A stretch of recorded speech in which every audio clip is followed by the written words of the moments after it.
Hello, ladies and gentlemen. I'm still wearing my tinfoil hat. Let me take that off. Voices of the Void earlier. Welcome in, everyone, and welcome to Syrian Incident. Hello, Flup. Hello, Nuclearius. Hello, Alex Lebrun. The action has already started. So, what we're going to do is switch right over and get into the action of Syrian Incident. That would be, of course, if DCS captures correctly, which it has. Welcome in, everyone. Welcome in. Let me take care of some admin in the background. I actually want to check something.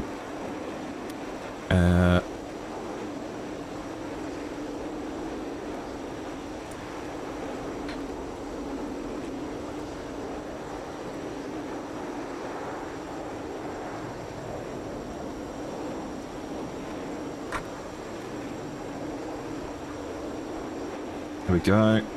And then we do that. And what is it getting from OBS? We shall see. Alright, welcome in, everyone. How are you going? We join Breeze here, one of the early takeoffs, along with their wingman. We might even be able to tell just by reading the side of their cockpit. Unfortunately, the framing's not quite right, but up in the sky, we have Breeze and Electroball as Bravo Strom and Cookie from GVAW takeoff as well into some relatively inclement weather. But welcome in, everyone. I hope you're having a good day today.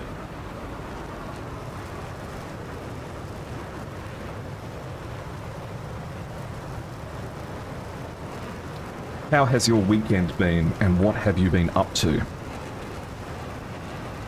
Alright. Cool, so it turns out that the Twitter stream actually maintains the delay. So, I know what I'm going to do.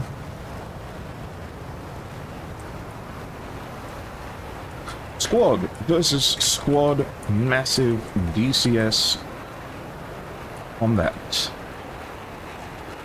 Full modern aerial warfare. There we go. That seems clickbait enough. Looking further in the map, we have some early takeoffs. Kainau from InSky has shown up. Low altitude and making headway towards the very busy airbase over at Gaziantep as the arrows start getting ready. Kevin takes off down the runway. These aircraft equipped for combat air patrol.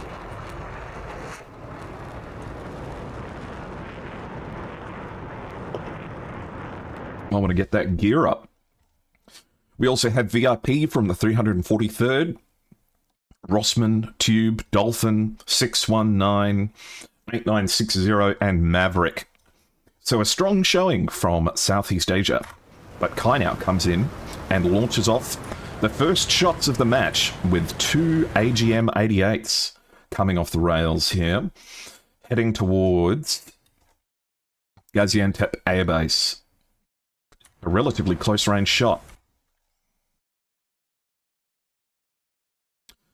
And it looks like the MIM-104 battery is lighting up, which, to my knowledge, I think is Chaparral.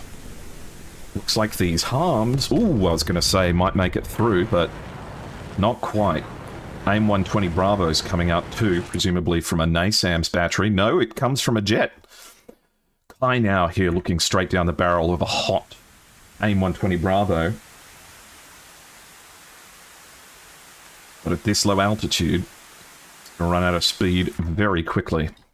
AIM-120's fired from Kainau in exchange.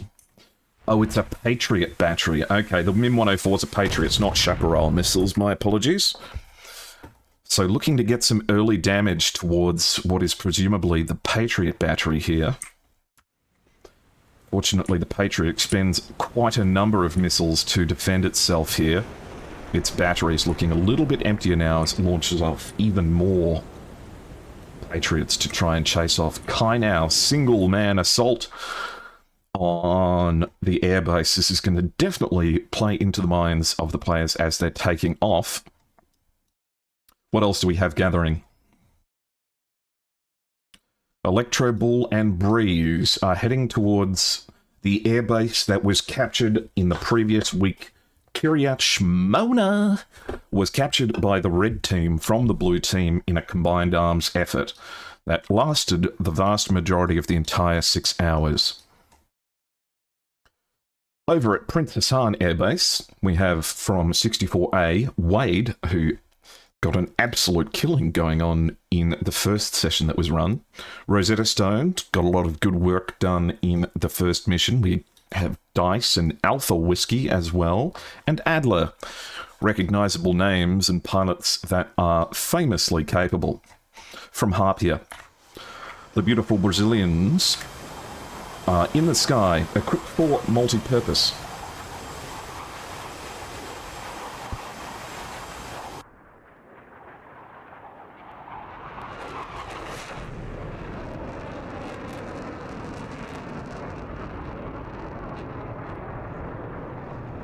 I wish I could turn off labels for helicopters specifically.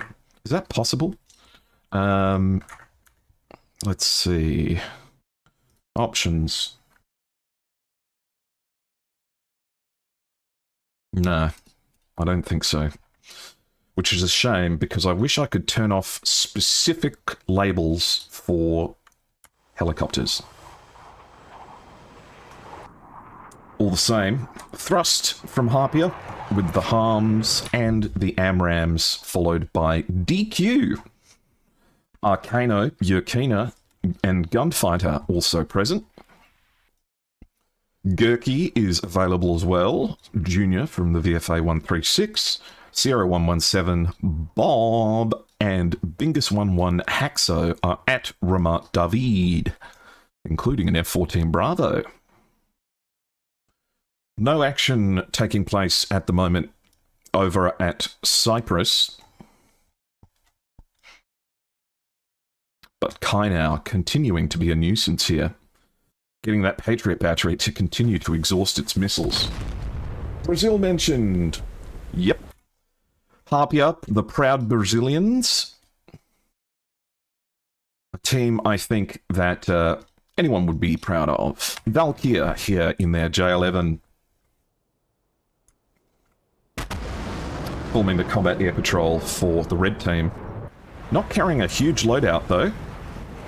Just bringing the 4 SD-10s.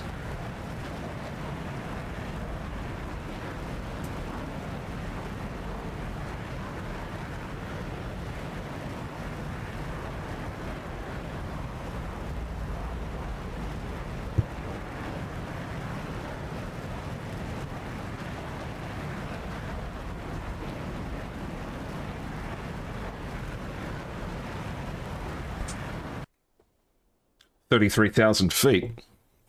A very potent attack heading southbound here. Looks like the members of Harpia are beginning to gather. As the beautiful F-16s join in with the F-18s as they gather.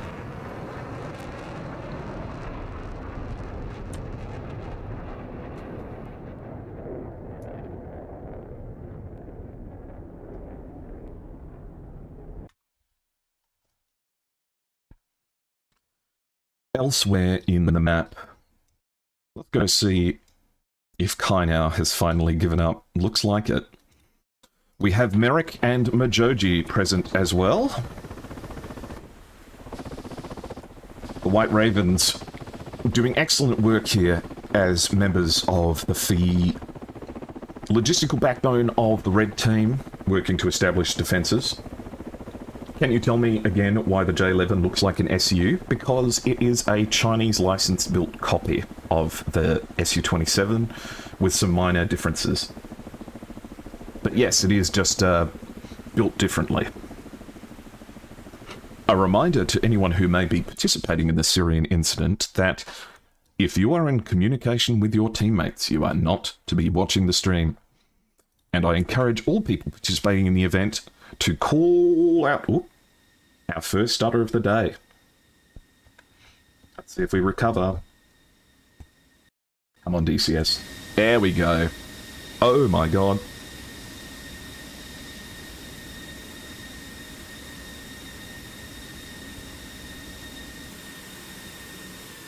There we go. But yes, if you are participating in the event, ensure that you are not in communication with your teammates while you're watching the stream, and please call out any of your teammates if you find them to be doing it. Not in the spirit of good sportsmanship, and certainly not going to be making this a more enjoyable event for anyone. Any suspicious incidents of people finding things that they shouldn't, or otherwise being privy to information that they ought not to have, or can't demonstrate having, will be investigated. As we see the Patriot battery at Kiryat Motskin chasing away some of these pilots here. The GVAW? No, this isn't a...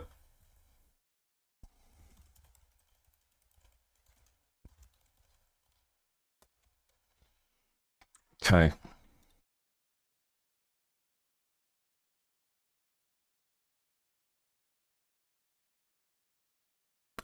Parker here from GVAW fires off an AIM-120. Because of the need to economize their weaponry, it's interesting in the loadouts that we're seeing. This 4-missile, very clean, very speedy F-16, looking gorgeous cutting through the sky. I wonder if these Patriots are trying to intercept the AIM-120. I don't think so.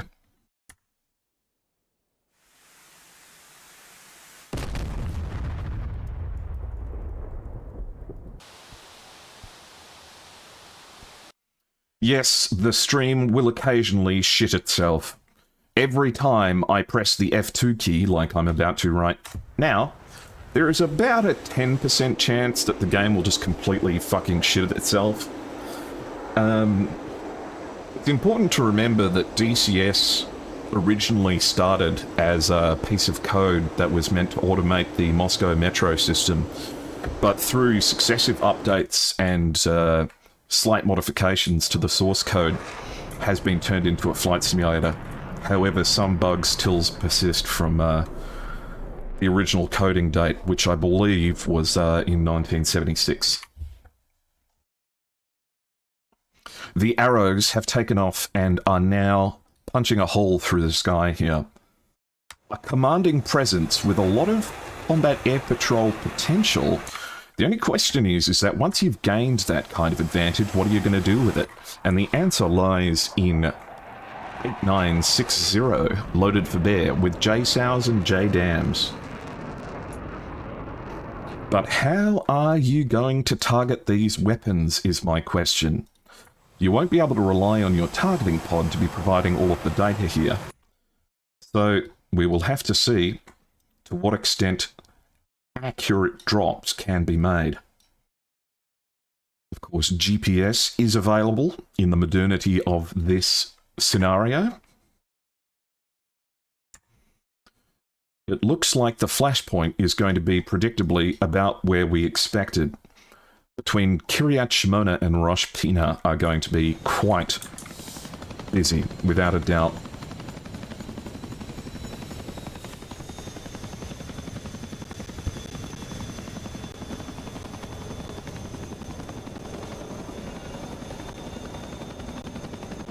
There's Titanium, how are you going? Welcome in. No, Alex LeBrun, that's a lie.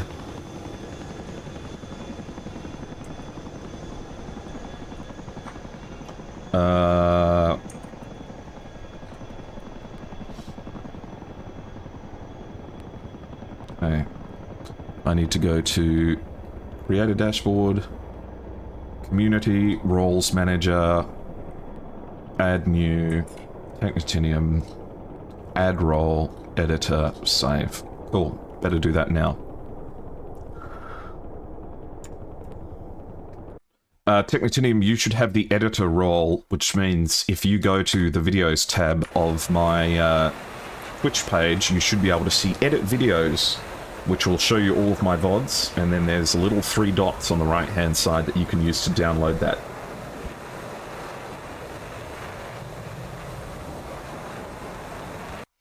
I was lying about DCS being highly modified train code. It's a joke about how it runs really, really badly. Okay, so the bombers here. Did they lose one? Where is 8960? Okay.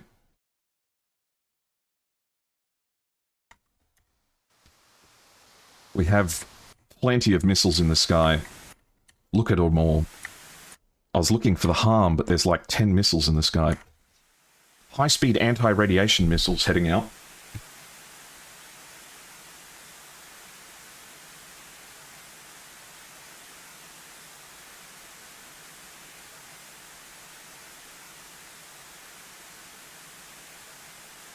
Me when I spread misinformation on the internet. That's the...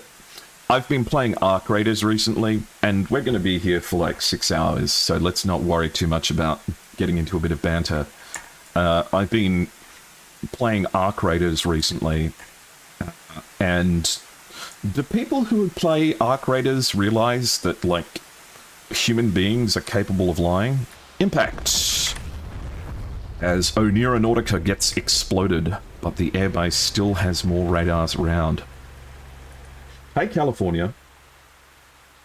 I'm doing well, thank you. More SD-10s being fired here towards the northern attack, but look at how far away these shots are happening. At 36,000 feet, a 32 nautical mile shot is pretty dangerous, but that's a long way to go. But yeah, the people who play Arc Raiders and use the voice over IP system, do they realize that human beings are capable of lying? Because it's insanely easy to gaslight people in that game. I don't know what it is. I don't know if it's all... Ooh, Maverick and Dolphin may be in serious trouble here, actually. They're going to have to defend really hard once this missile goes active, which it just did. It's still going 1,600 knots. This might be inescapable. The weapons are dropped. But it's not enough. The plane goes down as it's burning wreckage. And the first kill of the game, just as I was shit-talking it, Shikra takes down Maverick. Don't tell me that he got 2. Is there another one that went down over here? I'm just having a look for the explosion. Okay. Looks like he only got 1, but an amazing kill. More harms heading out here.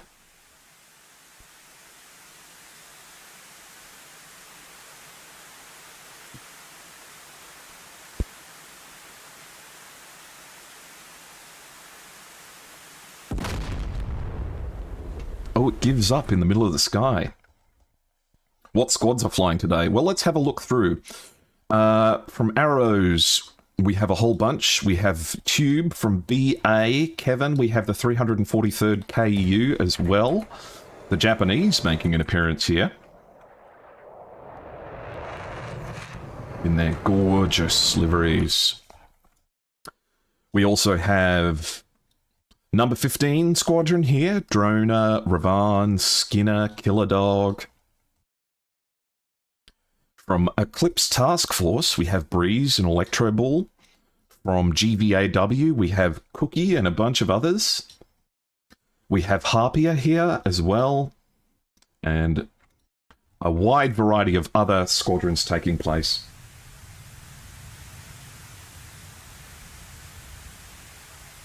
What do you reckon? Is this one going up to 100,000 feet? The world's least ambitious Phoenix missile launch.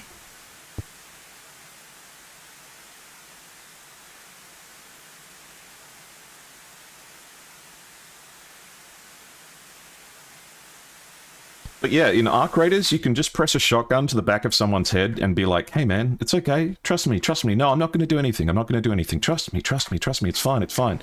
And they'll be like, it's okay, I trust you, man, it's all good. And then, like, even as you're pulling the trigger on the shotgun, they're still like, so what are we going to do? And I'm like, come on, man. I'm like, I blow someone's brains out, and then someone opens the door, and me standing over the fresh corpse of someone I just killed, and he's like, what's up? And I'm like, oh, this guy tried to jump me and I got him. And he's like, no way, man, you got him? That's so cool.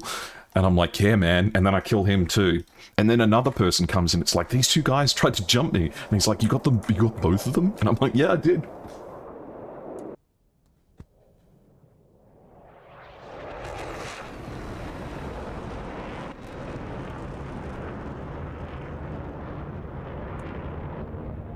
And check that out. A 40,000 foot AIM 120 launch just coming off the rails from Kevin. Long range shot towards Monokuma as the J11 managed to splash one of the arrows. They're going to be looking for revenge. AGM 154 is being dropped here at very long range. Where could it be going is my question. We'll have to see if they turn, but these, like... Where are these going?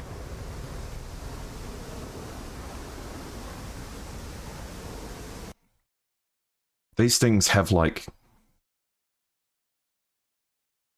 They can't be in range of anything. Hopefully it hasn't dropped them on Gaziantep by mistake. Here comes trouble. Rossman and VIP from the 343rd KU taking off loaded for their in F-15s as well.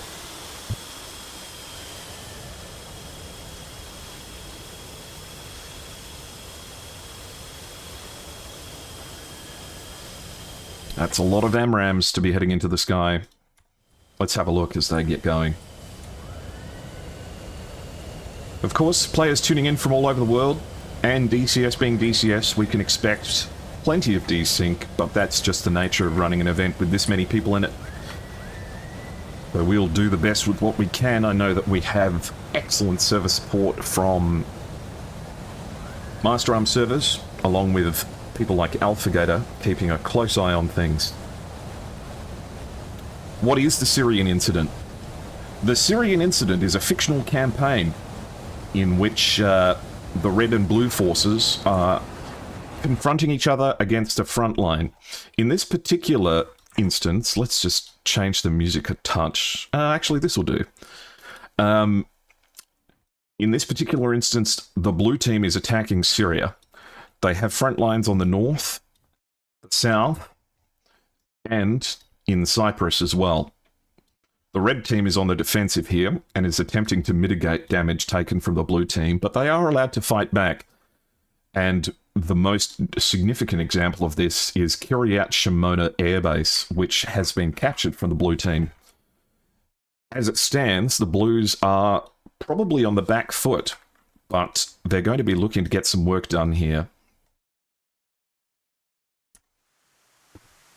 As these AGM 154s continue on their strange journey. They wouldn't have the energy to go 41 nautical miles. How high are they? Did he drop these on Gaziantep Air Base by mistake?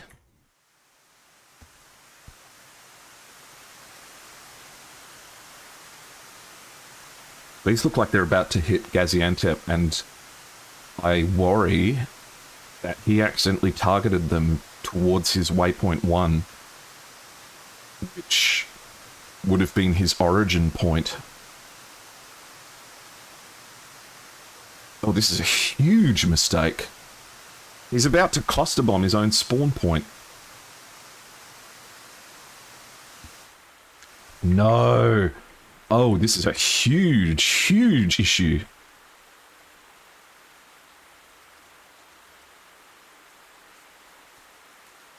Well, I guess we'll just look at what the... Fuck. Yeah, I think he bombed his point of origin.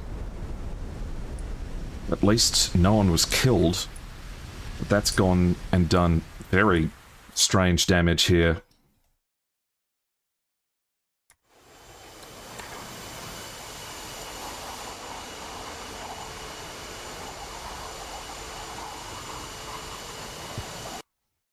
Interesting.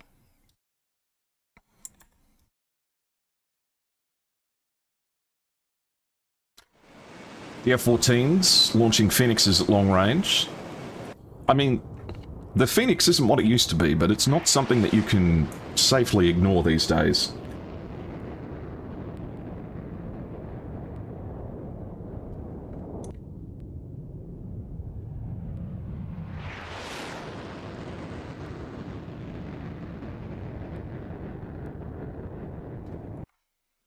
So, the blue team dropping cluster bombs by mistake at Gaziantep Airport.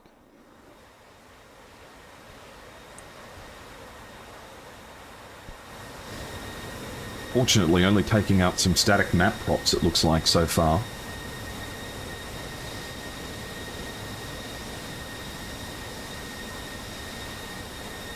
But it just goes to show the kind of pressure that these are under. Also, the music went a bit strange.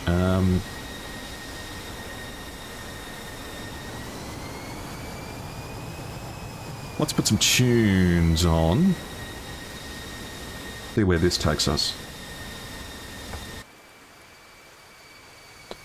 The only thing they've got to watch out now is to see whether or not those clusters left any damage on the taxiway, which it shouldn't have. I don't think the clusters are big enough to do that, but I'm very anxious about showing what the helicopters are up to, because I'm the people who are most worried, well, the people who are justifiably most worried about me giving away what they're doing are the helicopters.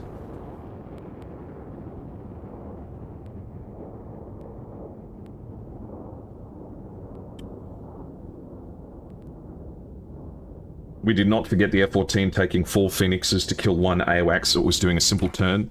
Hey man, that Boeing E-3 Century was pulling some of that pilot shit. That was Maverick flying that oh, there we go. Flying that one.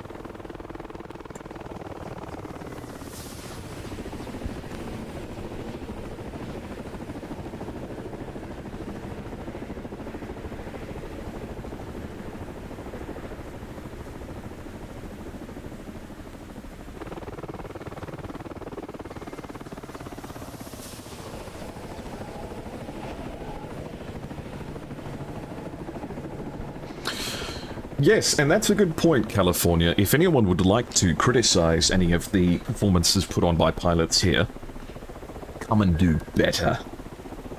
But I can explain to you how that happened. I think how that happened was, the dogfight got a little bit more intense than they expected, and as a result, maybe, I reckon he possibly programmed his bombs wrong and accidentally targeted his point of origin, aka waypoint 1, by mistake.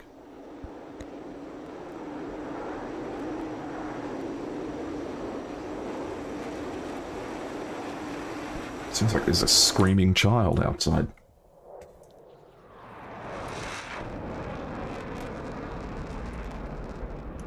Yeah. So what I think he did was he did a coordinate drop and dropped on waypoint 1, which would have been where he spawned.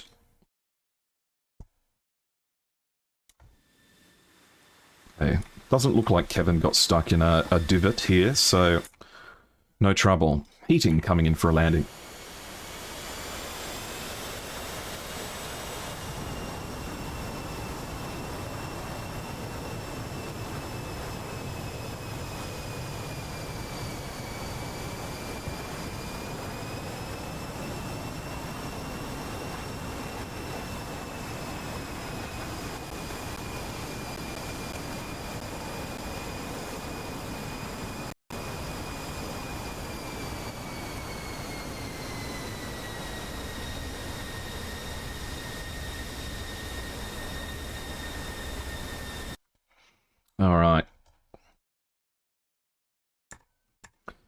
Here's Devil 1, Romag, in the beautiful CH-47.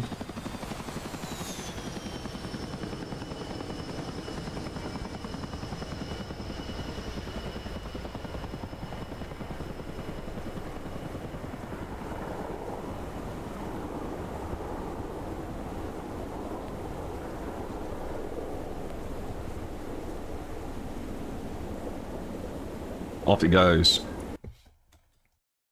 I'm loving the F-14s that are getting some love.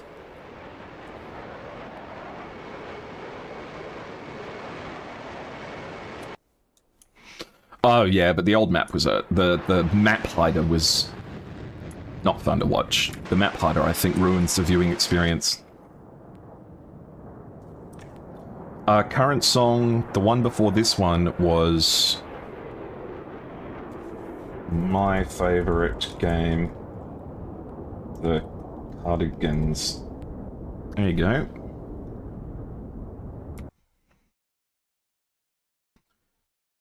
Ooh, big sticks of harms coming out here, as 404 Squadron has just headed out pretty close, flying over the top of FOB Al-Hazra. But their harms meet the terrain. No effect on target. But they are at low altitude.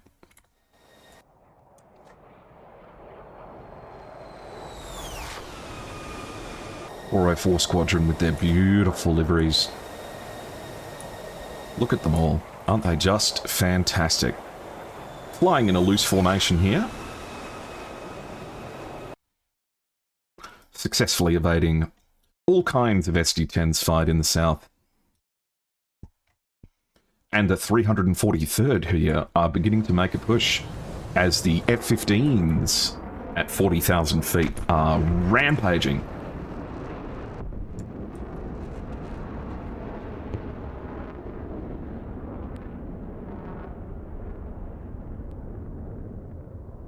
As I was saying, a little bit of desync, but there are probably about 55, 60 people on the server at the moment. A lot for a DCS server, all the same.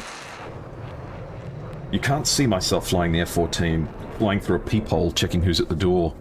Oh, you see, I cut my teeth on the MiG-21, my first proper serious module that I sat down and I learned from back to front was the MiG-21. And that thing has the forward visibility of a toilet, so yeah, it left a lot to be desired. Bob here is running away from some 9M38s.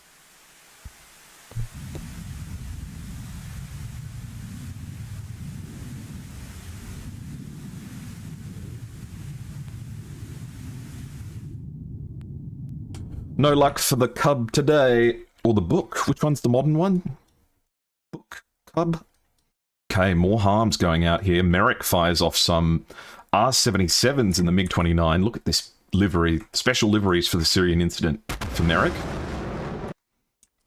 The White Ravens really just making this a special event. 404 is an Iranian team. Look at this. We've got Patriots, we've got harms, we've got everything going out here. Let's see if this harm actually found something.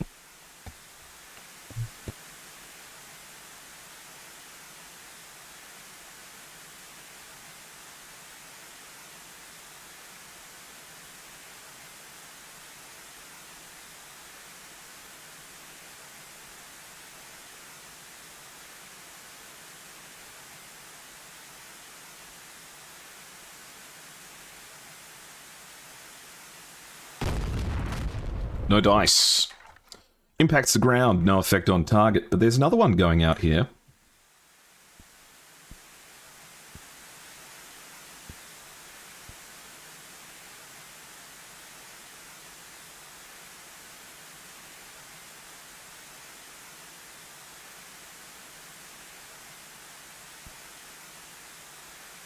This is 100% not the right music for this vibe, just for the record.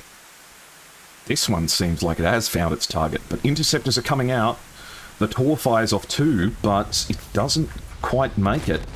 And there goes the radar for that Cub site. It's going to need repairs. The Tor didn't manage to get it out of the sky. Big L for the Tor. Loads of AIM-54s in the sky here. The question is, where are they going? And Bob here has an AIM-120 coming in very close. Pulling some shapes to try and get away. Might have been able to give it the slip. But there's another one coming. And this one's even faster than the last one. Bob choosing to climb up here instead of defend downwards. This missile's still travelling at 1,300 knots. Bob's travelling at 350 knots, which is not very fast. It's getting close now. Bob's turning away.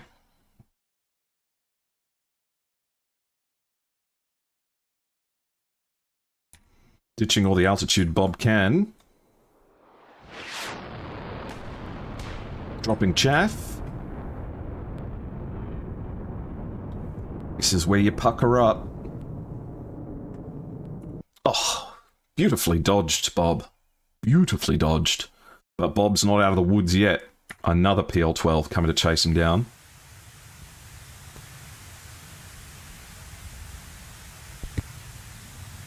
The action's too scintillating for me to switch away from the fucking cranberries.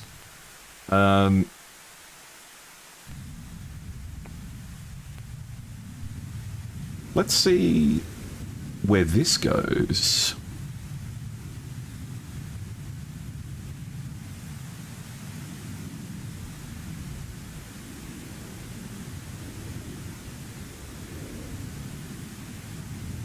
Anti-missile works just as well as in Broken Arrow. You know it.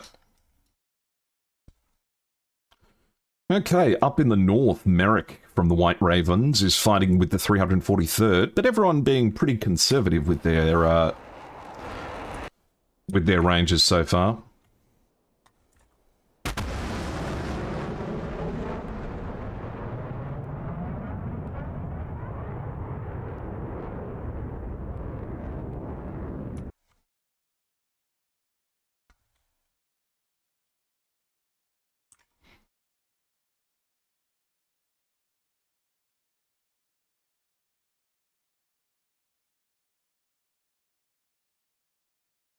Valkyr and Bob, only 20 nautical miles away, and Valkyr with an altitude advantage here is going to look and see if he can kill Bob, but he's only got R-27 ETs, which is not the perfect missile for this situation.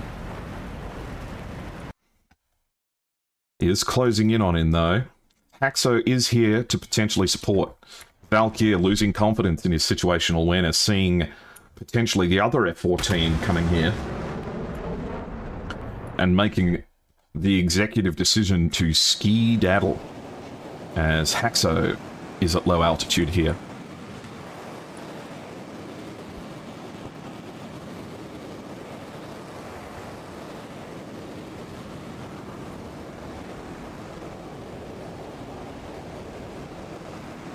Thank you for the offline follow, by the way.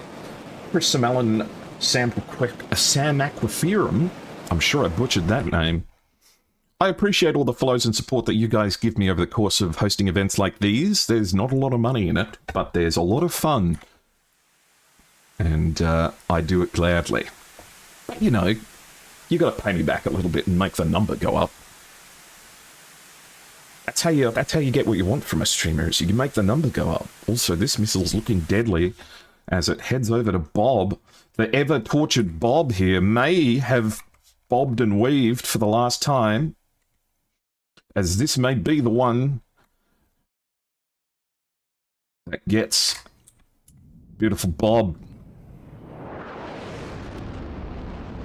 And Bob runs out of luck as the PL-12 turns him into a graphics error. Haxo now without a wingman, as JP and Trout from the 51st PVO are in the sky. Now, included is their beautiful livery.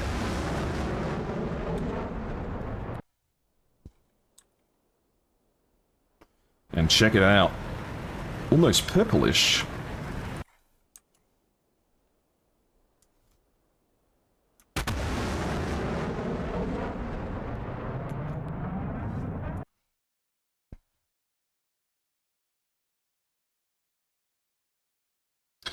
The 343rd KU continue to fight in the north, but with only Merrick at 3,000 feet and MiG-29 and Shikra in a JF-17 at 36.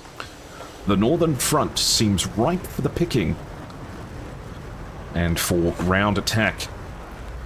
However, finding that right hole to work with is the most difficult part of the process.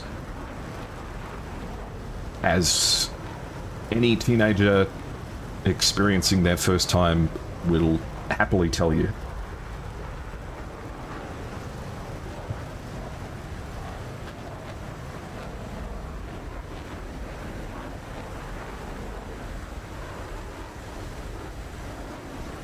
Rest in peace, Bob. Bob's your uncle.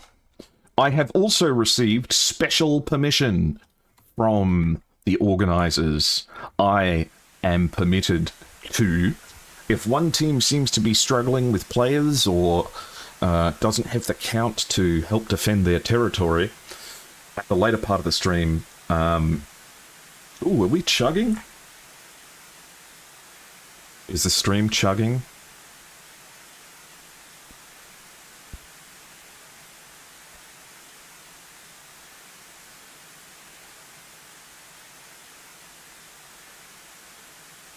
Okay. Let's see if this fixes it.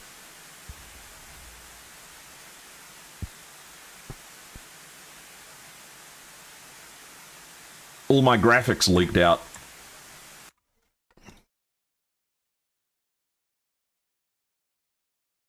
Yeah, Bob died and he took the frames with him. Yurkina here is at 52,000 feet.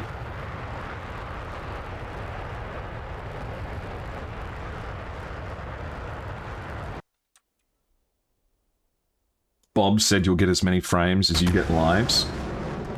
We'll see, we'll see. Yurkina has a PL-12 coming straight for them, though. This would be a bad loss for Yurkina.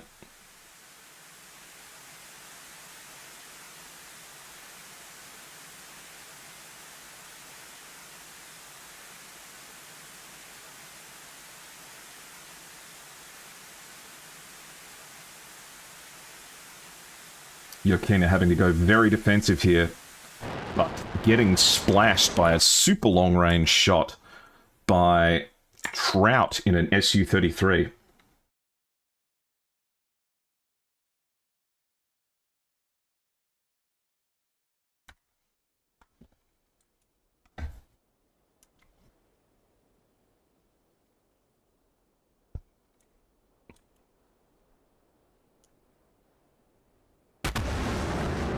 Come on, stream. I know you can do it. I know you can recover. There we go. We're back.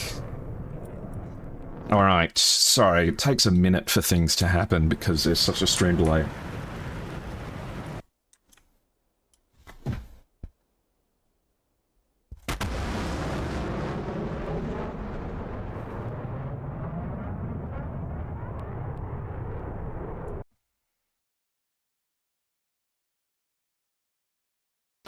Shikra here, still forming the backbone of the northern defense.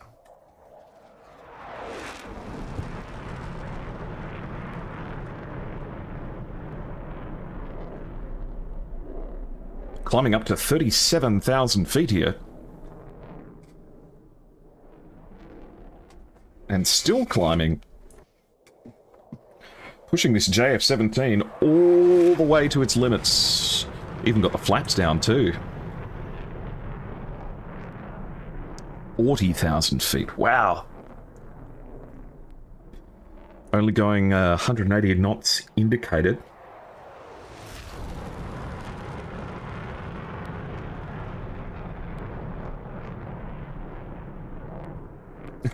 No, that's okay, Ruby. I'm doing my best. I'm trying my best to make the stream good so that people like me, but I just keep missing all of the stuff that happens, and then people get mad at me. And I ruin the gameplay for the helicopters, and everyone hates me for it, and then the stream freezes because my computer's from the fucking Stone Age.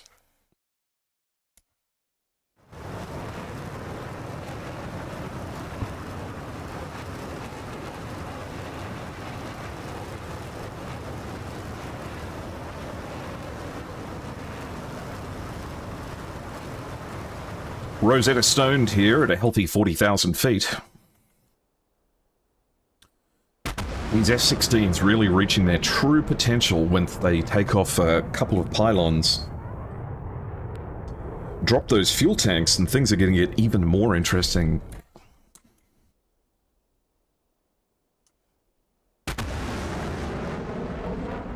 "45,000 feet now. Who might he be attacking? Number 15 Squadron in their J-11s are presenting a threat here. Electrable and Breeze in the JF-17s. In a livery that always deserves a special look. Your channel is in my Telegram mailing list.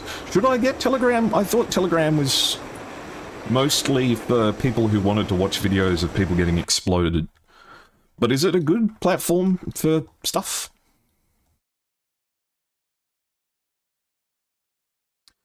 Monokuma's here in a J11 as well. The Northern Force has definitely sensed that there is some growing blue effort here.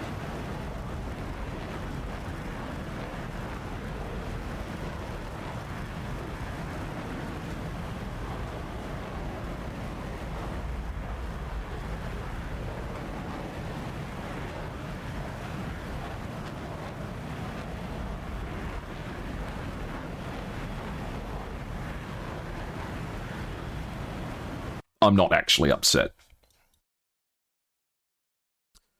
Kevin here seems like they're picking up the challenge. Climbing up here.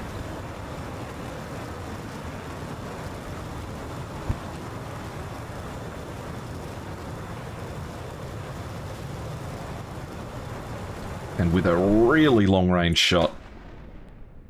2 really long-range shots. Ooh, 3 really long-range shots. Oh, oh, oh. That's how you get rid of your ordnance. These missiles are slowing me down. These are all heading out towards Monokuma and Shikra. Looks like it's a 44 nautical mile journey, which is a really long way for an AIM-120 to go.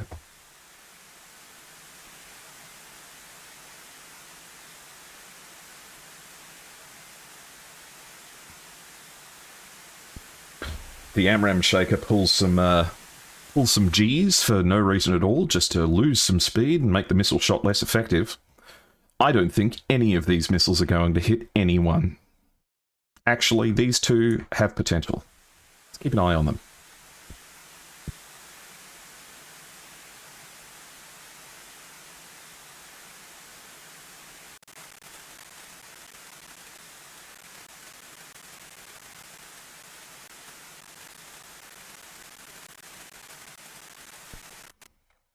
Okay, Monokuma. These missiles, how fast are they traveling? 900 knots. Not fast enough to really do anything unless Monokuma literally doesn't react.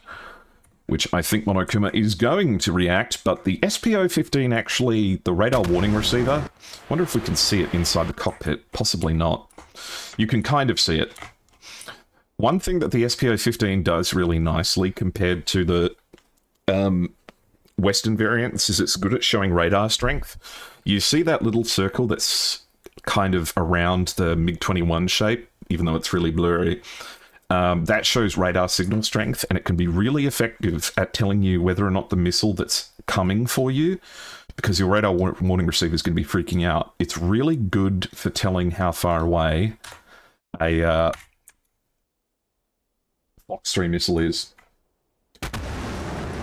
And here we have Shamansky in the F-14A 135-GR. So not only are we getting F-14s here, but we're getting F-14As. And of course, he's picked the livery of the unnamed hostile nation in Top Gun Maverick.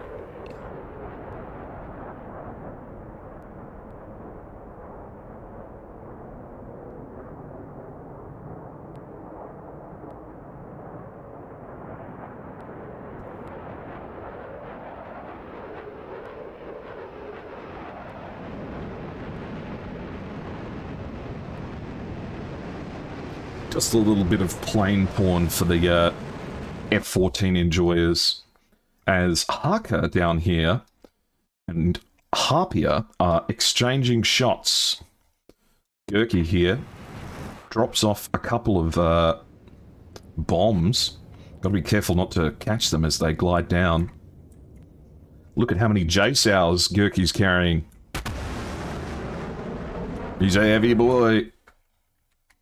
The AGM-154Cs, which I believe are the unitary brooch models, are in the air. They look like they're making their way over to Kiryat Shimon, but remains to be seen. I want to see Szymanski's attack here.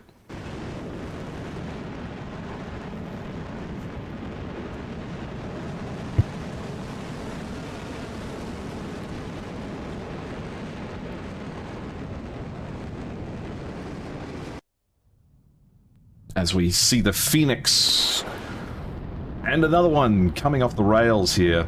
Look at how they drop down like that. Their rocket motors just going wild, and then they loft up into the sky. Rocket motors still just burning.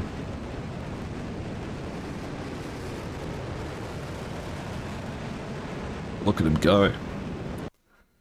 Intercontinental ballistic missiles being fired here. The rocket motor on those AIM-54 is only just expiring. They're up at 50,000 feet. If I see an AIM-54 kill here, I'm gonna clap my hands like a child and poo myself, because I would never thought I'd see the day.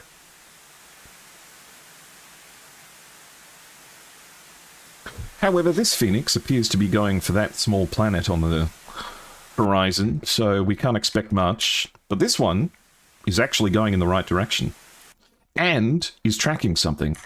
Unbelievable. Americans, your taxpayer dollars at work. Already dropping below 1,000 knots, which is about walking speed for an airplane, so I reckon there's about a 0% chance of that hitting anything. Uh-oh. Hold on. If what I think might happen happens here, we have an artillery gun that has just spotted that Chinook. Or at least there's a Chinook close by.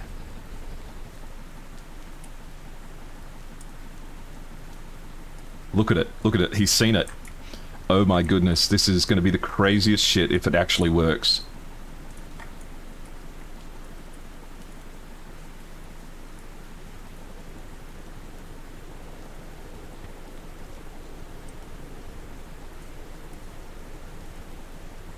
Oh man, you know you can make that shot.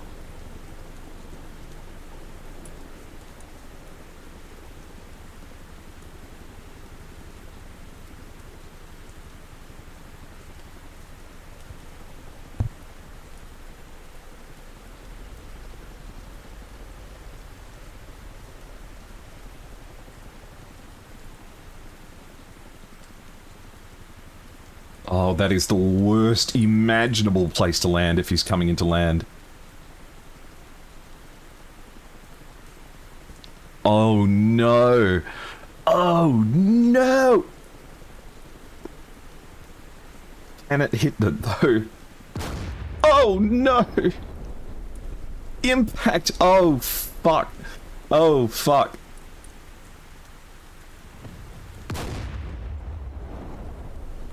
Oh, it's a nightmare.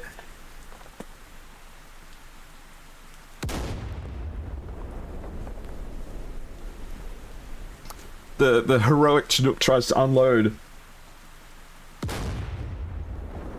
The shells are still going out. Oh. Oh, look away, it's Gore of my comfort character. He's still unloading the crates. Ah, no!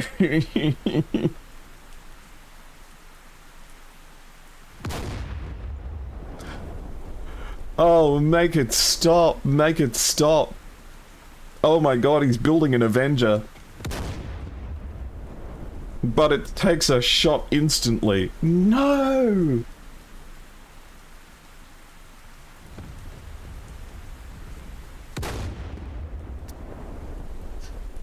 Oh no, this poor Chinook. It's surprising, how many 155mm shells a Chinook can take.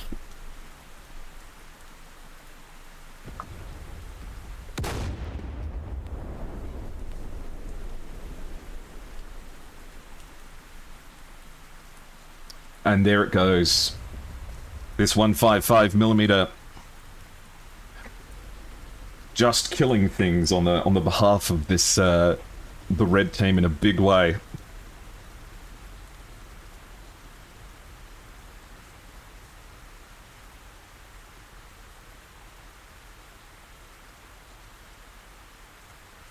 Crazy. Just crazy. There is a Leopard 2 nearby. How far away? 3 nautical miles. They might be able to chase it down, but that is still a very strange loss.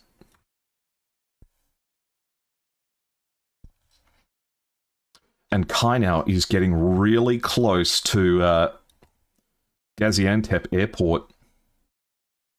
Do they know that that Patriot battery is down? I think it's still alive. If you get slightly too high, you are going to get a Patriot right down your schnoz.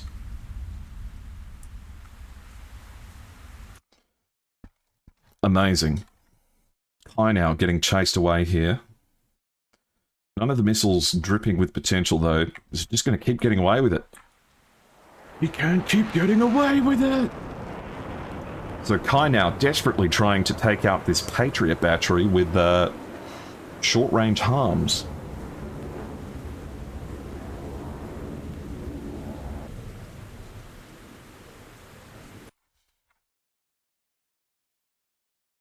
Rosetta Stone is here at 50,000 feet. As we see the pink of the sunset begin to creep in a little bit here. Has he even got weapons? He's got an AMRAAM. This one's... I imbue it with the streamer's touch. This AMRAAM now has special abilities.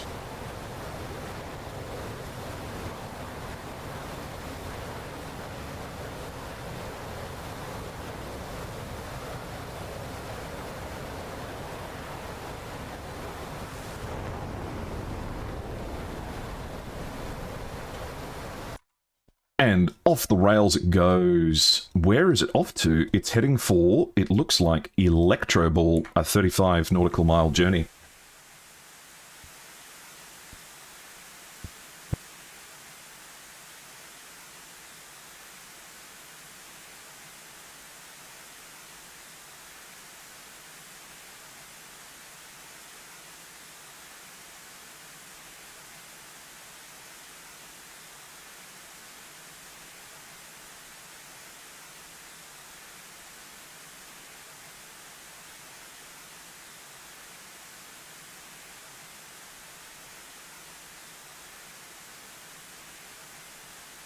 I don't think it had the legs.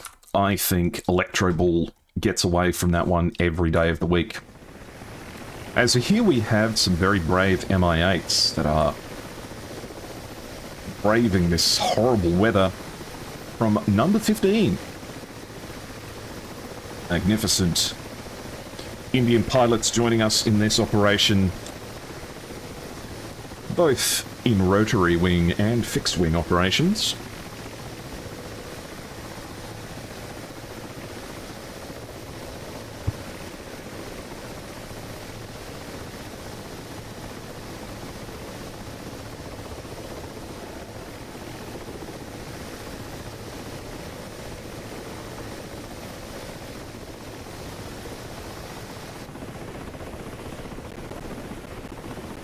Even bringing along some rocket pods just in case they get into any trouble.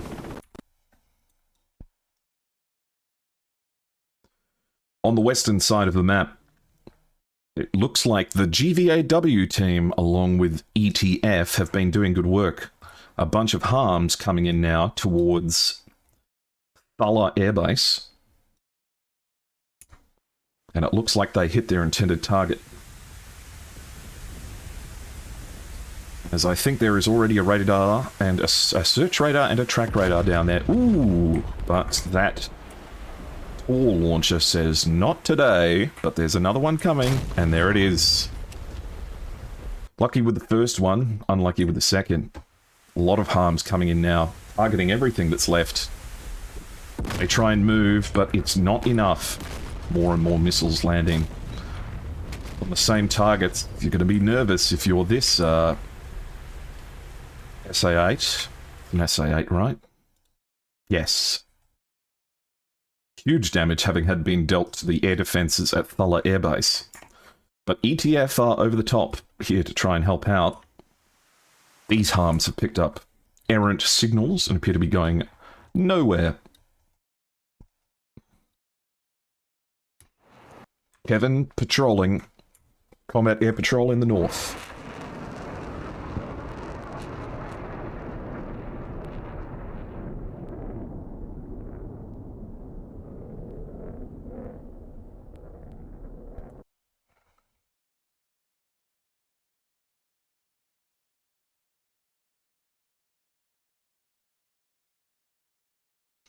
Electro Ball and Breeze are getting chased off.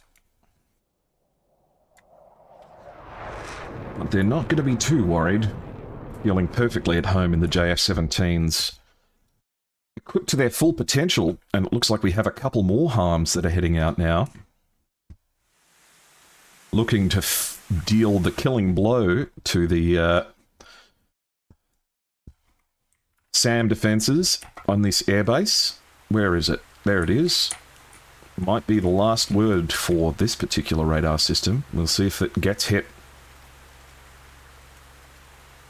Looks like it has its radar turned off, actually. But they're still trying to get it. No luck. The harms find their target.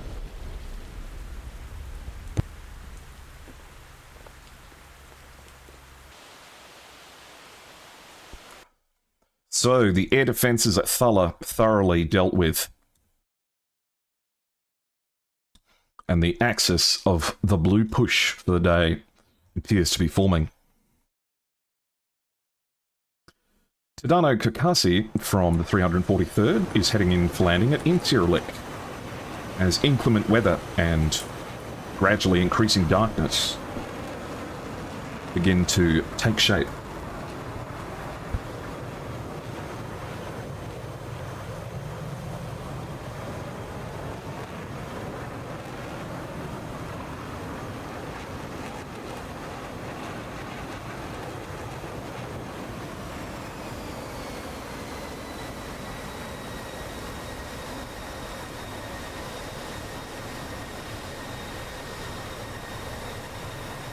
There's going to be an ad break in about 2 minutes, guys.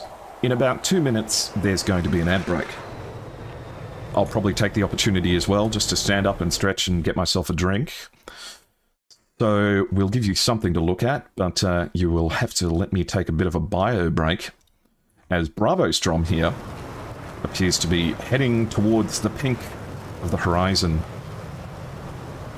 The boys might want to start thinking about turning off those lights before too long. They're visible a long way away. A120 going out towards Dice, who's fired a harm here. Don't think it has anything it's targeting, though, because it's flying straight over the top of Thulla Air Base, which will hopefully be proof, if proof were needed, that the air defences are down.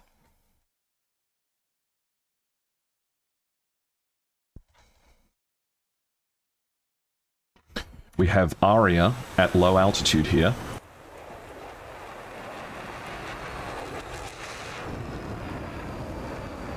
Looks like it might have splashed one of those Mi-8s that we saw earlier.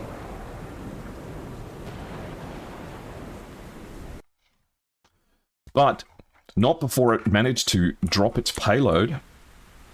And there is a Tor system active here now. Keeping close eye on that errant F-16.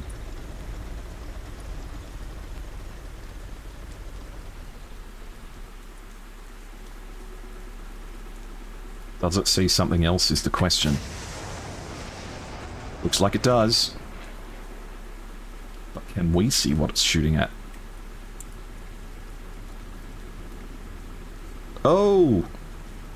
It's chasing down what looks like a F-16, which only just gets away from it. Alpha Whiskey having to get tactical there for a moment, almost getting splashed by the Tor, as Valkyr drops a variety of bombs here, but has a Patriot fired at him.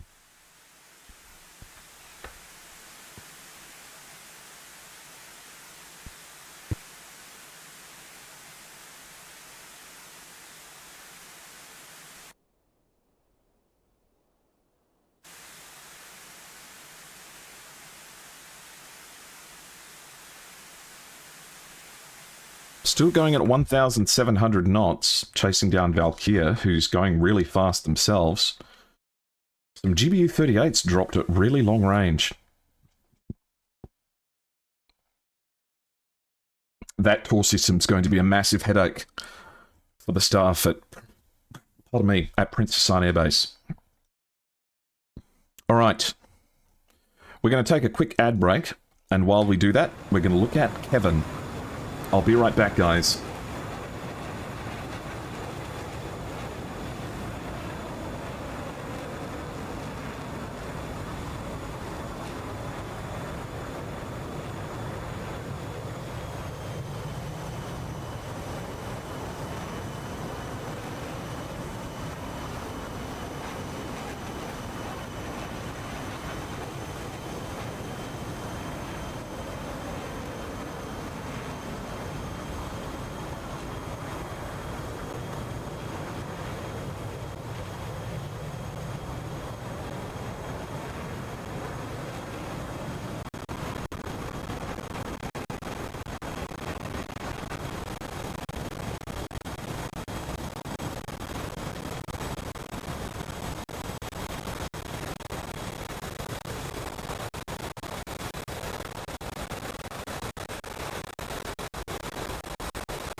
Aufgefehtstation.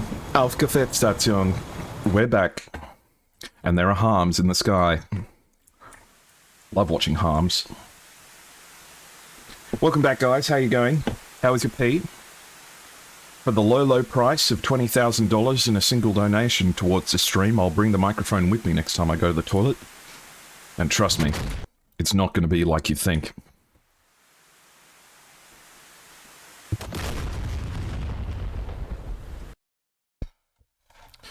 Okay, harm's going out towards that large SAM battery, but not to much effect, as the radar was already destroyed in an earlier strike. Those GBU-38s made it all the way down to the airbase, but did it do any meaningful damage? It doesn't look like it, as the airbase still seems to be intact and operational. Unless the Patriot battery took damage. And it does look a little bit like it did. In fact, quite a lot of damage dealt to the Patriot battery. Potentially, with the loss of its radar systems. Looks like we have one of the radars still up. Which one is that? That's search track radar. So 2 search track radars still available. But still, you don't want to be throwing away damage like that. If you need me to turn up the gamma as it slowly gets darker here, let me know.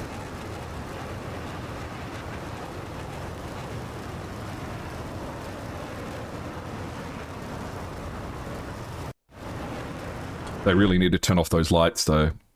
You can see them from so much further away.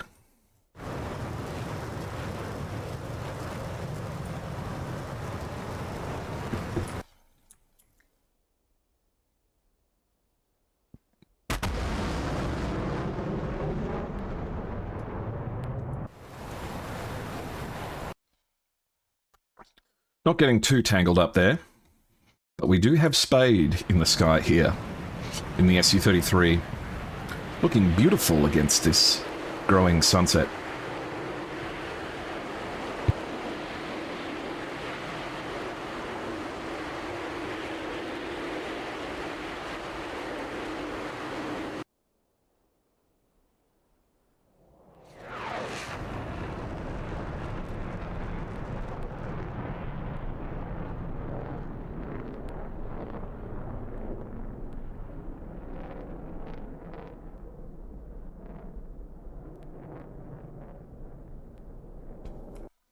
Patrolling over Kiryat Shmona, as we see everyone's favourite self-propelled artillery gun continue its journey.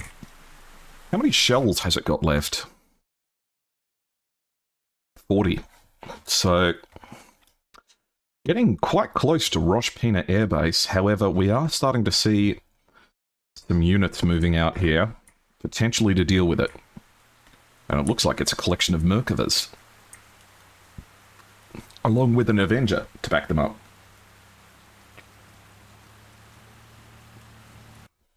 That is an expensive campfire, but not as expensive as the one that destroys, like, three-quarters of California every year.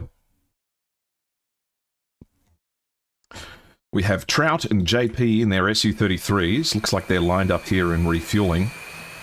Of course, with the 9-ton fuel tank, the SU-33 can certainly take a little bit of time to get the Sippies back into commission with.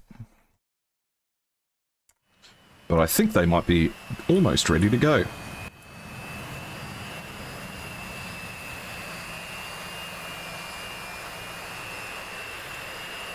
The Mark Diamonds, yeah. I don't actually know what specifically causes the Mark Diamonds to form, but you're right, it is a beautiful phenomenon.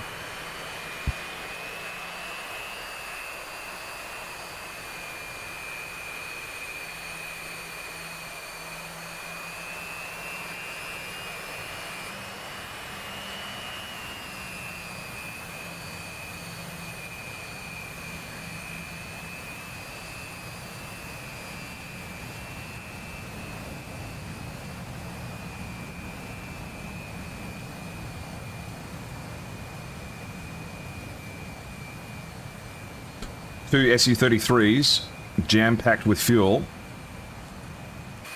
and looking like they're just about ready to go.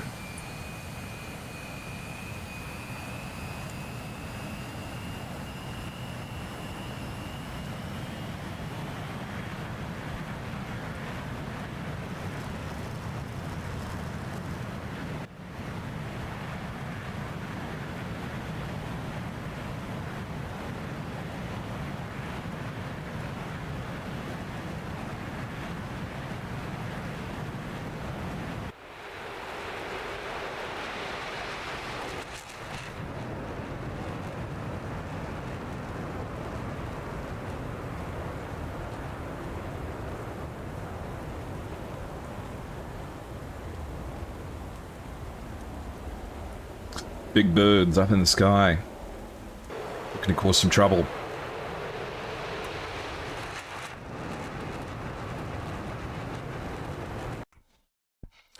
Up they go. Looking to pick up the defense in the south. As we see Wade and Rosetta Stone here, slowly gaining altitude.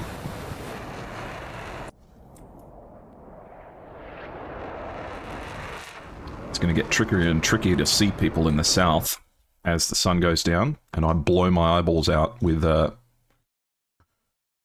brightness of the map. Some PL-12 air-to-air missiles going out here, as Spade has a huge amount of AIM-120s heading towards them. 1, 2, 3, 4, 5, 6. Spade and Technotinium fighting off 6 AIM-120s.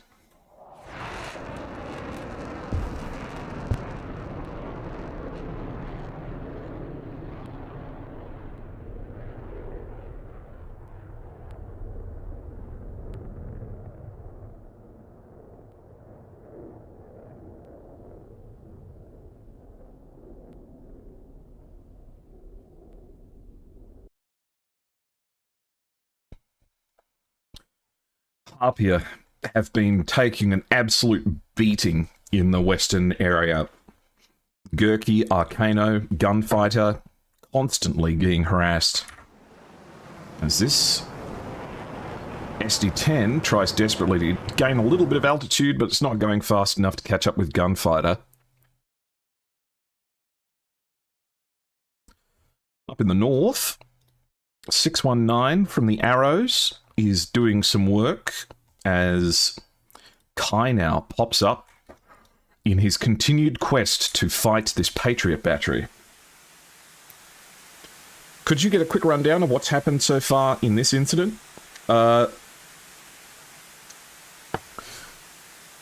In terms of what the players have done, Arzabal, or the context of the conflict? The Patriot battery is attempting to intercept the harms as they come in. They're going to have their work cut out for them as it gets intercepted. So, what has predominantly happened so far is that Red has control of Kiryat Shimona Air Base now, which they captured in the previous 6 hours of fighting.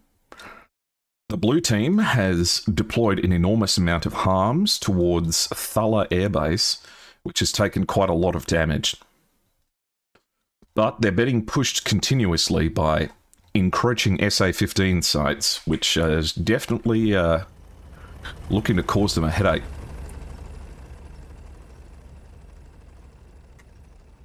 Let's get the gamma higher.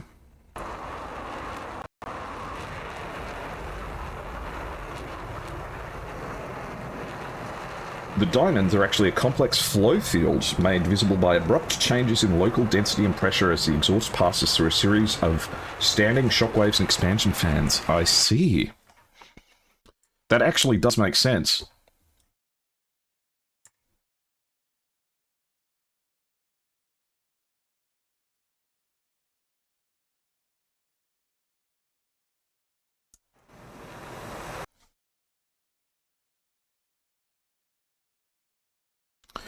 Kai now still not having any luck taking out that Patriot battery. High-speed anti-radiation missiles are not as high-speed as high-speed Patriot missiles.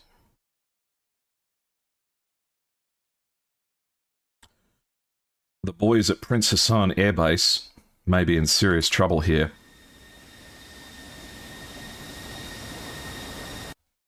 As they are taking off pretty much directly into the range of this SA-15. Look at it being a little goblin as it drives around.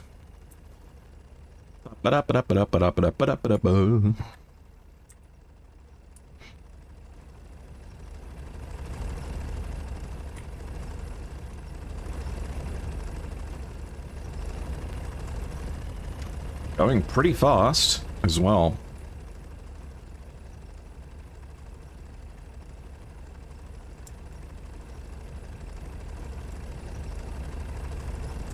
Oh no! And Spade, just I see in the chat here, gets taken out by a Patriot missile.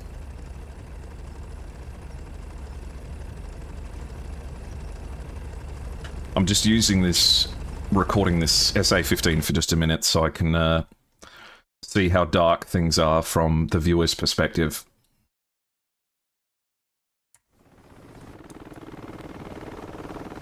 The White Ravens here, their camouflage is probably going to be working pretty well in the dark. How are the flights been? Yeah, good today. Both teams are putting up a hell of a fight.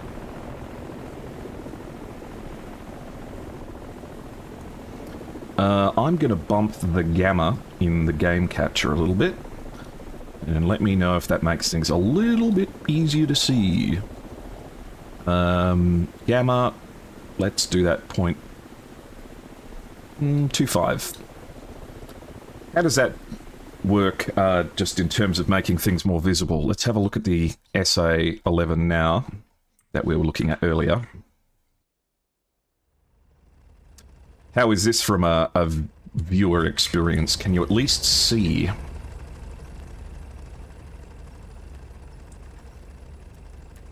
In fact, you guys can almost see better than me.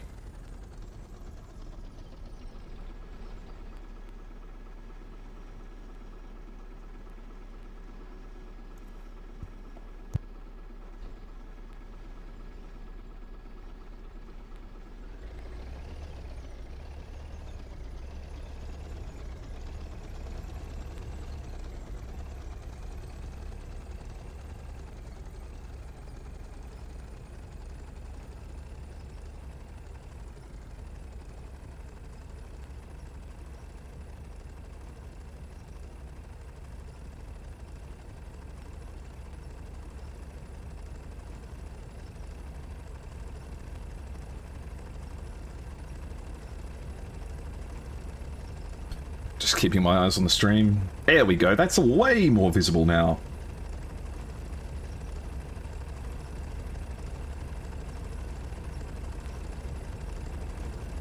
Awesome. Does mean that your eyes are going to explode every time I look at the F10 map. We have Altaman from 9G patrolling here at high altitude.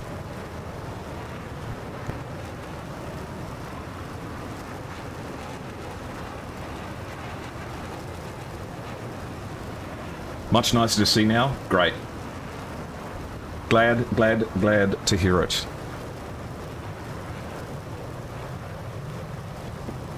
How about this? A little bit blown out, but not the end of the world. At least you can make out all the detail. So, a very anxious MI8 rolling around on the ground here. If you're ever worried about being detected on radar, there's one cheeky trick that you can do in a helicopter. You see, this is the problem. He brought an air-to-air loadout. If you're on the ground, he can't hurt you. So we have Valkyr driving home. Probably not appreciating the fact that I'm showing where he is at the moment. Listening to your Battlefield games with that DJ VTuber? That DJ VTuber? You mean Ariana Foxton, who's having a 3D debut? In not long? Technotinium's quite high up and quite far out. This is where Spade got splashed by that Patriot. He's going to have to be careful because at any moment this monster can wake up. And probably is going to send him a not so polite invitation to go away. Now we hunt for bogeys. You digging around in your nose?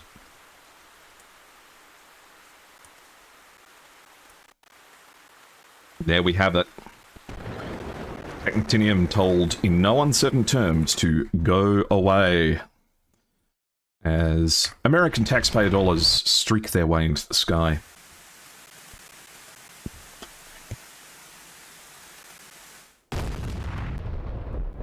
Tech manages to give it the slip, though.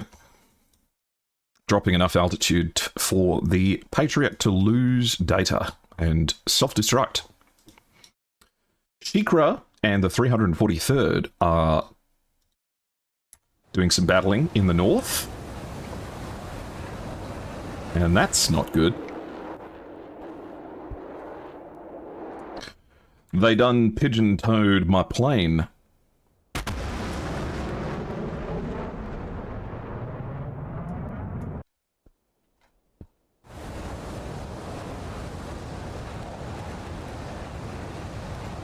If this ever happens while you're flying, it is really bad.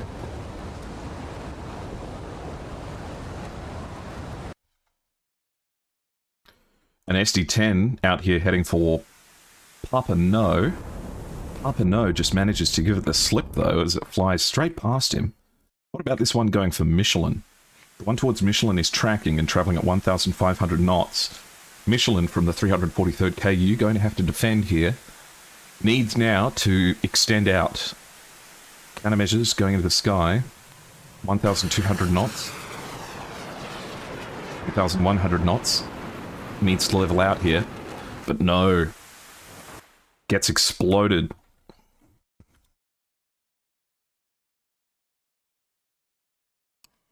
So the 343rd lose Michelin.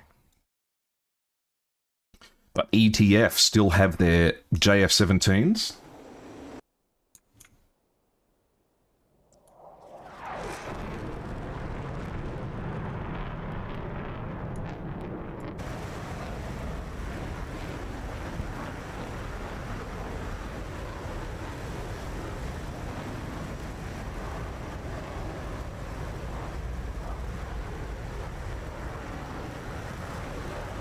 Shouldn't that beep like crazy in the cockpit? Oh yeah. The plane will be very unhappy with you. The plane will let you know that it is not pleased.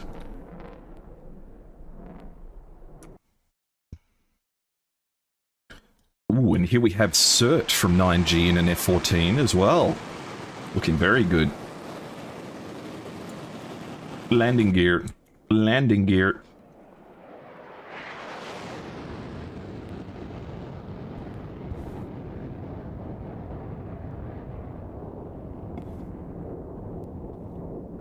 The battle only going to get more and more difficult as things get darker and darker. Some AGM-88s being fired here. What is this? This is part of a search radar. But I don't think these AGM-88s are finding anything here.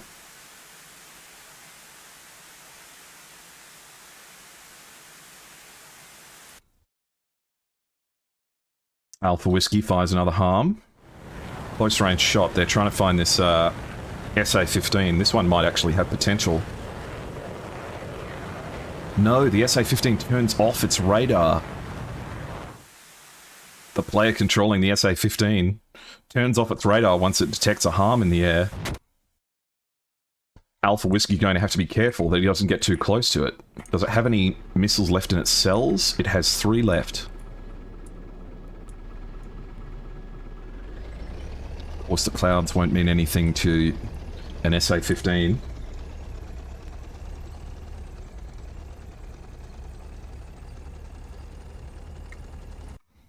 The radar comes back on, and Alpha Whiskey is still tangling.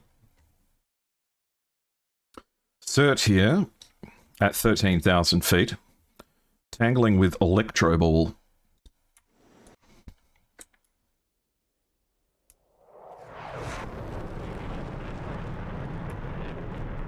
These afterburners lighting up the night sky. As Cert drops altitude here and appears to have had maybe found one of the Mi-8s on scope.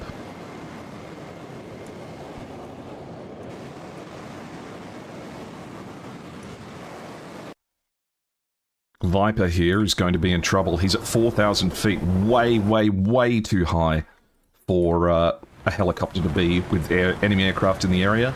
The AIM-7 comes off the rails, blindingly bright here.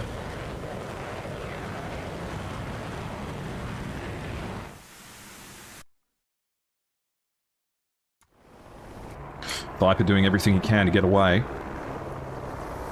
But there's only so much you can do with an F-14. The first missile just misses.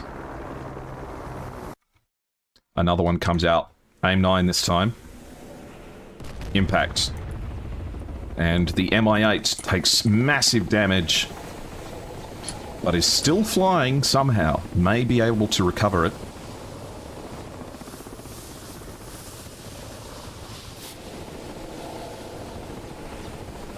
Sounds like it's only running on one engine, so it cannot stay airborne for long.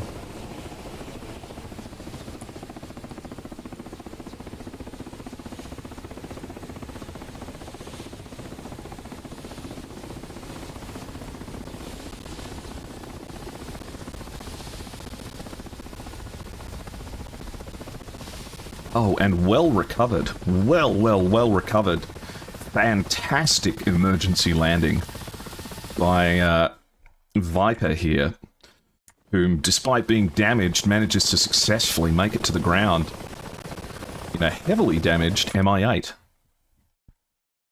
But Cert's coming back round, and Cert has a gun.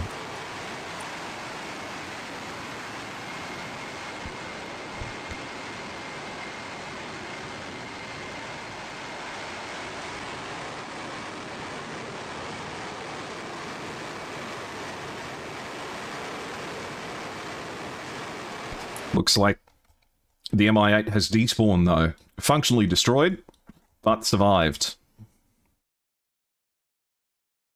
And uh-oh. This is very bad for Kiryat Shimona. That damned self-propelled artillery gun is here now. The most valuable red unit in the entire game.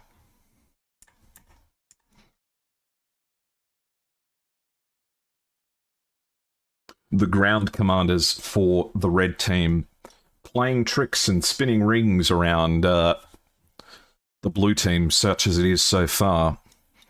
But it does appear that the air battle is favouring the blue team just a little bit. Number 15 Squadron, Freaky, Skinner and Droner in their J11s, providing combat air patrol, forming the ongoing fight on the eastern border.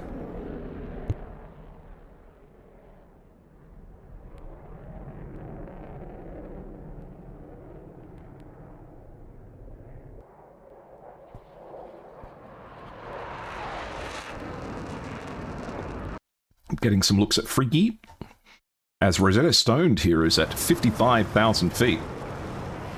Oh my god, it just got so dark. Why did it do that?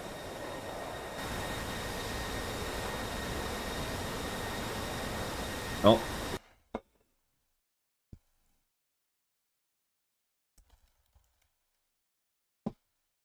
Have I crashed my game?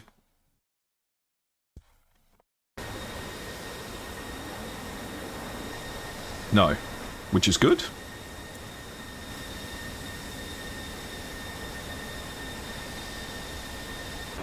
Why did it suddenly go so dark for Rosetta Stoned?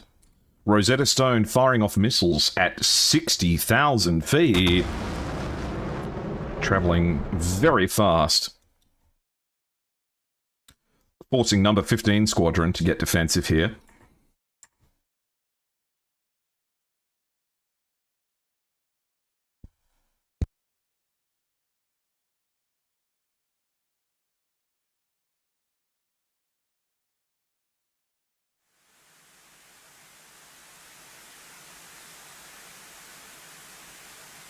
The sun begins to leave us.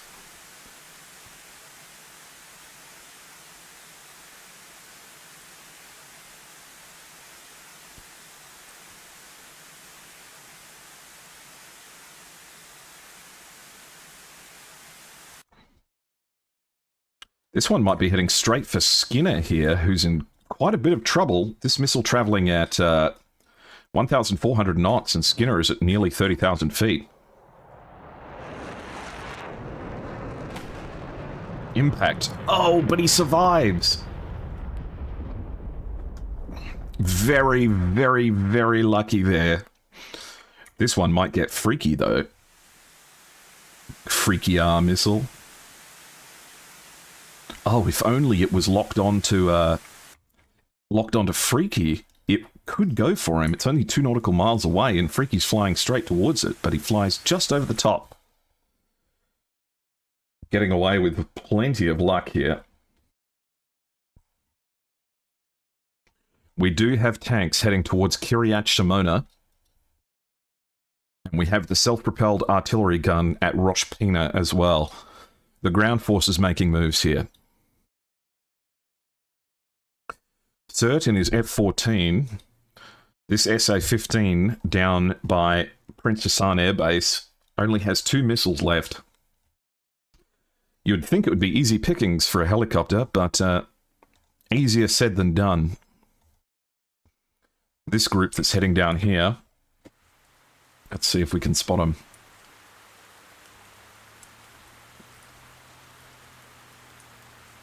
Looks like it's a Merkava along with a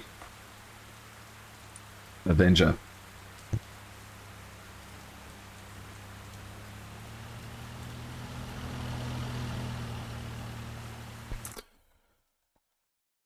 One tank, and the defensive line consists of T-90s, so it's going to be a very tricky battle. Looks like Haka here has found an opportunity to chase down Third in his F-14.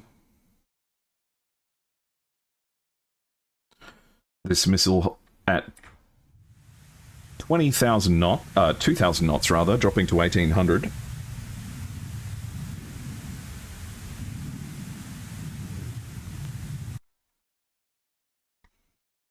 Cert just needs to drop some altitude here. 5 nautical miles left to go.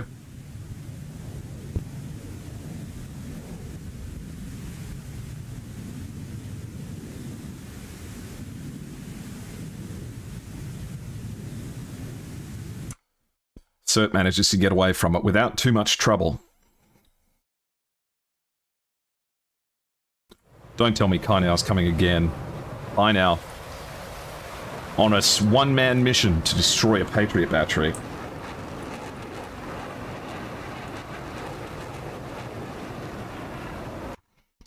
Of course, it's important while doing suppression of enemy air defense missions to keep your lights on. Breeze and Electro Ball still flying in good formation with each other. Firing off SD-10s from their J-11s. Looks like these are heading out towards Rosetta Stone and Wade. Rosetta Stone back up at 62,000 feet. It was Rosetta Stone that very nearly managed to splash that J-11 with a hugely long-range shot. If this is going for Haka, Haka's already cold against it. But with a 30,000 foot advantage, its AIM-120 could potentially make the distance if Haka turns around. But I might not be going for Haka, it might be going for Electro Ball. We'll keep an eye on it as it flies. Technitinium still getting some work done here. Some AGM-88s going out towards Kiryat Shimona.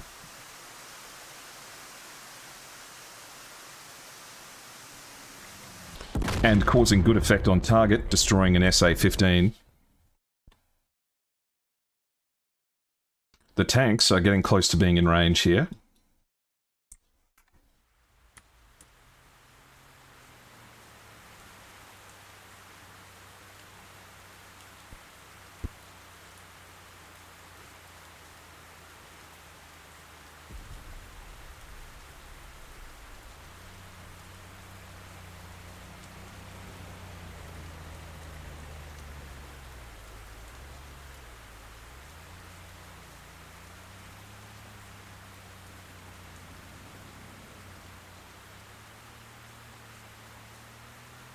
This one's for all the marbles.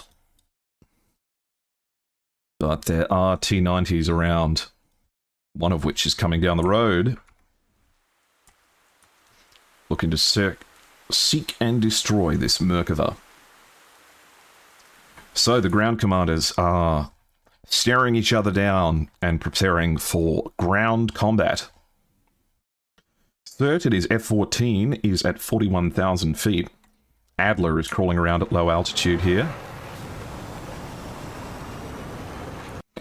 Looking for that SA-15, I think. Dice here, also helping.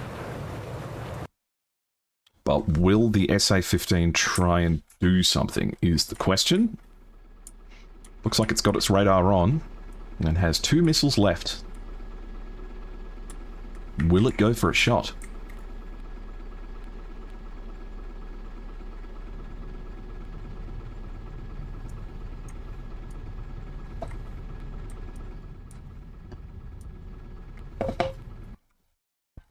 Not quite yet.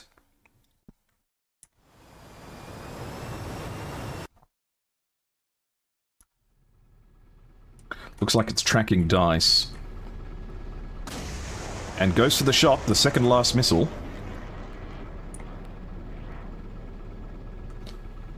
But will that be just enough for Adler to see where it came from?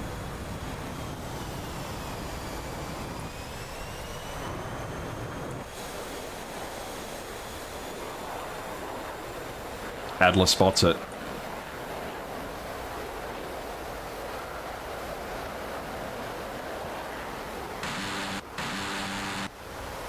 Fires at the point of origin, sees it that it's moved, doesn't quite manage to get it though. The SA-11 here, I think, has 1 missile left.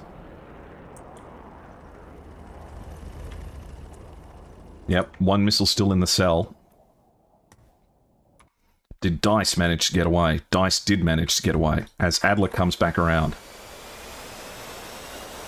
There it is on the ground.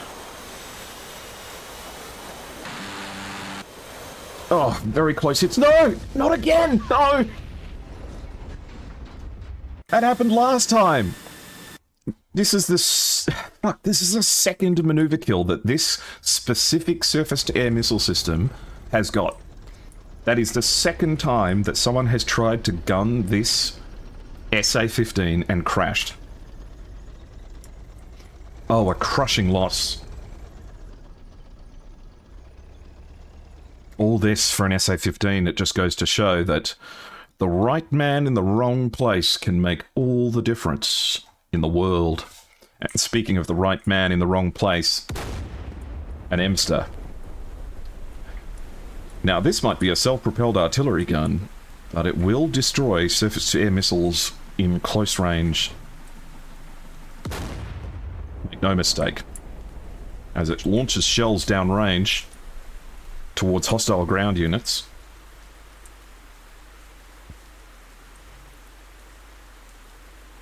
Something like a helicopter would be perfect to take out this, as we have someone coming to deal with it.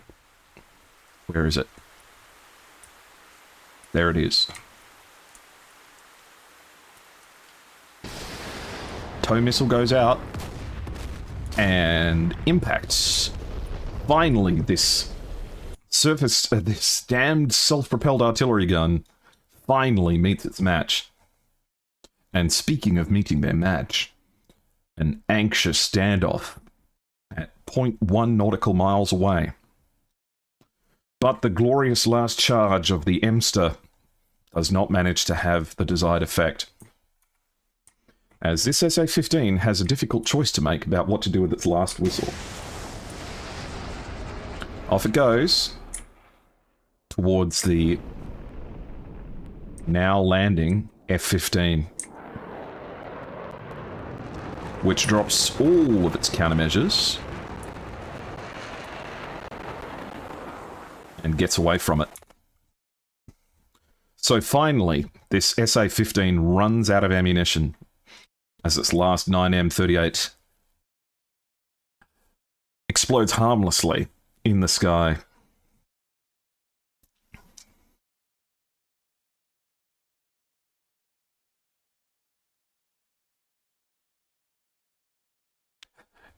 Kai now, after launching a bunch more harms, Has he finally managed to hit the Patriot battery? The answer to that question is no.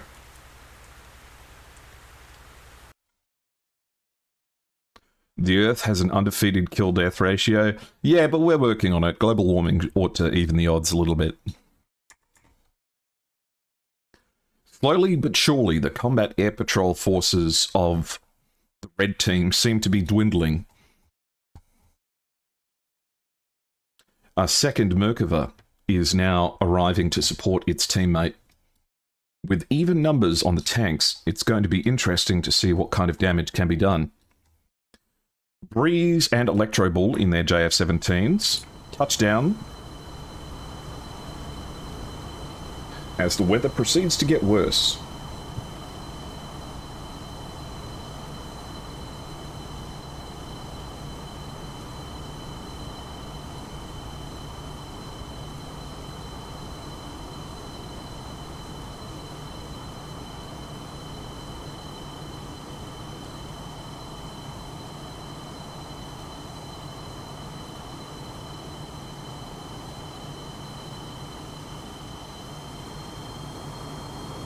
That commander does deserve a promotion.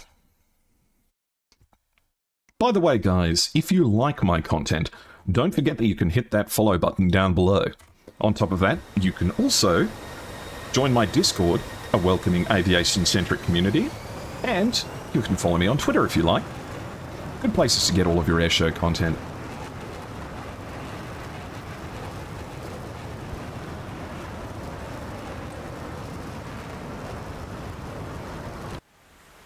And Alpha Whiskey is flying with his boards out as a bomb comes off the rails here. 2 GBU-38s.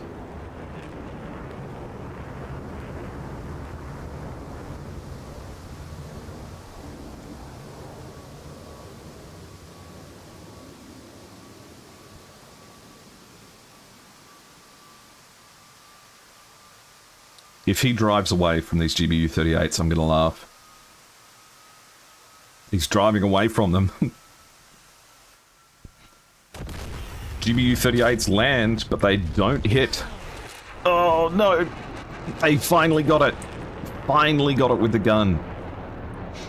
Rest in peace, SA-15. You were a huge pain in the ass for the blue team for a long time.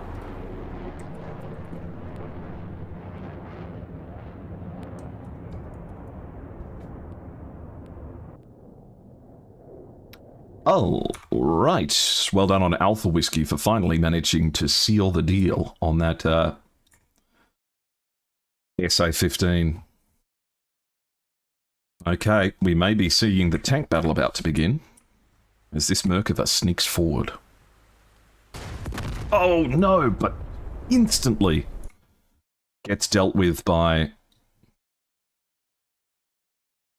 what was one of these 2 T-90s.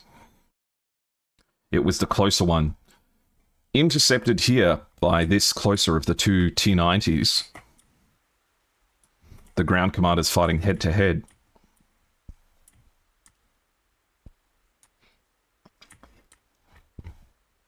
But there's still more tanks.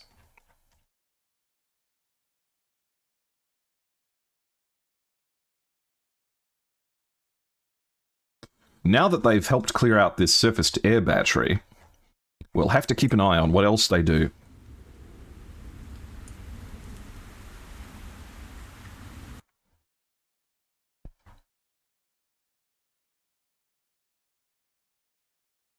I'm sure everyone's going to be relieved that they can finally land without too much bother.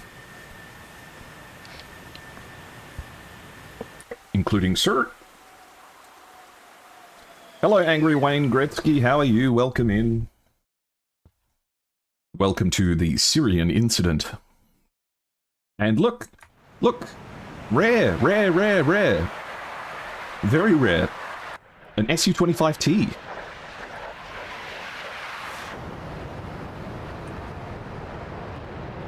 Carrying a Phasmagoria pod, but no weapons. Looks like this one's just an intelligence-seeking mission. the Phasgomoria pod does provide really good data on the location of different radars. So, we're seeing something that you don't get to see in DCS very often, which is an ELINT mission, electronic intelligence gathering mission, and I couldn't be more excited. Panica in an AF-15 here. Looks like we have a beautiful... where's the moon? Am I stupid? There it is. Looks like above the clouds. The moonrise looks great.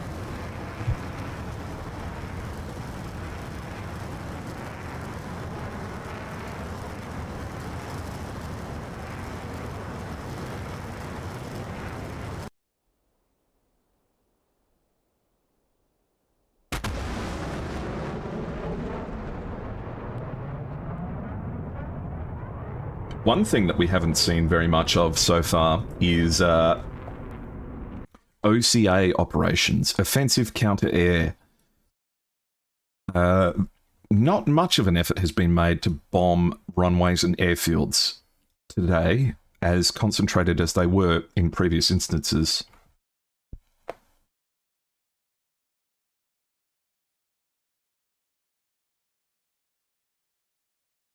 These ground forces a little bit tense, I think, as this standoff continues. You're doing well, thank you. Well, I'm glad to hear it. It will, of course, take me a little while to respond to anything, as you can imagine with the stream delay. But if you have any questions, or if you just want to insult me to my face, please feel free. And I'll get back to you in about a minute's time.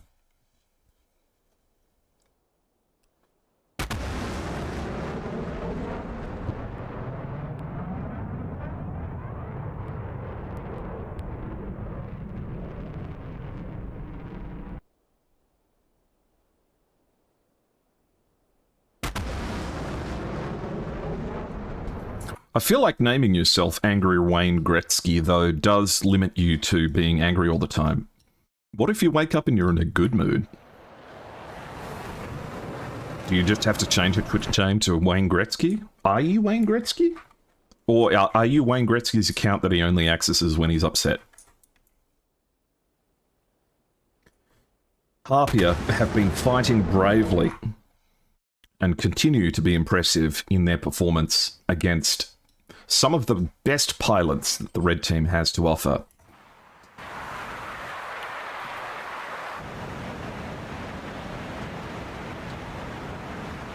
Agriel in the Su-25T is definitely going to want to keep their eyes peeled just in case anything shows up on radar, as they will very quickly run out of room to maneuver. We've got Alpha Whiskey here. He's got his air brakes out. And he's afterburning. Okay, I'm gonna start. I need you guys in chat to keep count of how many times we see an F-16 afterburning with its air brakes open. The count is currently up to 2. So if you guys could keep count, we're at 2 at the moment. That would be good. Dacia has their air brakes closed, which is good. And Vichy is here as well. The Iranians finally getting some room to breathe. Looks like Rosetta Stone is changing airframes as Alpha Whiskey has to contend with a missile coming up towards him. Oh no! Alpha Whiskey gets hit and goes down. Those air brakes popped all the way open. DCS moment.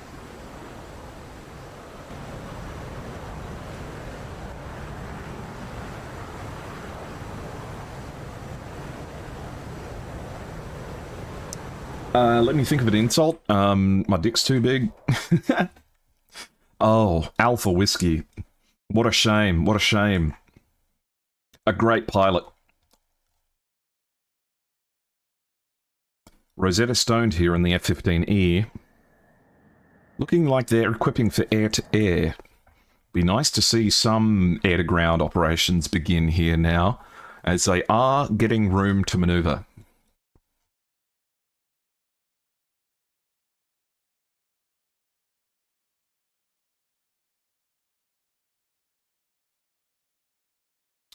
And here we have Merrick again in the MiG-29.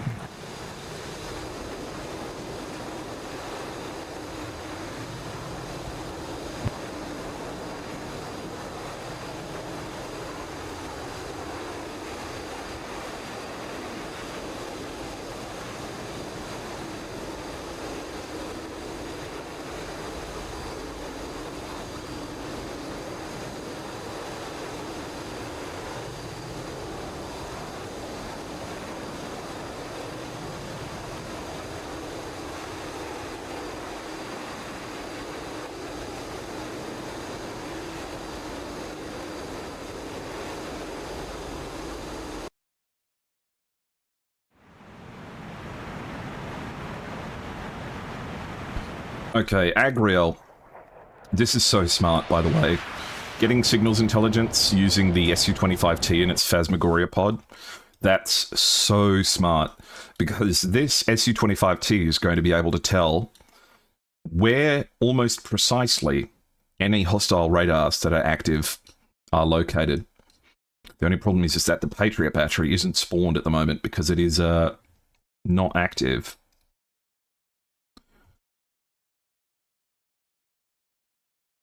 Panica's got an AIM-120 nearby, but no trouble so far.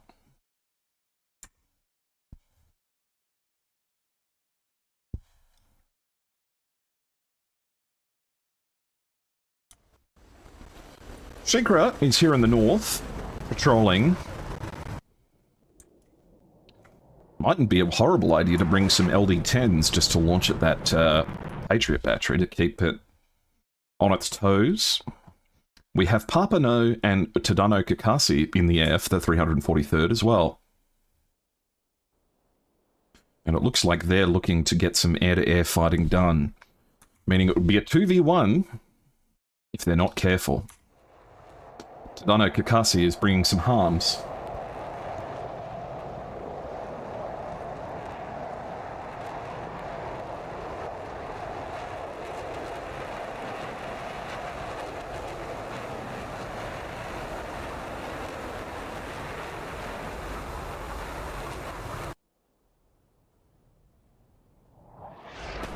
That's one harm off the rails.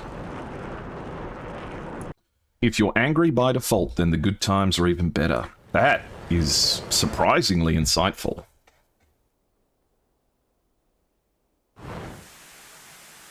High-speed anti-radiation missile goes up to 20,000 feet. Or rather, 30,000, 46,000 feet. Even higher than that. Pardon me. This Su-25T is going to get pretty close to Rosh Pina.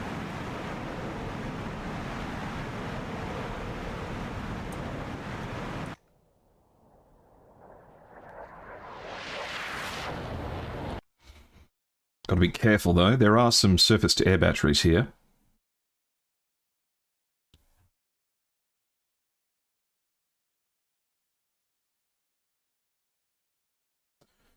These marks on the map, all of the players keeping excellent track of where hostile units are. The red team doing pretty well in that regard. Shikra fires an SD-10 over towards Papa No. 43,000 feet to 36,000 feet, 43 nautical miles shot. So not likely to hit Papa No unless Papa No doesn't maneuver.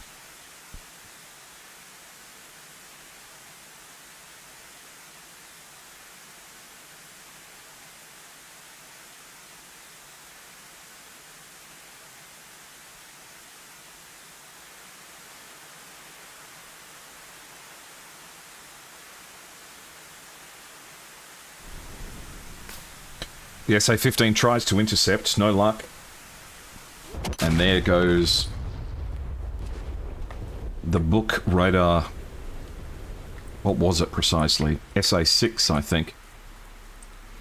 These launches, Transporter Erector launches, are going to be without their radar for some time. As Papano has an SD-10 going right for him. 1,400 knots. Papano might be in serious trouble here. Upper gets impacted and splashed. All of that careful patrolling by Shikra here, finally paying dividends. And Shikra has a missile to contend with at 47,000 feet, but is already turning cold. So long as Shikra just keeps flying away, should be totally okay.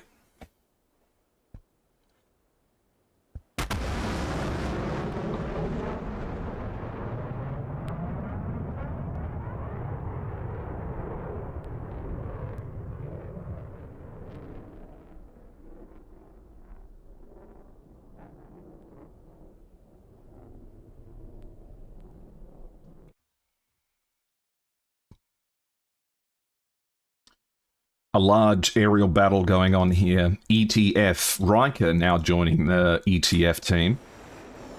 Riker from, I believe, the UK. Oh no, Riker hasn't got Riker's livery on. Usually has a beautiful NC1701 on it. But with 3 members of ETF here, I am going to find it very, very difficult for the boys operating out of Prince Hassan Air Base to get too much done. That being said, it looks like CERT may be locked and loaded and just about ready to take off.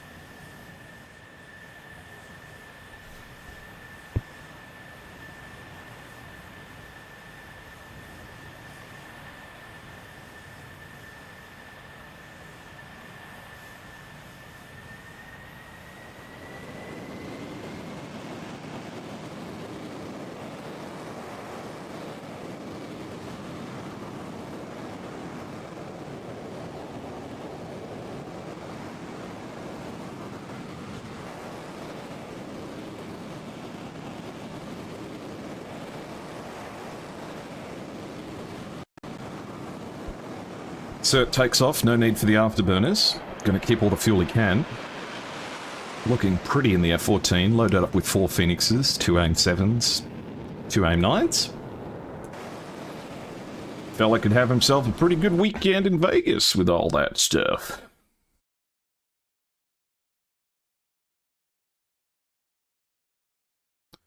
Where is our Su-25T? Is my question.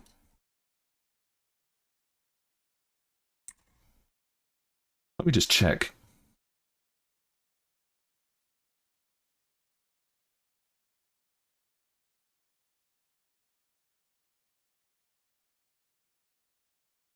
Okay, I don't see it being shot down, so where is it?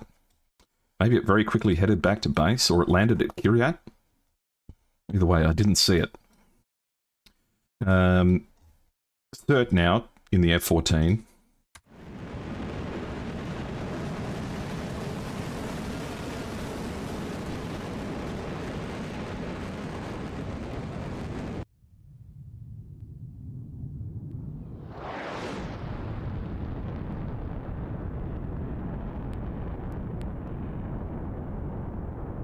Those red-hot engines burning up through the sky.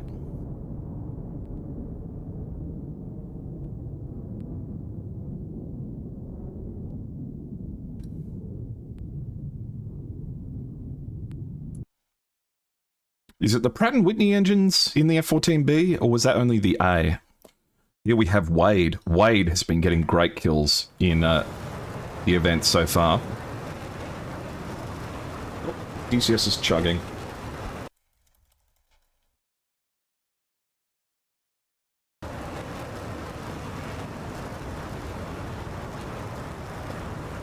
Okay, Wade. Clean and at 60,000 feet here. Looking to do some damage. I'm sure we'll see a launch any second.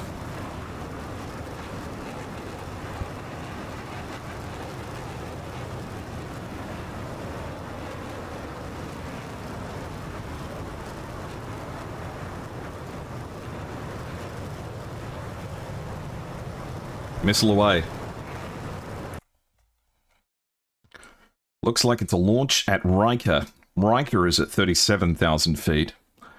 Wade is at about 60. Though Riker's making the clever choice and is going defensive, probably encouraged by that Patriot battery lighting up.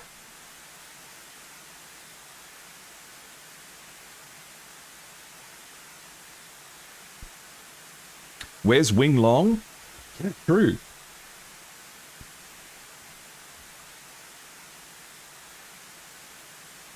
We need to check in on Wing Long. Has Wing Long taken off? I don't think Wing Long has taken off. I think Wing Long might have been exploded. Hello. It could only be the 51st PVO flying in formation like this.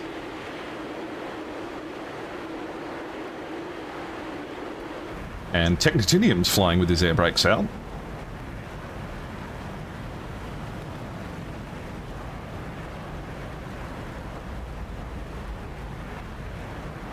Though in this particular instance, I have a feeling it might be for station keeping.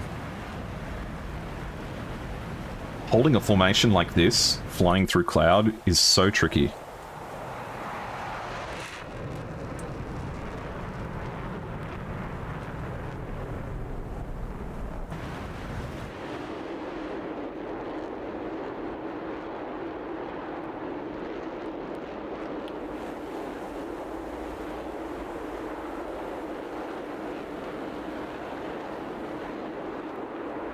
If he manages to stay on in this cloud, I'll be amazed.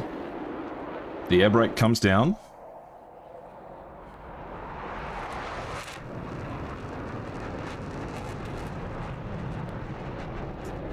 There's going to be an ad break in about 4 minutes, guys. In about 4 minutes, there's going to be an ad break.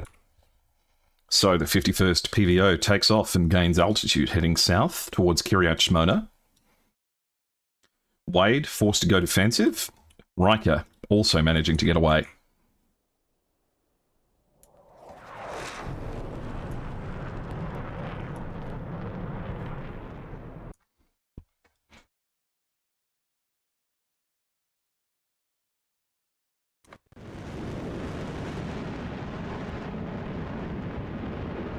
Cert is at 40,000 feet. Perfect hunting altitude for a hungry F-14.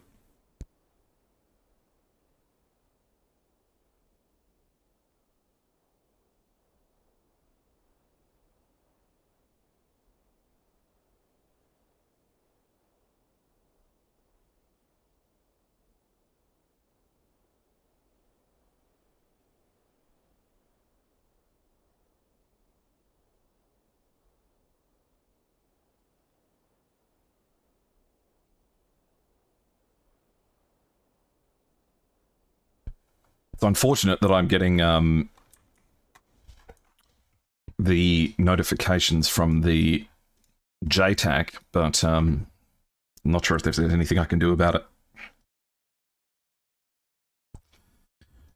Technitinium and Trout are in close formation still. Flying together as all good comrades do.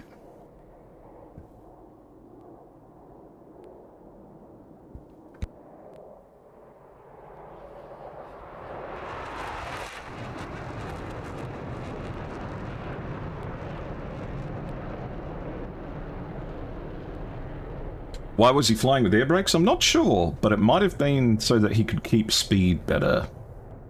But I'm not sure. I'm sure there was a good reason for it.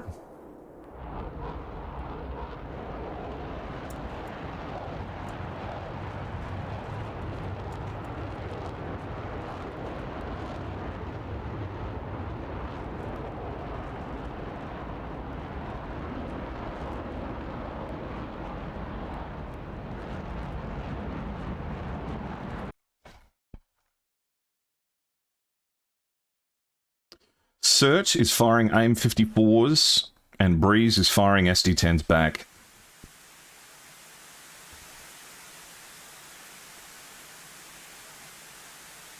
There's going to be an ad break in 1 minute, guys. An ad break in 1 minute. Actually, it might be now. No, it's going to be in 1 minute. So prepare yourselves. I can't skip this one.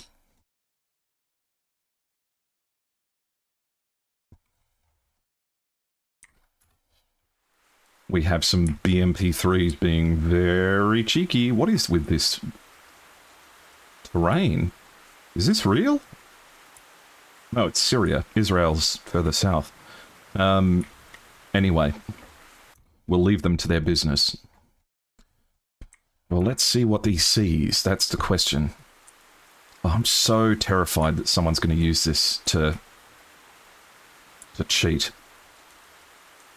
If you are currently playing in this match,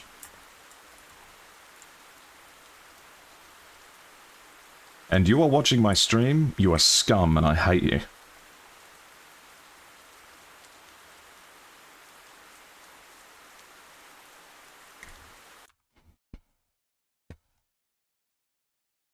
But if you are participating in this match and sticking closely to the rules, thank you so much for taking the time to participate in a wonderful event that involves so many people from all over the world participating in the spirit of fair play and having good fun.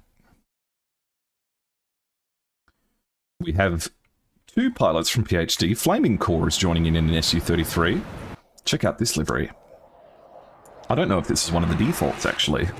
Gorgeous, though.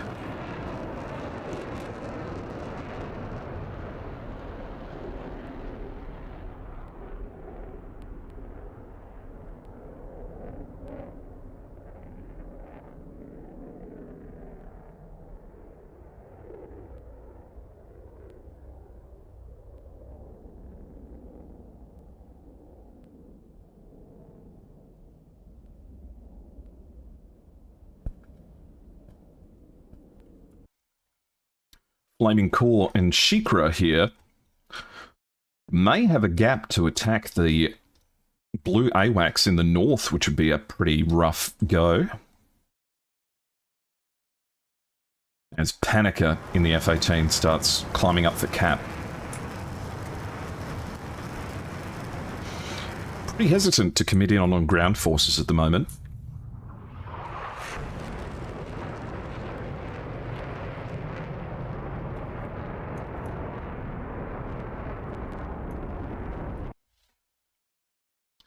Panica is going to be contending with Breeze here.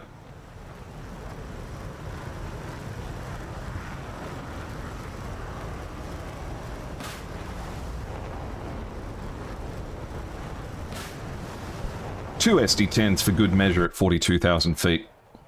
And a couple of negative Gs just to make sure that the blood is pumping. Look at this AIM-54. Doing what most AIM-54s do. Turning into an explosion. These two SD-10s going for Panica. Or one of them may be going for Cert. Either way, we'll keep an eye on them.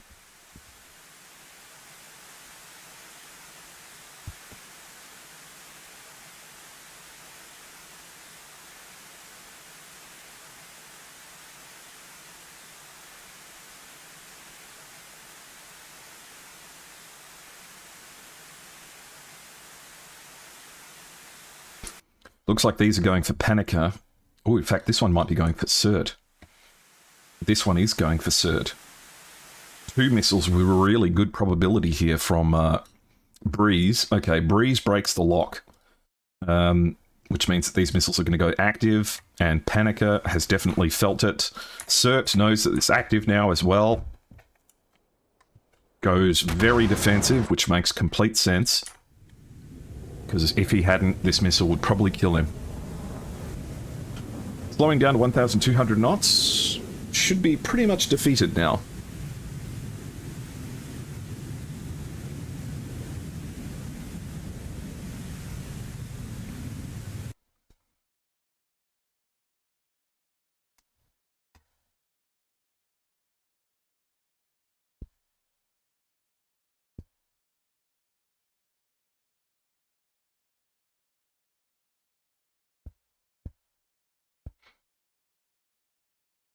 Welcome back from the ad break, guys. If you have been patient and endured the ad break, I appreciate it very much. Shemansky takes off in the F-14A again. I'm so pleased to see so many F-14s taking place.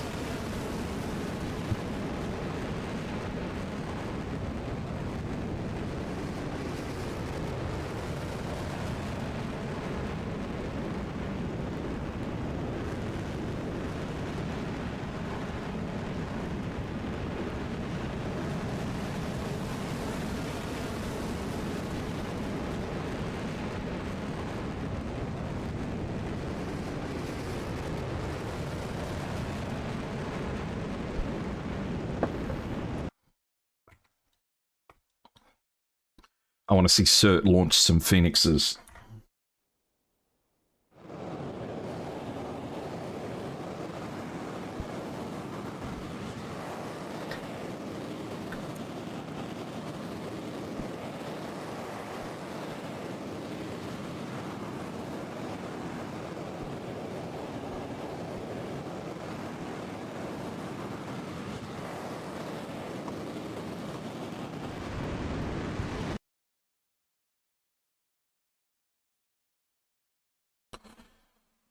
Technotinium, in close formation with Trout, is catching up with their squadron mate.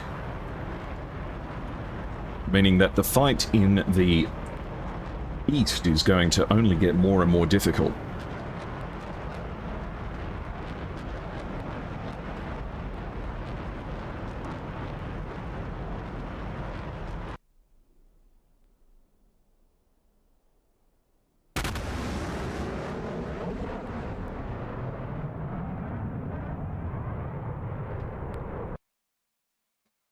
JP, now meeting with Technotinium and Trout, and Panica has fired at the close formation here. 35 nautical miles at 34,000 feet. We're playing with some very big ranges here.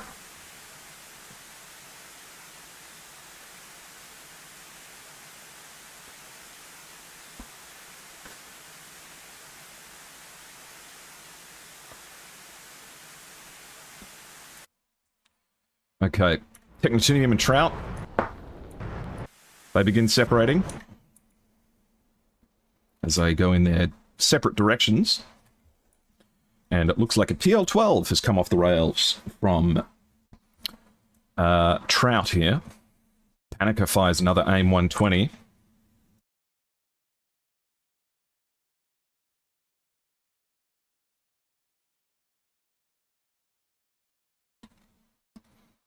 The PL-12 heading for Panica, causing Panica to go defensive here. Countermeasures being dropped.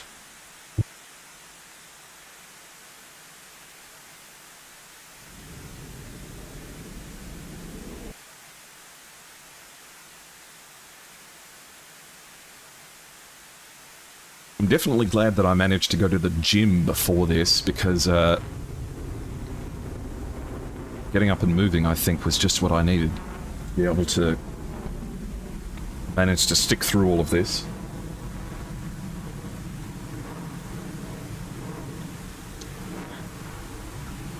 Perhaps in about an hour's time, we'll ask either of the teams if they'd like some help. And oh no. Oh no, oh no, oh no. There is a BMP-3 destroying a Patriot battery. This is a huge loss.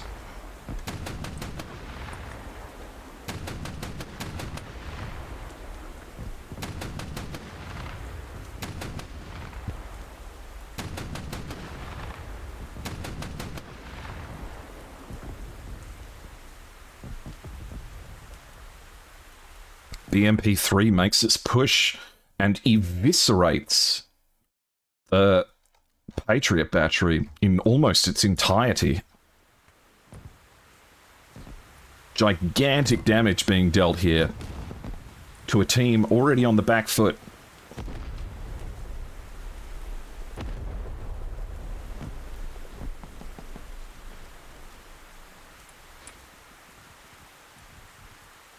This hungry caterpillar is going to be looking for more and more targets.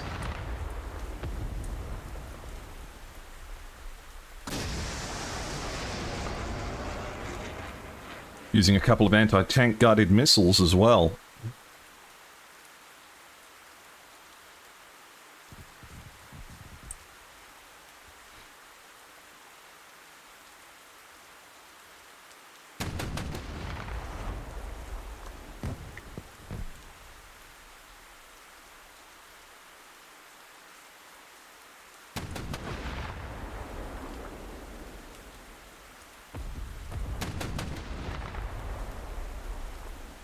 Just firing on the move and demolishing this entire battery.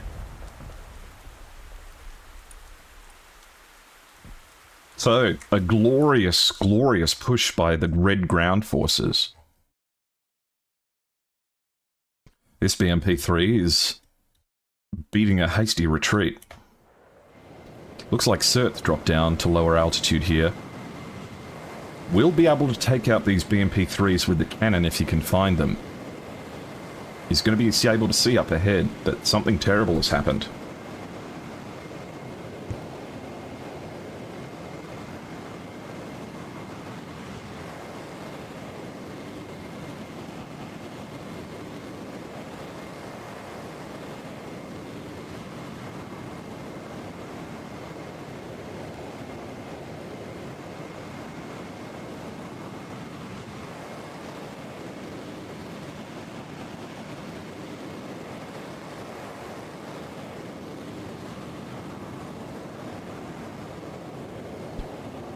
Patriots just taking more and more and more damage here, as even this BMP is managing to find some targets down here.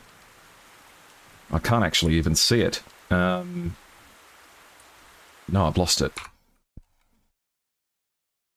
But someone has got to do something about this, this BMP-3.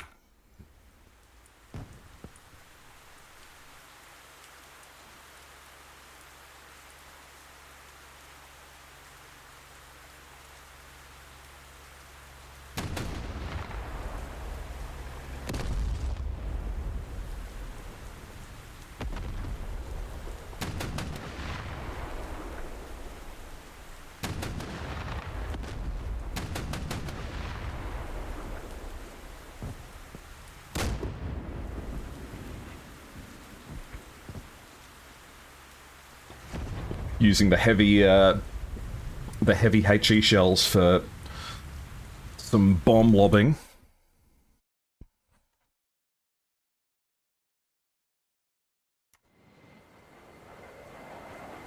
They need an A-10 to get around here and start hunting what it can. So it's definitely going to be able to see what's going on with the Patriots. Meanwhile, Wade, Panica, and Rosetta Stone are being just absolutely squeezed by the combined forces of GVAW and the 51st PVO.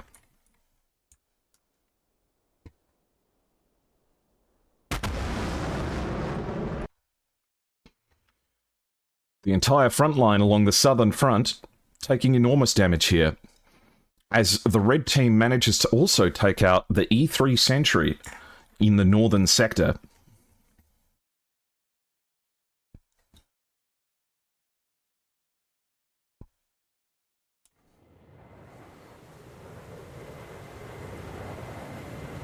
I think the only hope that the red team has is that by some miracle Cert manages to find this ground target.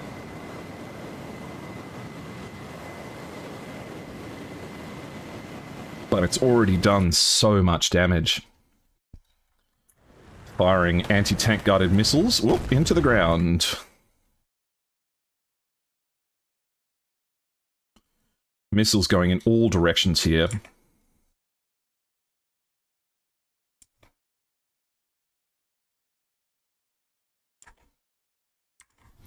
And it looks like Trout might have gotten shot down. But there's so many kills in the list that I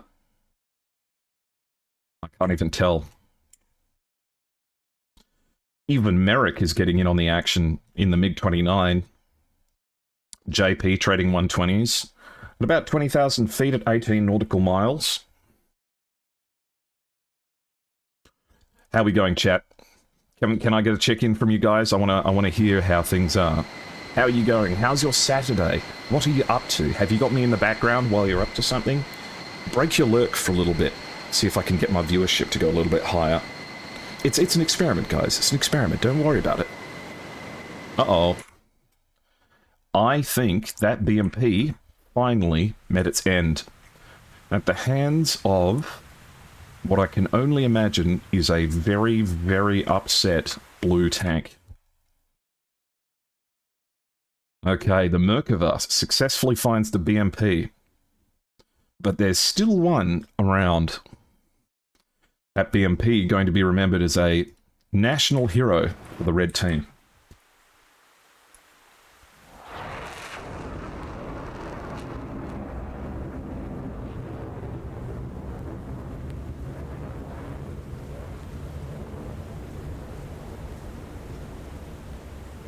Wade fires off more AIM 120s as best he can. Trading with Bravo Strom, who's at 42,000 feet, already has 2 missiles.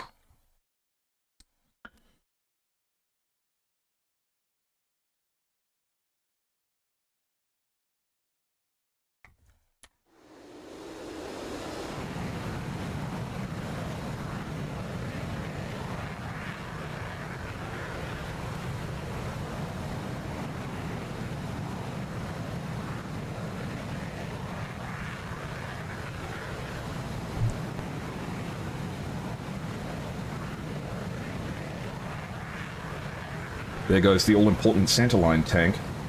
Hey, Flup, good to see you. Baking cakes? What kind of cakes are you making, Neptunimarg?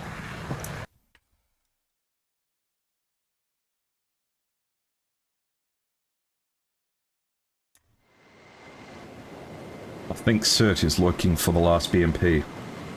On the background, while making breakfast and getting an E-level GTFO lobby. E-level? I still have a few rundowns that I haven't done. Still need to finish rundown 8, actually. Which I never quite got around to. Drinking coffee and putting off full yard work. What kind of... I bet it's raking, isn't it? And Shemansky in the F-14A, the glorious F-14A, is unleashing their AIM-54s.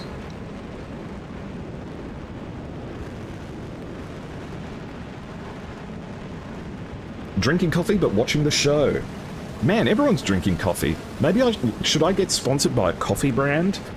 Do you guys do beans or instant, or have you got a proper espresso machine? I'm doing market research here. It's not because I care about what you drink, it's because I need to know whether or not I should get beans or if I should get...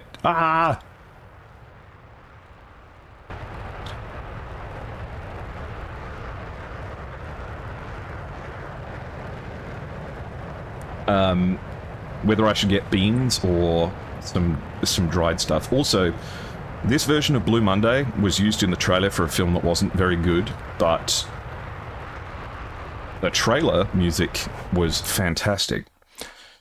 If you can tell me which trailer this music was featured in, I'd be interested to hear.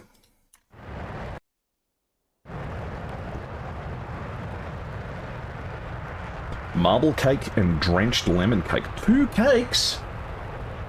Can I have some of the drenched lemon cake, please?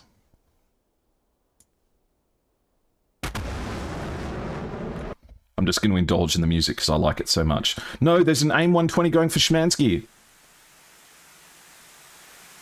The F-14A. Shemansky, maneuver! No! Shemansky! Wait. Did it just completely remove Shemansky from existence? I think that missile actually disappeared Shemansky completely out of existence. It just deleted him. Shemansky's gone, man. But yeah, I could get into some coffee beans.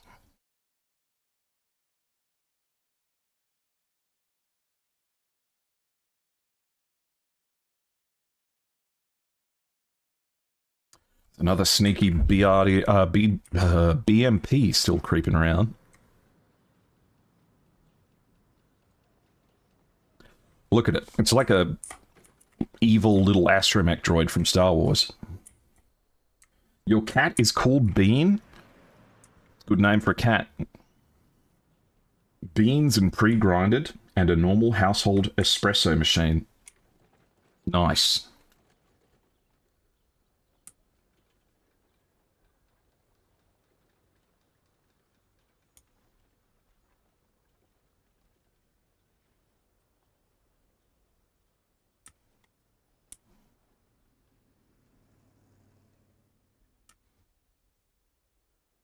You have Walmart brand Mr. Coffee? No. You see, if I have my choice of coffee, I go and I drink the cheapest, nastiest, black, instant coffee that you can get. because I love it. I love the bitterness. As this BMP finds yet more targets. Atomic Blonde, really good guess. And may even be true. But it was actually used in the trailer for Wonder Woman 84, a movie that I'm led to believe isn't great. But I haven't seen it. And thank you for the follow, Operator Dwarf. I also missed a follow from Log Savior 1 hour ago. Thank you very much for engaging with my content and helping us enjoy this wonderful event as the Eclipse Task Force is moving to take over the Southern Cap operation.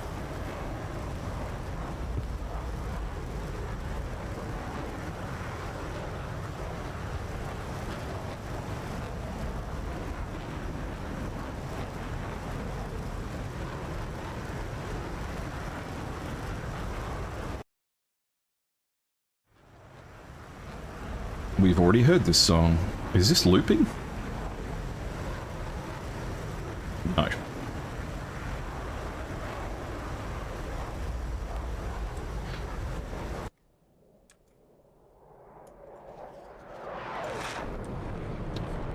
Also a great piece of music from a movie. I'll be interested if you remember where this one's from. You still drink it like you did in the army? What? You just, I mean, back in the army, how would you do coffee? Probably you'd just put all of the coffee grounds into your mouth and then you'd chew. As AGM 84s are coming out. These are... Ooh, these are rare. Standoff slams. They're firing slams. Ooh, I haven't seen... They're firing slams. Sorry, I'm excited. These are slams, which is standoff light attack munition. Though there's nothing light about it, I think. What is it? What is it? Oh, it's not light. So, SLAM. Standoff land attack missile. And these are data link guided. So, there'll be a pilot somewhere that'll be controlling the data link. So let's see if anyone's got a data link pod somewhere. It will have to be an F-18 as well. Unless they're firing them without data link, which would also be interesting. It must have come from Gurky though, but Gurky doesn't have the data link pod. So if you have the data link pod in DCS, what happens is when these missiles go terminal, it gives you a view of the camera. And you can do terminal guidance by adjusting its point of impact.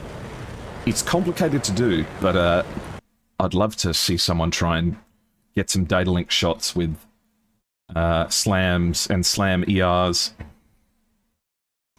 It looks like the writing is on the wall for Princess Han Air Base, as multiple pilots are looking like they're re-establishing themselves at Mufawak Salti, an airbase I've never been to before.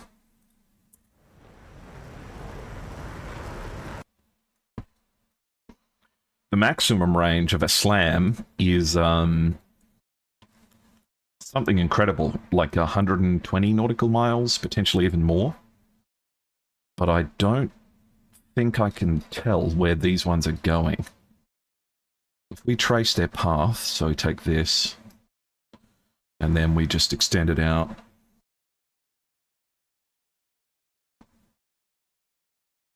We might be able to figure out. It doesn't look like it's An-Nizra, but it doesn't look like it's Shayrat either. It might be Shayrat. They look like they're going for Shayrat. Okay, let's see. They've got a long way to go. Oh, well picked, Operator Dwarf. You hit the nail on the head. Oh, look at all these LD-10s. LD-10s are anti-radiation missiles fired by the JF-17 Thunder.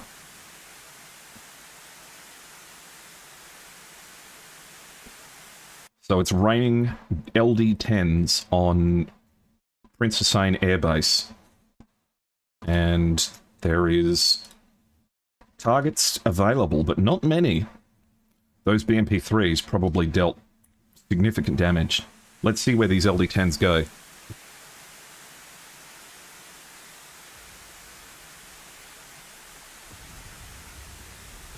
Sometimes, but I mean black, no sugar, no cream. I always liked it black. I didn't like the embellishments.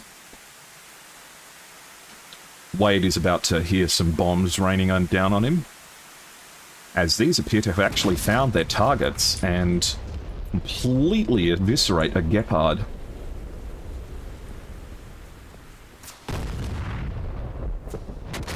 More LD-10s rain down, completely demolishing, meaning that this airbase is defended by little more than Vulcans, I think, at this point. And a couple of sandboxes. It's ripe for the taking.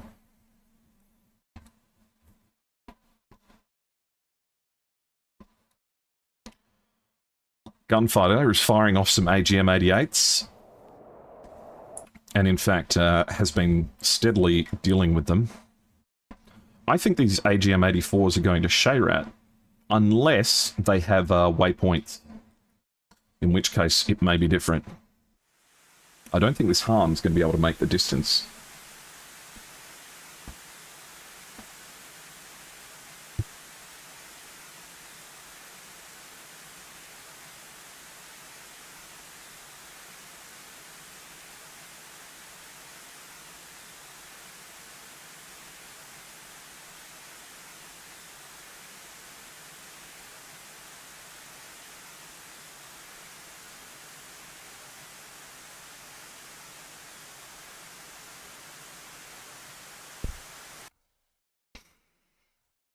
Where might it be going? Somewhere near Thala. Looks like the SA-15 might be the target. But usually the strongest emitter in this bunch is the SA-15, so the SA-15 will probably activate and try and defend itself, and as promised.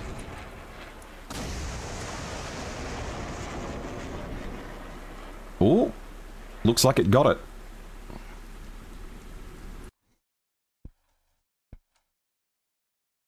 No dice, as Gunfighter gets slightly too close to an 9M38.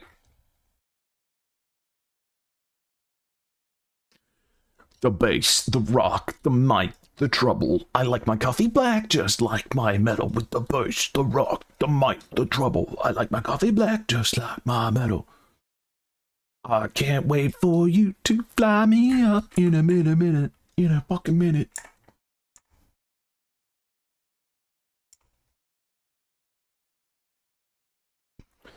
Okay, Wade feeling very lonely at Prince Hassan. Taking off with Mavericks. That is your German engineering now, Gepard. I do think that the Gepard is actually a little bit undermodeled within ZCS. I think that the Gepard is in need of a better self-protection suite.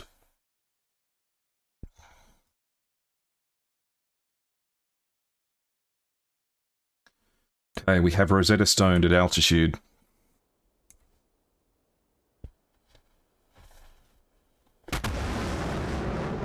From GVAW Damascus Catboys here, clocking out. An impressive performance, GVAW. A commanding presence, I think, on the battlefield. How do you guys feel like it went?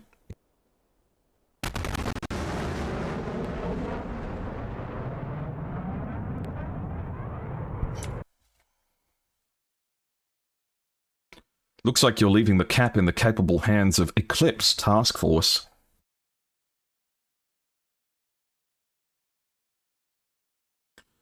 And you couldn't ask for anyone better. This AIM-120 actually looks like it's getting close to an airbase. If this landed on a runway and blew something up, I'd be so funny. We're using AIM-120s for ground attack, boys. It's expensive, but it doesn't work. The airbase crew's gonna be like, what the fuck was that? Alright, where are our favourite Oh no, the AGM 88s. Where'd they go? Did they hit Shayrat? Whoops, we're too high up.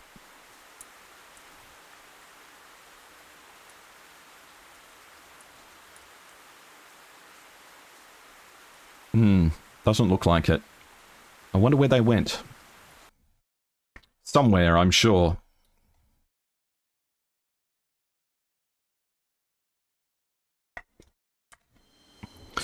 After that very excellently well done LD-10 strike, the JF-17's looking for the runway.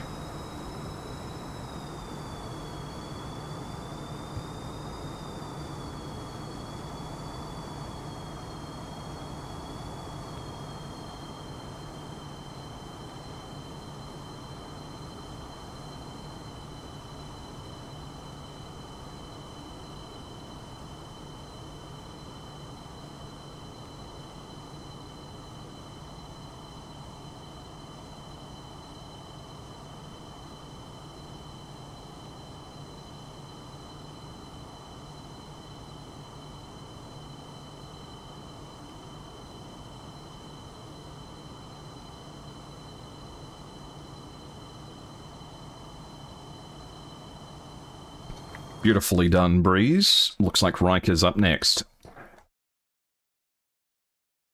Wade searching for ground targets here. We'll know that the BMP's somewhere. I wonder if he gets an icon for it. Playing a very dangerous game of cat and mouse. The only thing that would be funnier than anything else happening here would be if this BMP-3 shoots him down. Haven't got any A-to-A kills. But at least we can help ETF. They did really well. Yeah, but it's ETF. I mean, ETF always does well. It's some of the best pilots there are. And certainly the best JF-17 pilots there are.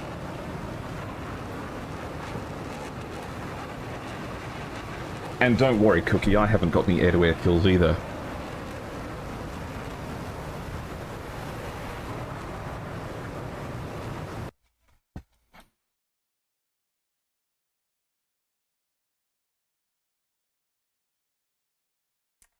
I'd love to see Gurky get some more slams.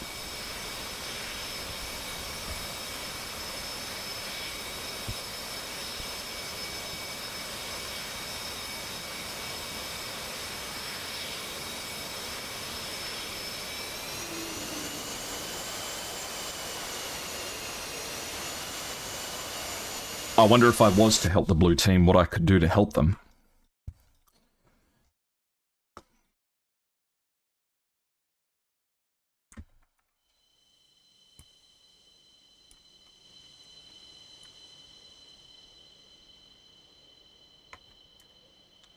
No ordnance in the air just at the moment. Wade is hunting for this BMP. But isn't quite finding it.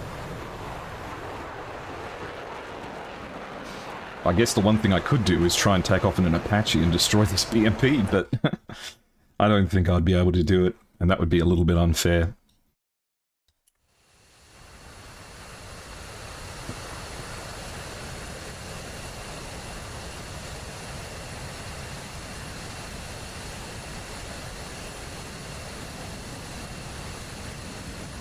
Okay, in about 45 minutes I'll have a look about joining in.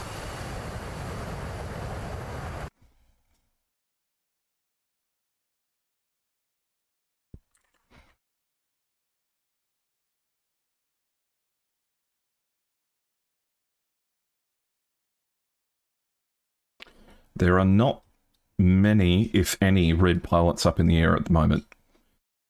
A brief window of opportunity is opening for the blue team. The question is, can they take advantage of it? Okay, Wade looks like he might be on a good line to try and find it.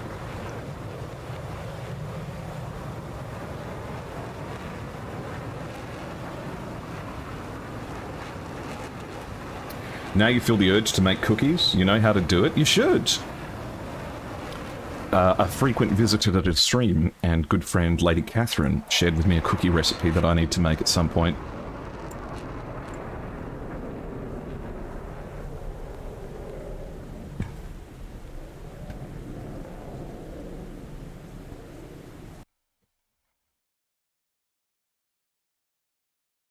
Oh, and we have Cert back in the F-14 as well.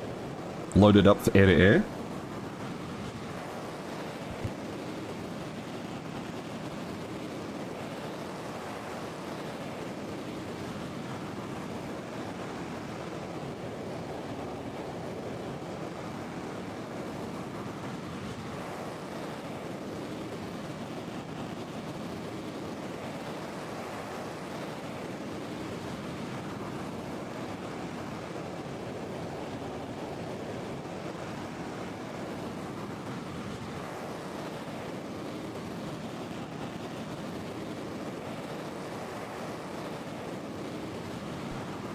Alright.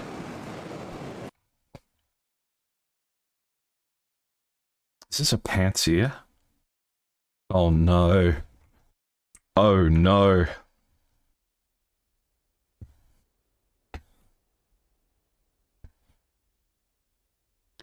This is the one thing we didn't want to happen.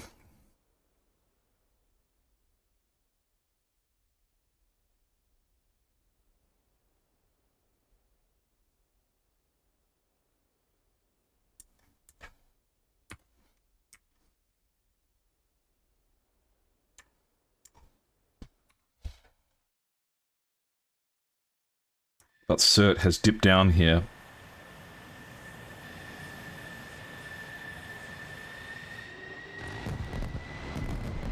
Ooh. What have we got going on here? Ground combat happening. A Vulcan finds the BMP and deals with it summarily.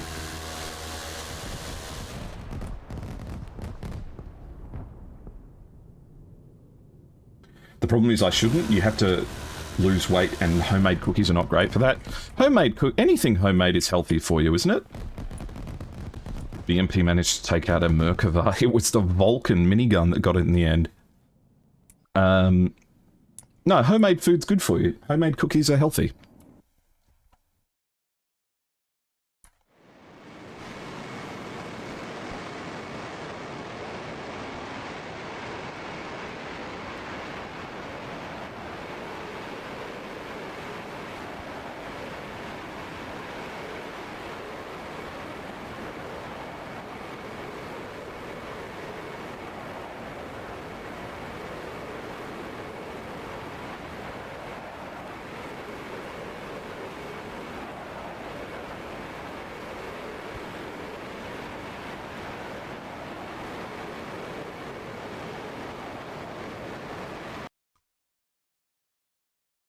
Yeah, the Princess-Anne Cap boys did good work, but it was an uphill battle, and I don't think it was easy for them.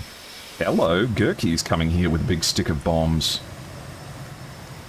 Navy bombs, white bombs, air-bursting fuses.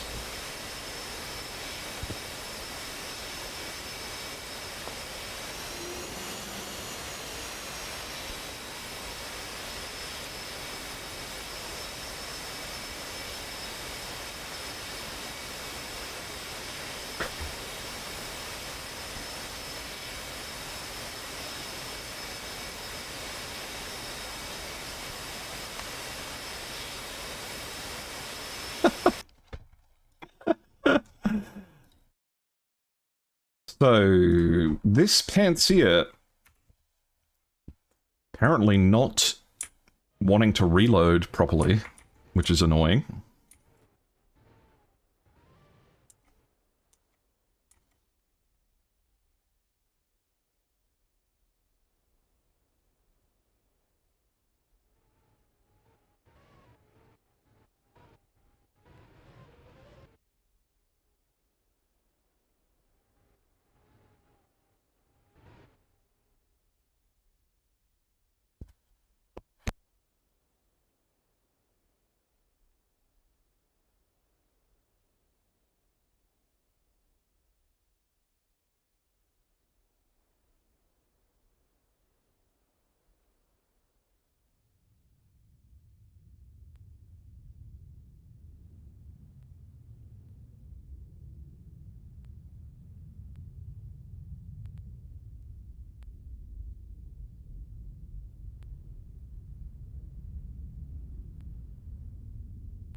I did see someone occupy an Su-25T earlier, and here it is.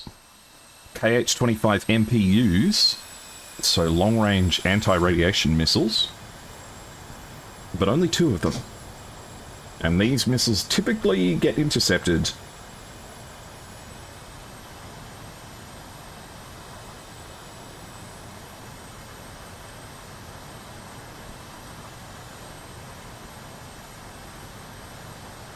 I saw they've come out with turkey-flavoured Oreos this year. Is designing new snacks that hard, or have they really completely run out of ideas? Why don't you make the Oreos taste like Oreos and make something different that tastes like turkey? Incompatible flavours. And this is coming from a pineapple on pizza enjoyer as well. I love pineapple on pizza.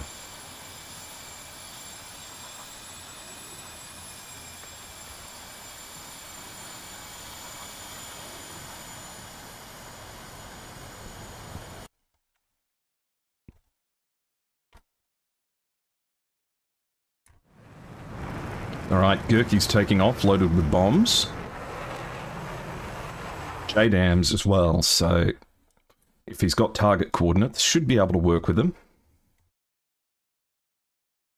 We're seeing ETF steadily rearm here. Oh, hello. Check this out. SD-10s, BRM-90 pods. So these pods on the wings here, tricky to see, but looks like a rocket pod. But if you have a look at the front of these missiles, you'll see that they each have a laser sensor in them. So they're laser-guided rockets, kind of like a heavy caliber APKWS. And I think they might be looking to get some work done down here. Excited to see if they manage to do it. Very cool weapon to use. Requires a lot of skill too. As JP takes off, no need for afterburning here when you've got that much runway.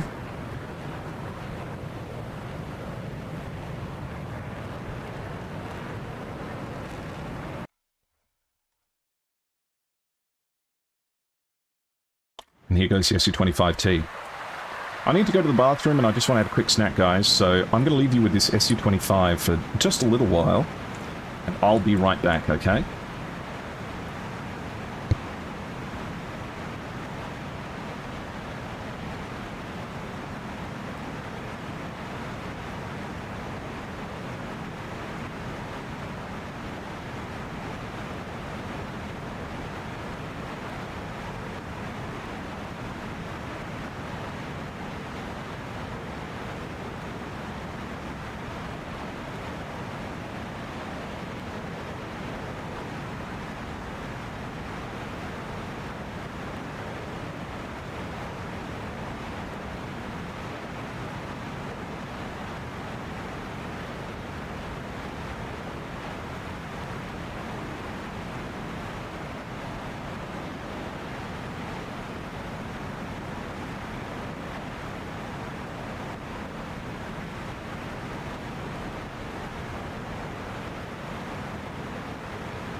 Alright, I'm back. Heck, I think I'm going to have to help out the blue team. There's not enough planes in the air. Oh, but Gurky's making something happen. All 8 of those bombs come off one after the other.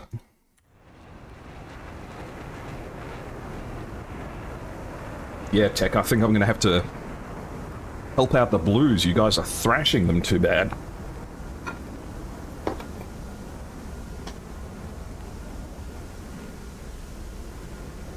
Maybe I should get Nuts Squadron to come with me.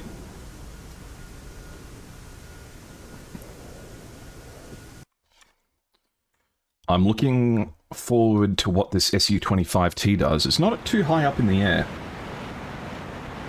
Good morning, Mika. How are you? For once, we get a Mika on stream who isn't at work. I just need to crack my knuckles. Give me a second. Alright.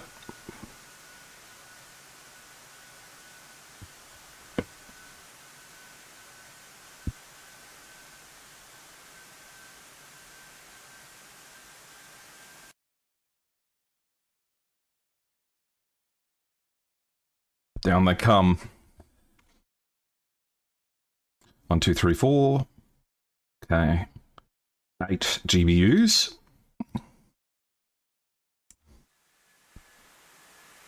Penetrating through the clouds. I'm heading right for the objective. Bang, bang, bang, bang. All dead on target. Huge damage.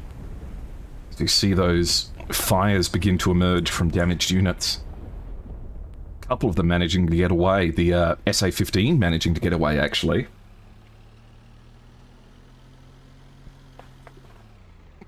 But still, the blue team finally getting some damage on the board. And Gurky doing a great job of it. You just woke up? Did you have a good rest, Mika?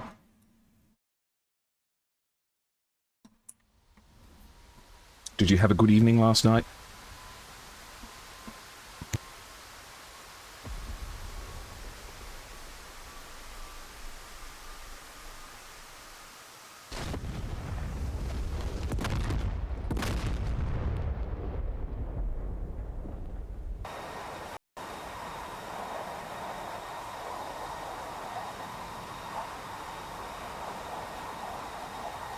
You lost the Carafe?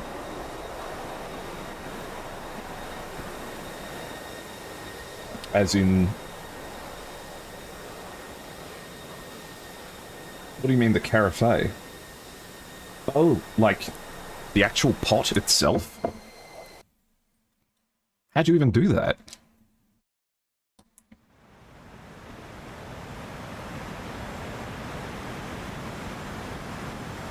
I think that drip coffee tastes great.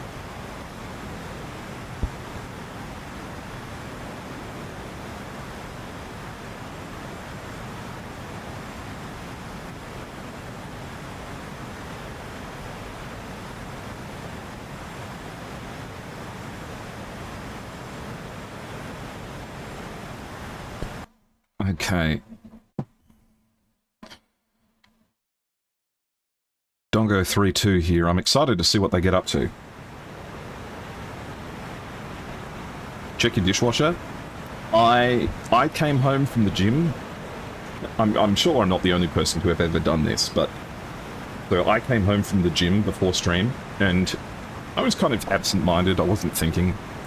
And I took off my gym clothes next to the laundry basket, which is in the kitchen. So I was the only one home. Off go the missiles. I was the only one home, so I was taking off my gym clothes and putting them straight in the laundry basket. And then I took off my shirt, and then I leant over, and my recycling bin is right next to my laundry bin. And I took my shirt off, and I just put my shirt in the bin. And then I went over to the shower, and I said, wait a second. And then I walked over to my bin, and I was like, huh. Took my shirt out, and put it with the laundry. But I nearly recycled my shirt.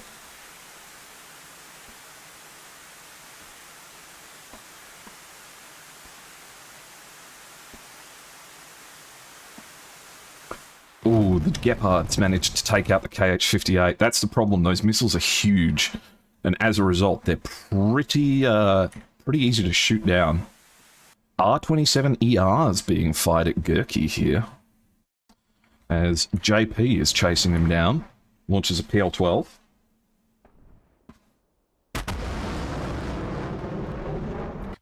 Other things that I've done recently is, yesterday I made about 6,000 calories of the most 6 out of 10 pasta I've ever cooked, which is great. I'm looking forward to eating that for about 4 days.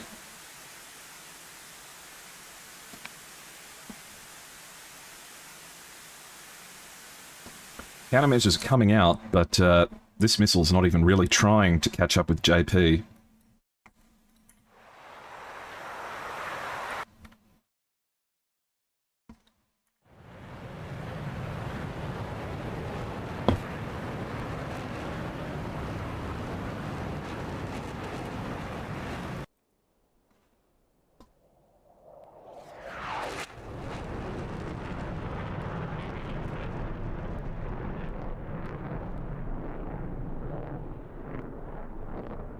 Recycling is good. Yeah, it is.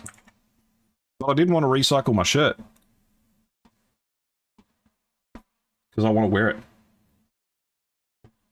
37, that's as many millimeters as early tank guns. Thank you very much for the 37 months, Mika. It's such a pleasure to have you. And I hope you realize what a gift it is to have you around.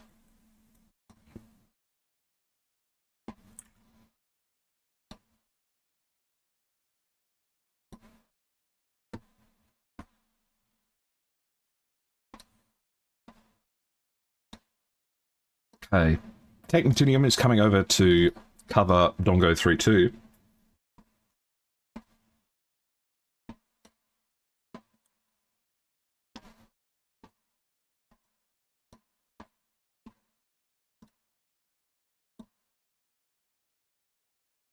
Breeze and Electro Bull are back now. These ones are carrying air-to-air ordnance, but it is Breeze that is carrying the air-to-ground. I always refer to these massive glide bombs as suitcase bombs because they look like they're, I don't know, massive, you know? They look like, you know what they remind me of? They remind me of the aerodynamic boxes that some people put on the top of their four-wheel drive vehicles.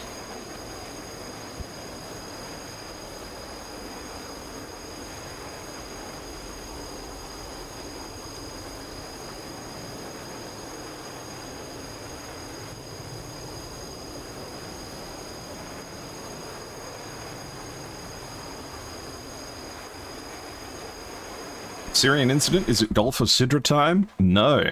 It's red versus blue. And it's not in Halo 1. It's in DCS. Digital Combat Simulator. Because there's combat, it's digital, and there's a AH-64 heading down. I want to keep a close eye on Breeze. And Riker's coming too as well. Not at all intimidated by this horrifying weather.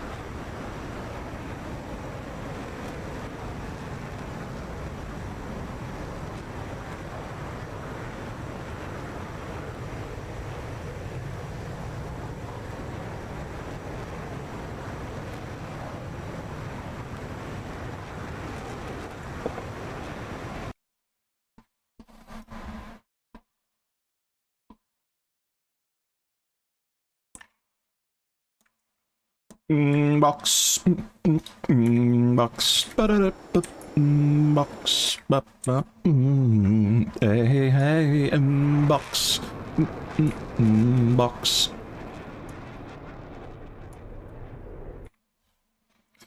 Breeze and Electro Ball.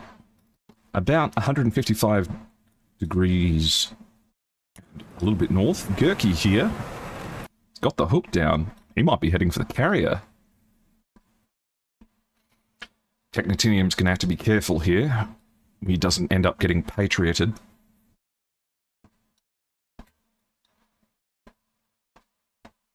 As Dongo 3-2 fires off their last KH-58.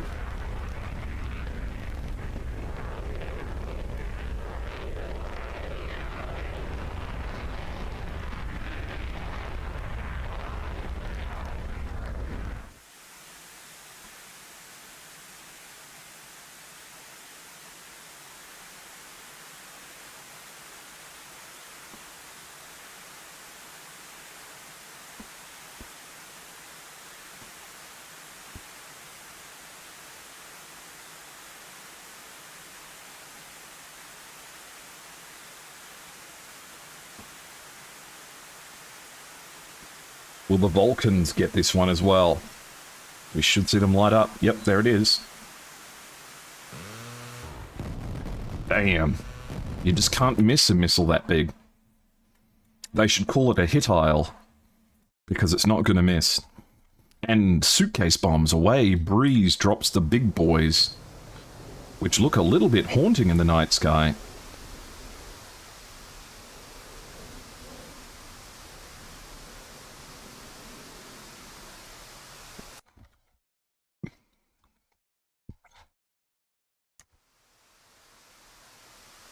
I'm trying to see if I can see both of them at the same time, but despite the fact they're apparently right next to each other, I can't see them. Never mind. Glide bombs. One-way ticket. If red can get Princess Sign, this will be a major blow to blue. Yeah. And considering how heavily... Pardon me. How heavily defended Princess Sign Airbase was. It's not going to be easy. But it does seem like the back has been broken on that objective.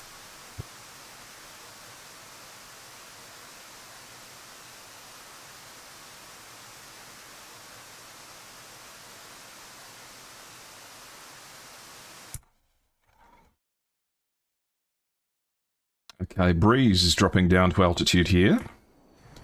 He's the one with the BRM 90s.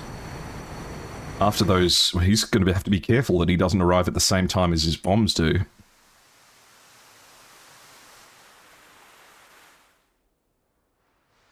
It's crazy that I can't see both of them at the same time. I know that's tricky for you guys. That doesn't make any sense for you guys, but...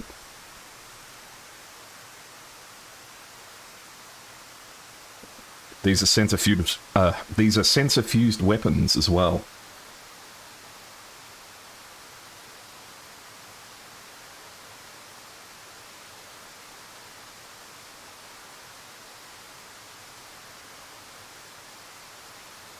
ETF is doing their black magic.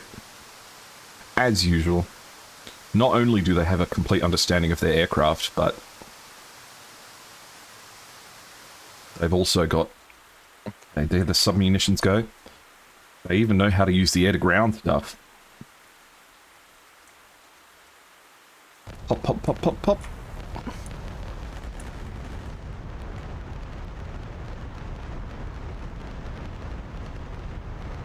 Doesn't look like there was too much, actually, to hit in that area. And BRM 90 laser-guided rockets have been fired. Oh no, he's firing laser-guided rockets at the Apache.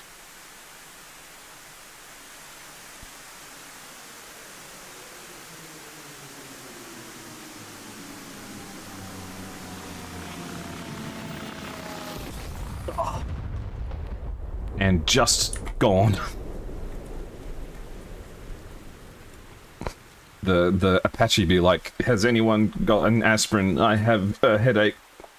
Does anyone have an ibuprofen?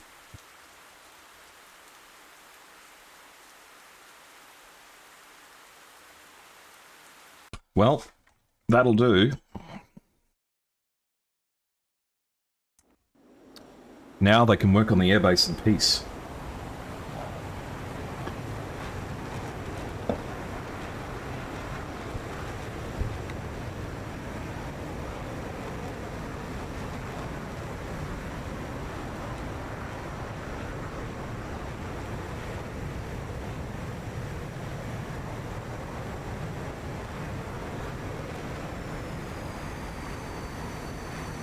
Going to be an ad break in 4 minutes, guys. An ad break in 4 minutes.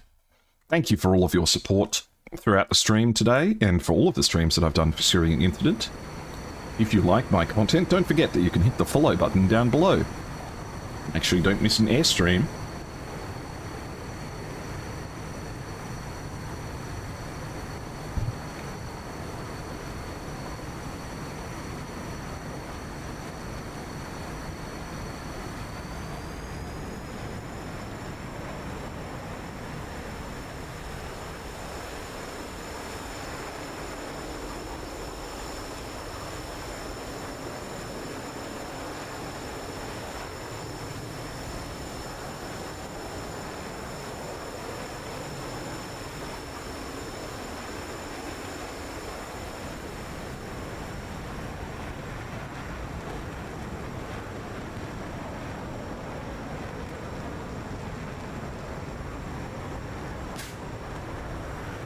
The RM90s launched away.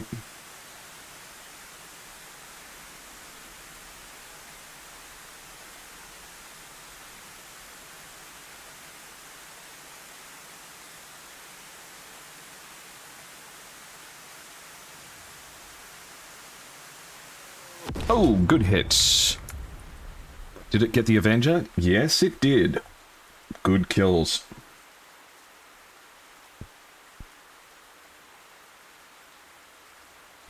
ETF is one of my favorite teams in all DCS competitions. All of the members of their team, Riker, Breeze, Electro Ball, it's always the same people. They practice together, they train really hard together. They were saying they didn't have as much time as they wanted to practice and train with each other during SATAC, so I hope that this environment is giving them an opportunity just to sharpen their teeth a little bit. And at the same time, just demonstrate how wonderfully in control they are of the JF-17, because they are just so good with it. And this SU-25T, with nothing but a Phasmagoria pod, is attempting to make something happen here. Still has its landing lights on, actually. Also, there's going to be an ad break in about 1 minute or 2 minutes, guys. 1 minute or 2 minutes, and there'll be an ad break. And I can't do anything to stop it. Oh, this AIM-120, heading out towards Electro Ball. It has potential. This might be a rare lapse in judgment from ETF. No, Electro Ball's going to get away from that pretty comfortably, I think. In this kind of weather, too, getting the targeting pod to cooperate. Crazy, crazy stuff.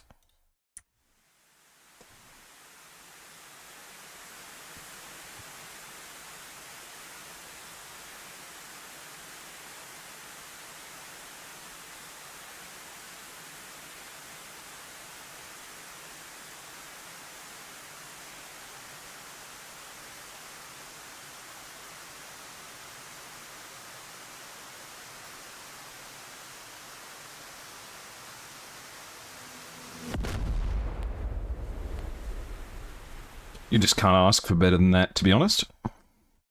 But Wade is here now. And Wade is a great pilot. Electro Ball's performing top cover. But Wade isn't far away from Breeze and Riker here. Breeze fires a missile up at Wade. Still travelling at 1,600 knots. This is one of the ground attackers that launched this one. Okay.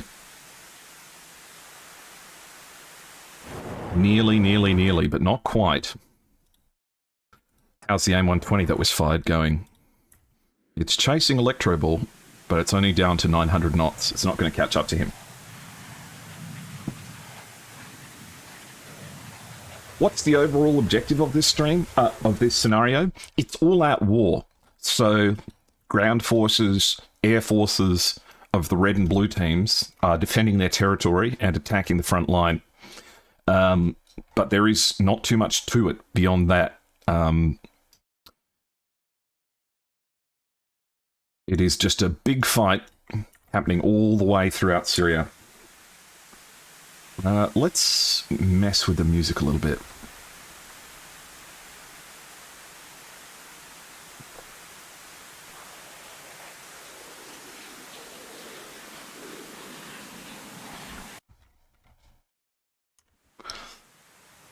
Okay, even still carrying the BRM-90 pods, Breeze is managing to just get away from this 120. But has run out of missiles to defend himself with. Wade is still trying to make something happen here. Riker and Electro Ball are pushing in as well. I think Wade's going to have to be careful that he doesn't get in serious trouble here. A missile does get launched. It kind of looks like it's going up towards Electro Ball here. Yeah, it's climbing altitude.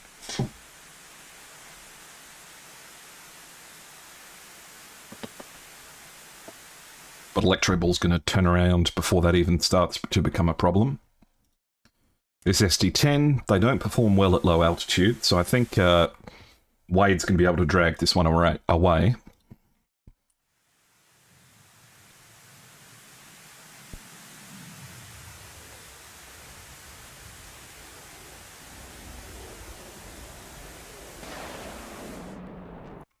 As this missile passes underneath Riker, who fires off an SD-10 at Rosetta Stone.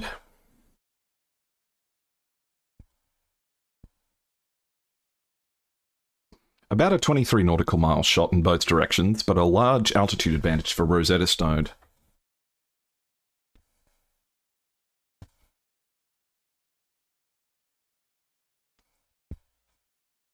Both of them start going cold once the missiles go active.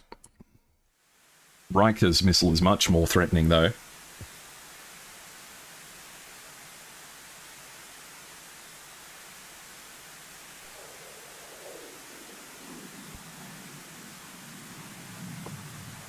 You believe the explanation just hit the ad window? Yeah, but at the same time, Mark Stupid is subscribed, so he would get to see it. We have 40 seconds, just you and me, the subs and me, 40 seconds. What should we talk about? I don't know. An enormous collection of aircraft is gathering over Prince Hassan Air Base as the 45th shows up. And I don't think your name is true. I only own FC3. Who have we got coming in here? From the 45th, we have Amp, Hopper, and Sonic. From JFG, the 45th JFG, the Horseman. Oh my goodness, the blue team is in so much trouble. Rosetta Stone and Wade are just going to be battling, I think, here. Electro Ball's got a missile coming in. Welcome back from the ad break, guys. Thank you for your patience.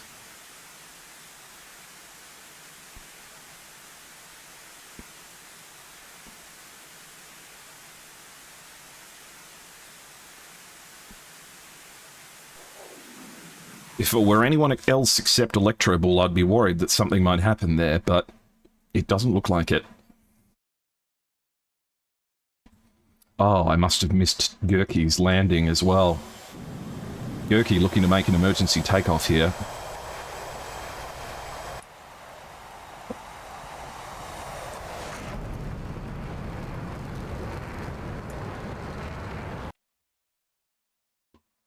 .45th is here, let's go. Yep. And what a threatening formation they have.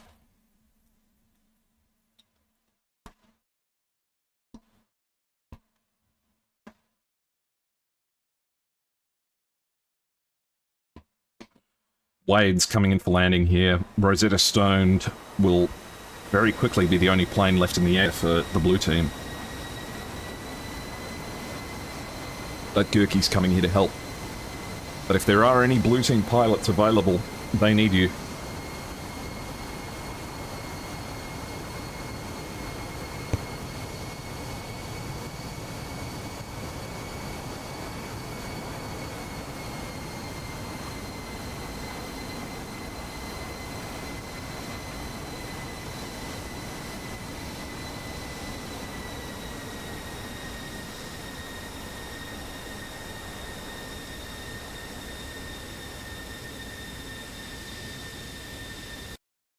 Great landing by Wade, but Rosetta Stone is just getting totally punished here. In terms of surface-to-air batteries, there is a NASAMS over by Muthawak. What is that? Muafak. Muafak Salty. Muafak Salty is defended by Nasam's battery, but that is not going to make things easy. And in fact, Breeze is pushing up here. What are you planning, Breeze? You haven't got any SD-10s left.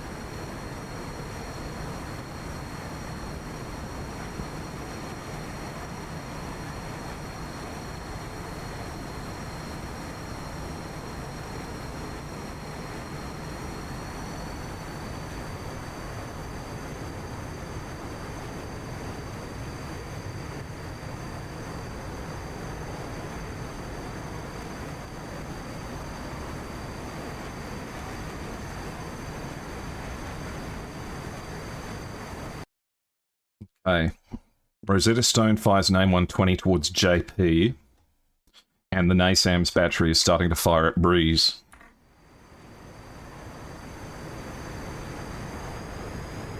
Breeze goes defensive.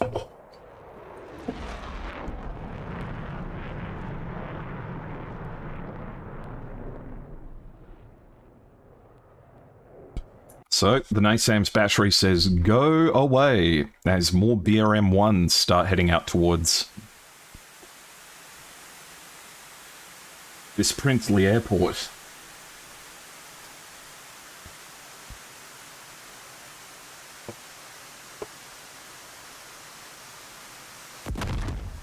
Oh, they're a bit too low to the ground, though. They don't have the legs to make it. Sometimes you have to loft them a little bit. This missile gets very close to JP, but doesn't quite have the legs. Gurkey's at 37,000 feet and starting to meet up with the 45th as they begin to arrive.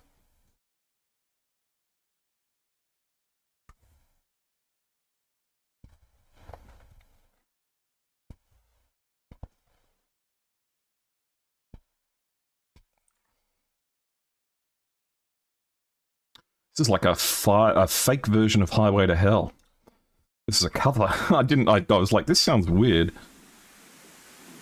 But no, it's a cover version. Why did it put a cover instead of the real one? I want to listen to the real one. Look at all these missiles and contrails in the air, including technetium.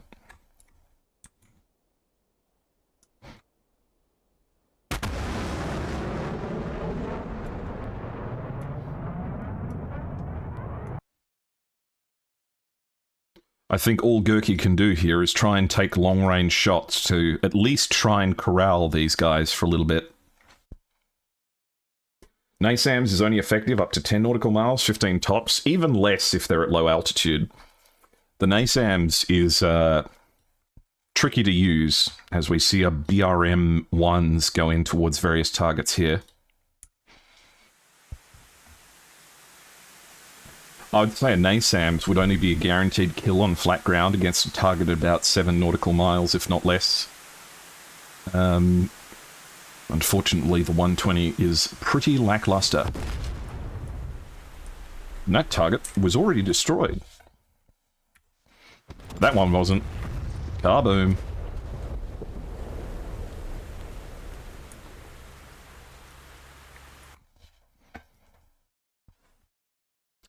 Gurkey fires long-range AIM-120 at Sonic.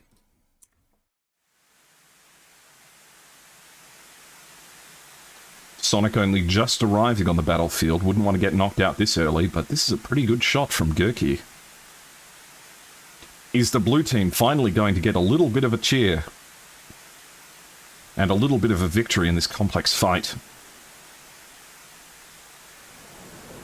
Okay, it looks like he's going to get away from it, actually. Unfortunately.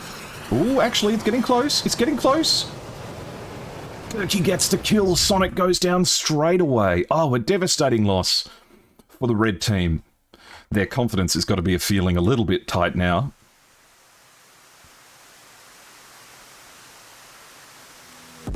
Impact.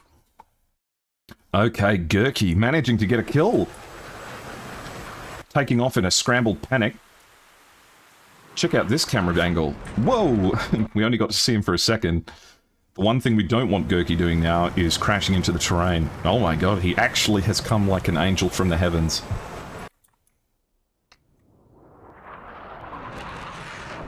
The hero of the blue team, Gurky, deploys. And there's another AIM-120 heading out towards I Only Own FC3. The NASAMS battery has fired as well. And Gurky does too. Yeah, this is the problem with NASAMS, is that they get up to 30,000 feet and then they're just moving so slowly that they can't get anything. If a flashlight is a torch, is a flashlight a blowtorch?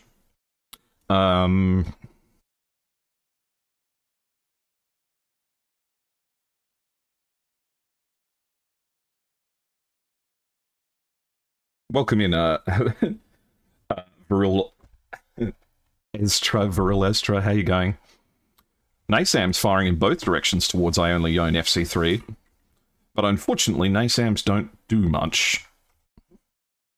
But gotta be careful to not overextend into the SAM batteries, or else these NASAMs are going to stop being a joke, and you're going to end up with an AIM-120 slam down the back of your head. More BRM 90s coming out.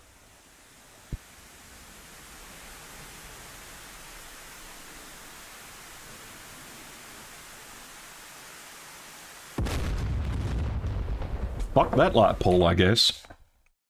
And here we have Ustio, who's been doing so much work for the red team.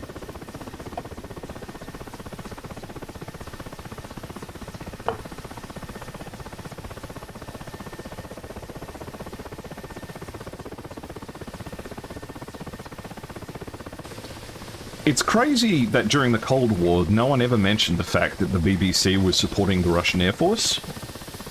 I mean, it's the national broadcaster of the UK. What are they going to do? More BRM 90s. I call them BRM 90s, but they're actually BRM-1 90mm, but I just call them BRM 90s. And it's a bad day to be a watchtower.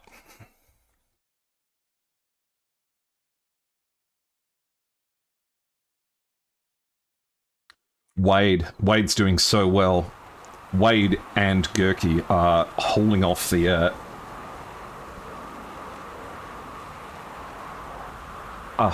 the red attack here.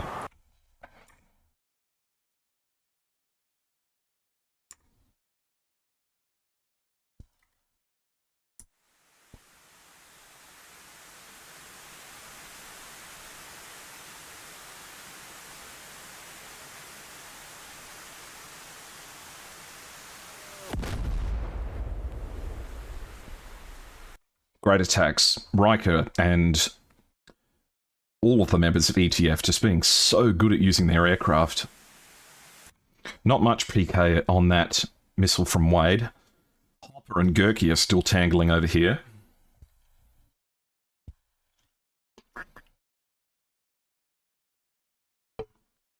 The question is, if I join the blue team to help, what should I join in on?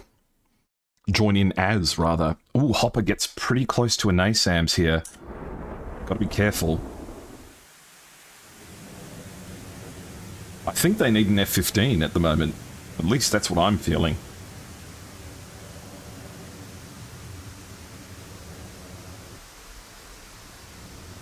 Who was the BBC? They were trying to get the TV... Oh, I see. The Soviet Air Force bought a TV license. The first people ever... Oh, Wade, you're in so much trouble, Wade. Oh, 2 missiles to Notch at the same time. Please don't let this be the end of Big Wade.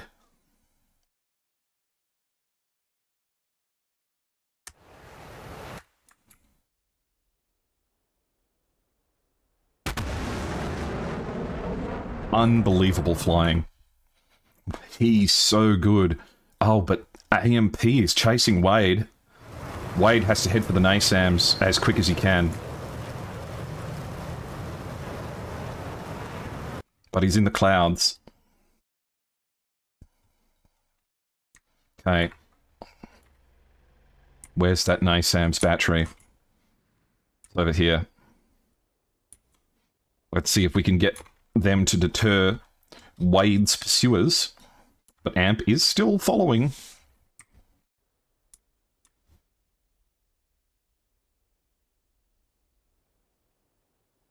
Why is the NASAMS not firing?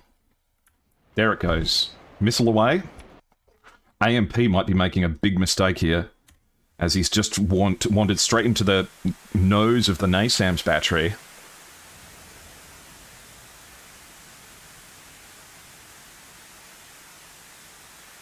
Where is this missile going?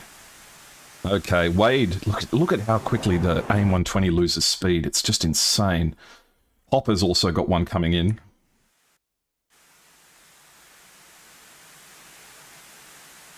Are the blue team out of pilots? They don't have many pilots present at the moment, so I might join in and help them shortly.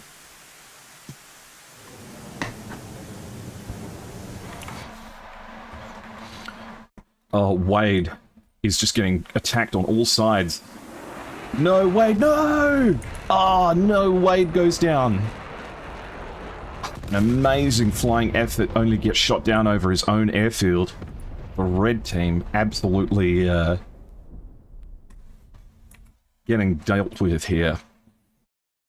And the NASAMS battery just not getting anything done because, of course...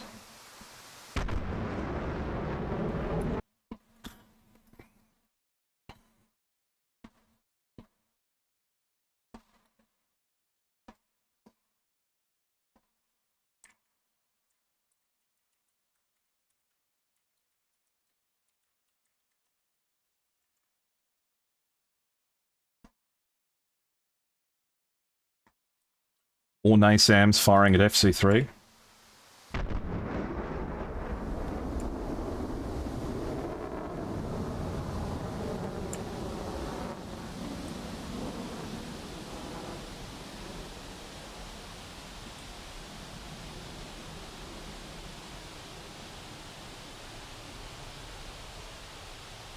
Alright, let's get everything plugged in. I'm not going to look at the map anymore. Just give me a second to plug everything in.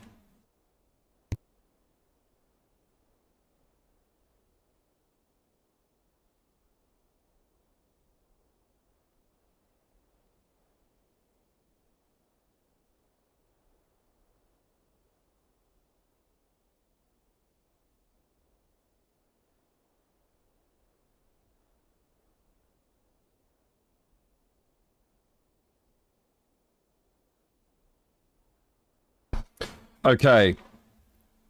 What should we fly? Is my question. What Rip Wade, he did his best. He did do his best. We'll start at the point of origin, Ramat David, for the blue team. But what should we fly?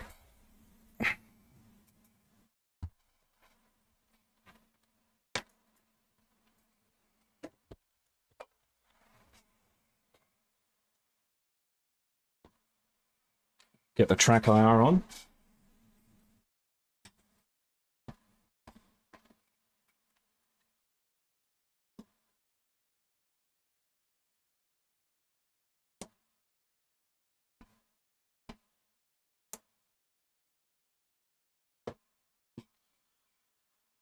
F-15C, F-15E. I don't know if I have the F-15E bound.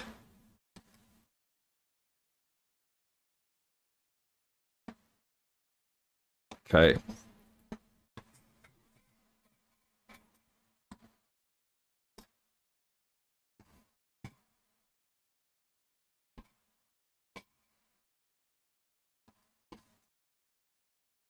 Alternatively, we could take an F-16, but I don't know if I'd do as good in an F-16.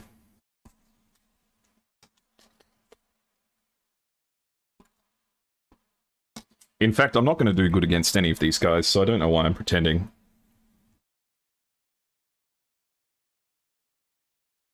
Alright. There we go.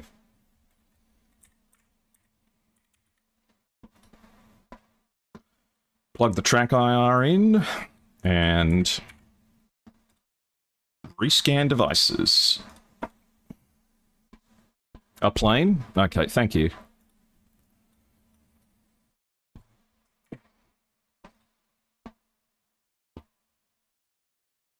And I am looking for...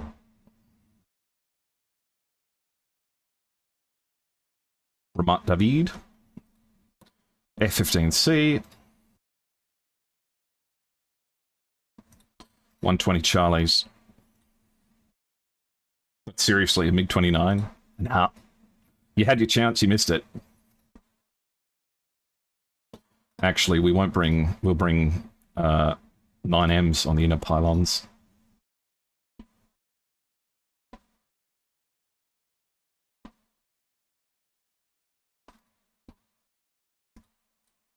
Okay, and then we'll take the Ferris scheme, and we'll check in on radio.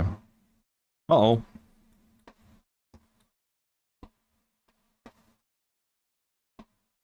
All spawn spots occupied. What about Megadoo?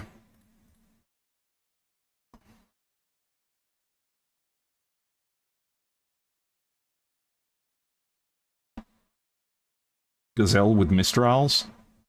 I don't actually own the Gazelle.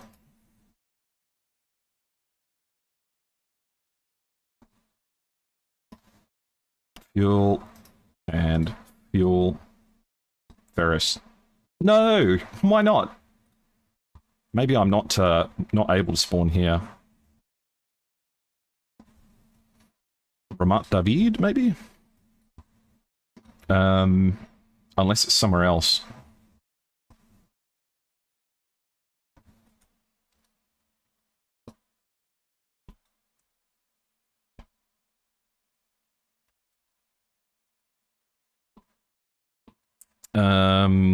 Where else have we got?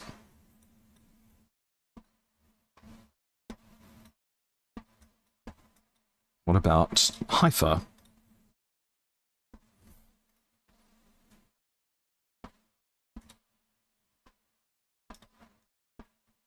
What about F-16s?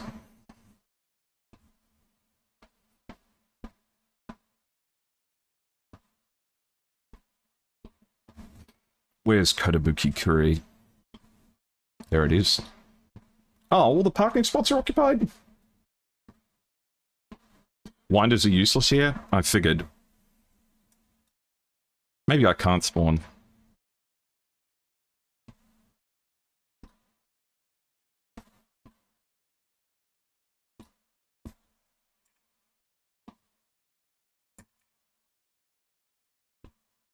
Oh, I'm on the wrong team. Change coalition. Join the blue team. And then join as a JTAC.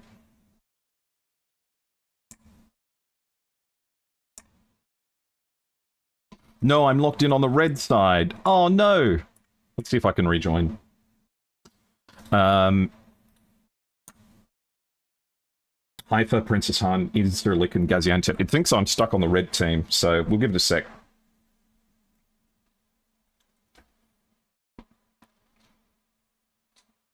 Anyway, how are all of you guys going?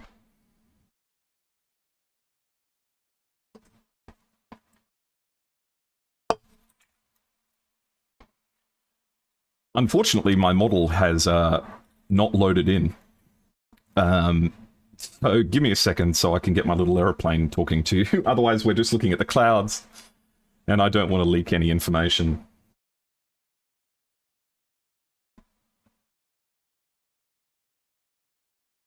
There we go. I think DCS is crashing too, so we might need to restart DCS. Oh, classic. God bless you, Eagle Dynamics. You magnificent bastards.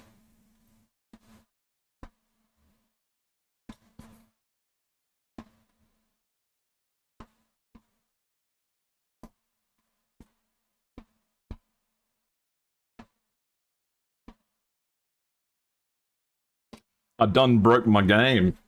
But that's okay. I was going to say, I wonder what I should have for dinner tonight, and then I thought to myself, oh, I've still got 1 billion kilograms of really mid pasta to eat.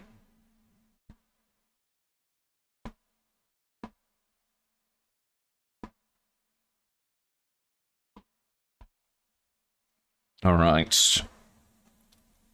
I haven't even been able to pull out my joystick for a while. That sounds weird when I say it like that.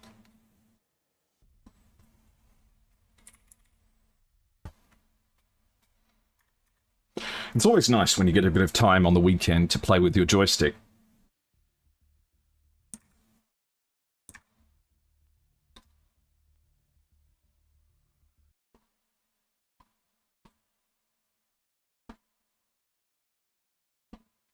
Will you still call me Superman?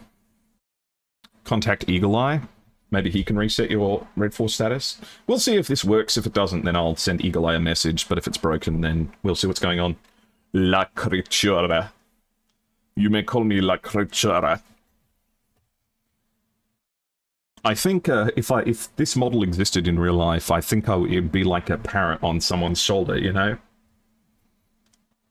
Like just a fighter jet, but it's parrot size, so it can go and like land on your shoulder and sit there and peck at the side of your earlobes.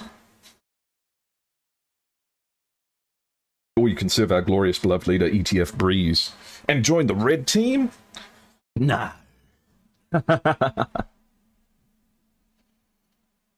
Ugh.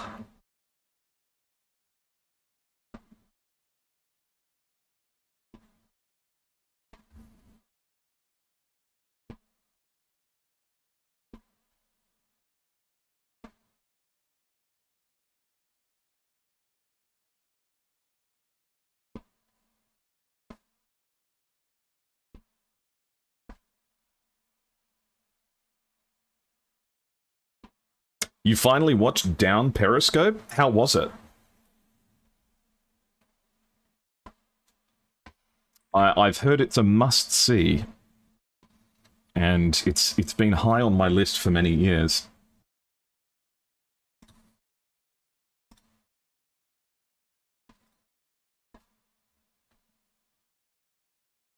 Oh. I'll see if I can message Eagle Eye.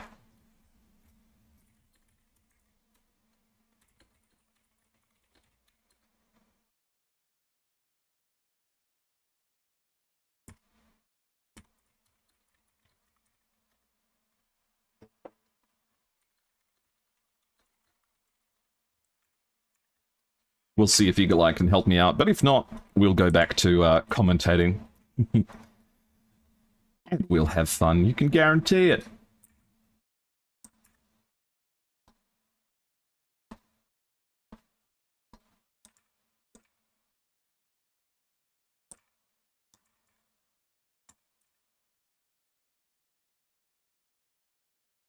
But what was your opinion of Down Periscope, Alex LeBrun?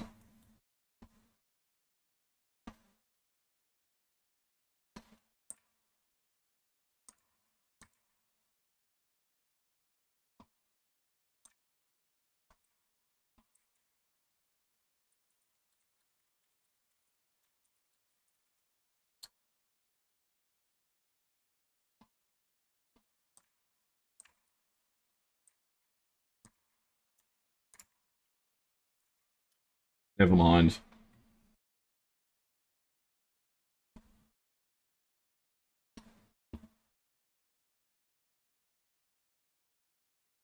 It was good, yeah. Funny. What's the name of the lead actor? The guy from Down Periscope. Let me see. Kelsey Grammer. I find Kelsey Grammer fantastic.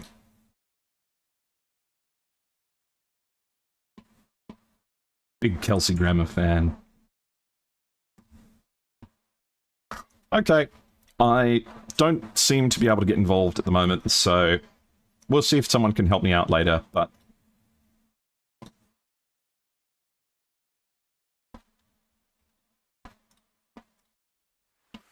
in the meantime, I don't want to rob you guys of some good content.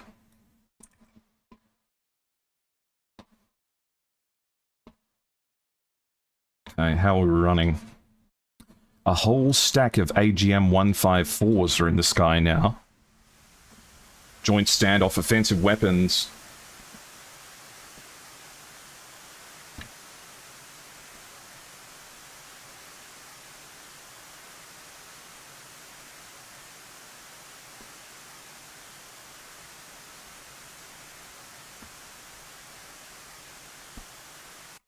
They've got a long way to go. I am curious about where they will head off to, though.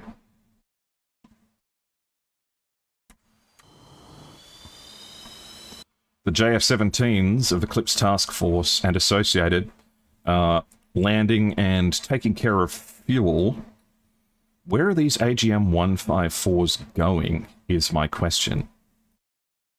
Hopefully not for King Hussein Air College. They might be going for Thulla.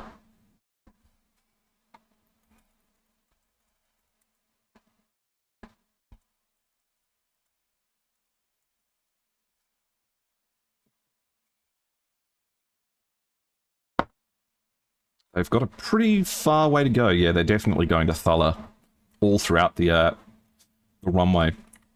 And Arcano's come here from Harpier too. I can't get over how cool the Harpier liveries look.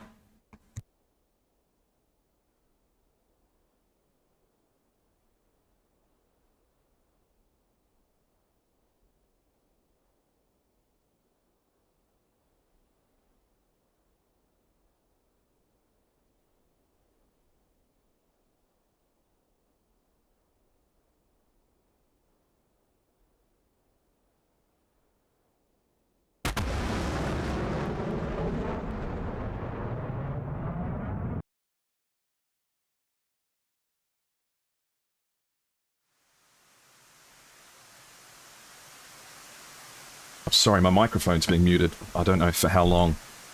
But these JSOWs are coming in here and are heading straight for Thulla Air Base, where the majority of the red team is currently congregating. So these dropped by Gurkey here. And Prince Hassan Air Base falls completely to the red team. The red team takes full control of Prince Hassan Air Base.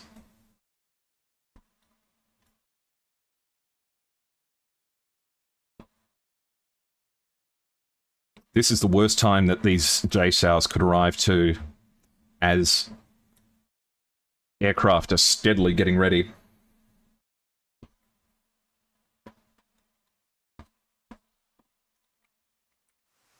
These are AGM-154Cs, which I think are unitary broach.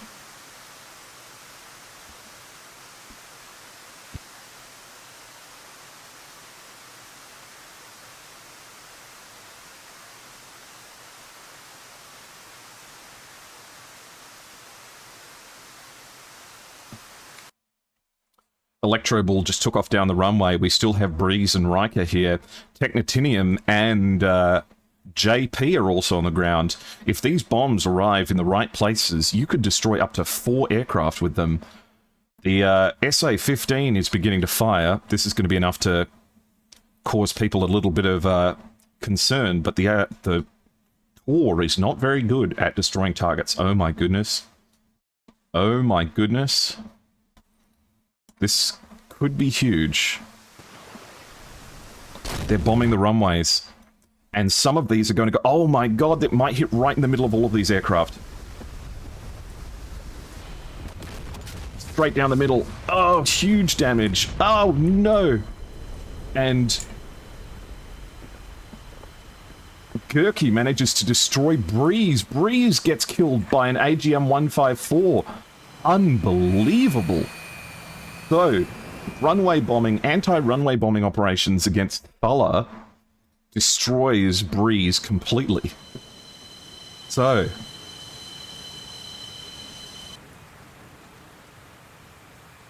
and Arcano manages to take out Electro Ball with a with an AIM-120. Unbelievable!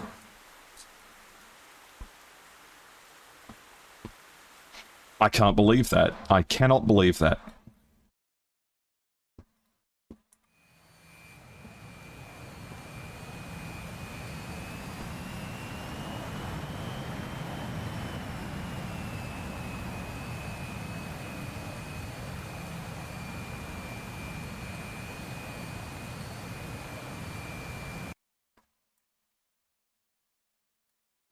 Oh, Gurky's going to have a smile on his face, I know it.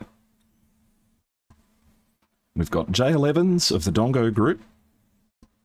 And the Su-25T as well, taking off with air-to-ground weapons.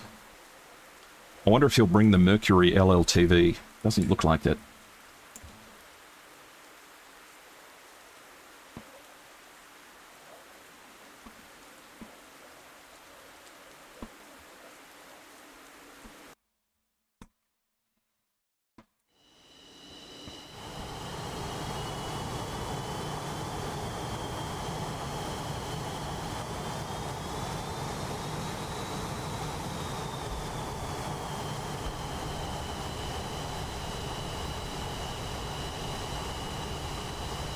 Yeah, that was crazy timing.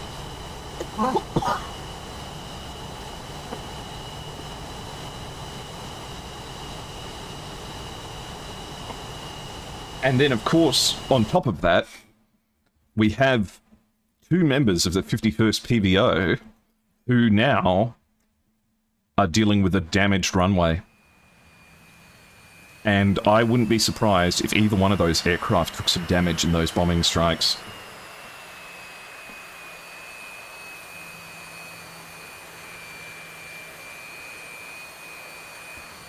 I'm just worried that these two are going to drive into each other. Yeah, someone has to clip that. Oh, I was going to say, he probably won't fit, but he can fold his wings if he's clever.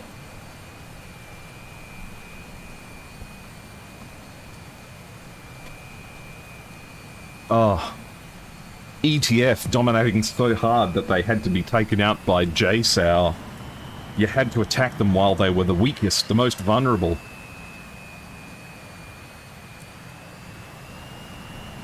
Have you ever seen anything like it? I know I haven't.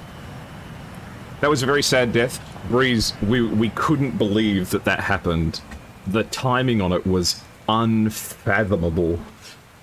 But we were saying that, of course, the blue team is going to have to resort to the JSOW to try and deal with ETF, who have been just dominant the whole time. I can't believe it. I was just about biting a hole in my lip. But no, Cookie's exactly right. Couldn't get you in the air, had to get you on the ground.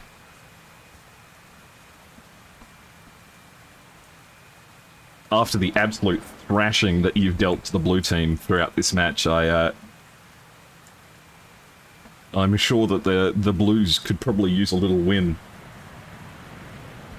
Is he going to be able to take off on this damaged runway, though?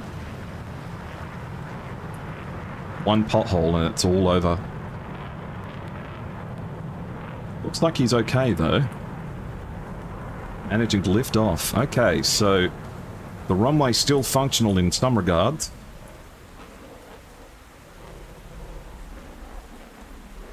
Amazing flying all day today, Bruce. You and your squad mates. I can't sing their praises enough. They've just been doing such a good job.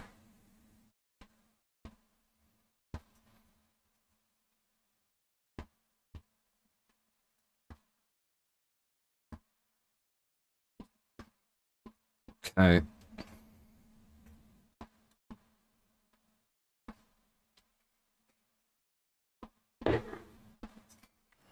Dongos are coming down.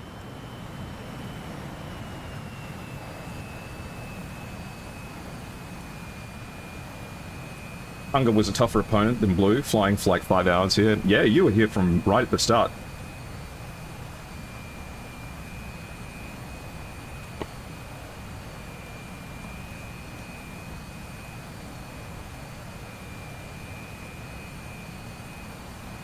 Okay.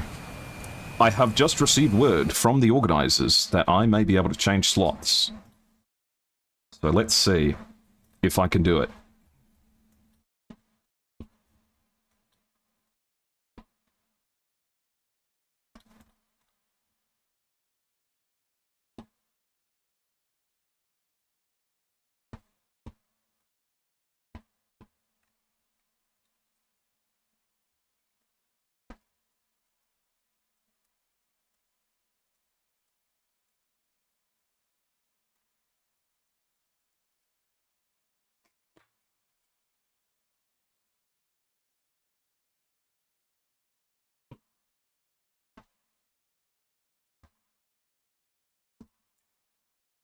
Yeah. Let's see if we can get me switched over.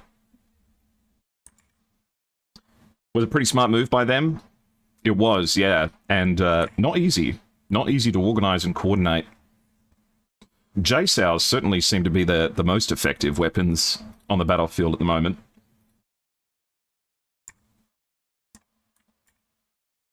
But yes, have some good food, Breeze. You should feel very good about that triumphant demonstration of flying.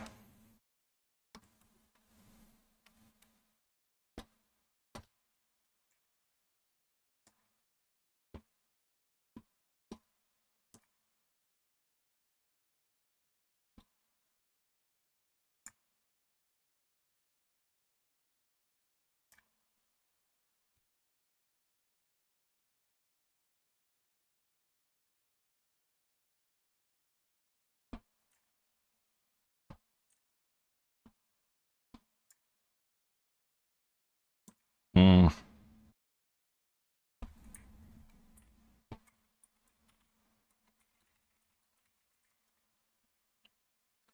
Okay.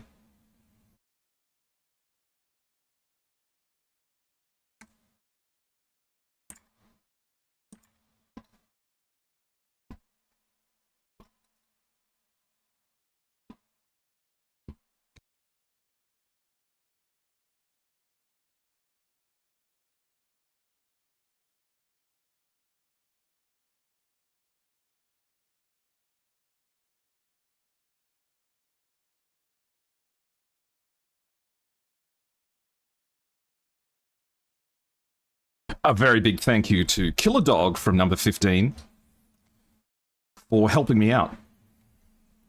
What a hero.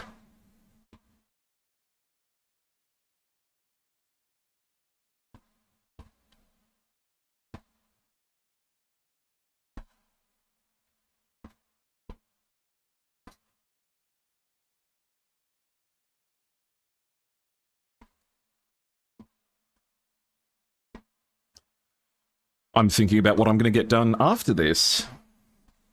I think, I'm not sure. I've got a real craving for some Arc Raiders. I think Arc Raider is going to be what I get up to. I'm just obsessed with running around in wastelands collecting garbage. I love it. And of course, we have Escape from Tarkov version 1.0 coming out before too long. So I'm definitely, I mean, I'm going to have to check it out, right? You know, the first wipe, the final wipe, or like the 1.0 wipe, I would be doing myself a disservice if I didn't try, you know? I used to be, way back in the day, when I first got started streaming, I got my first start streaming Escape from Tarkov, which is a game I really loved, and I still have very fond memories of, but it definitely took a different shape over the years, and it didn't quite develop into what I wanted it to, which is a shame.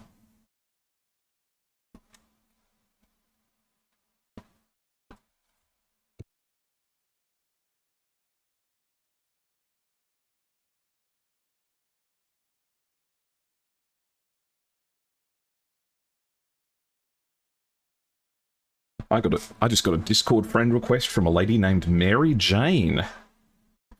I wonder what Mary Jane wants to talk to me about. Oh, and her profile picture. Her profile picture is exactly what you'd think.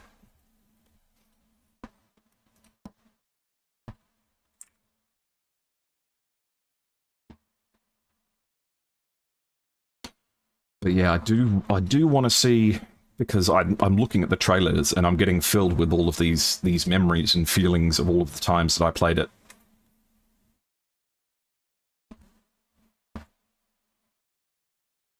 But I wonder what kind of guns they might add.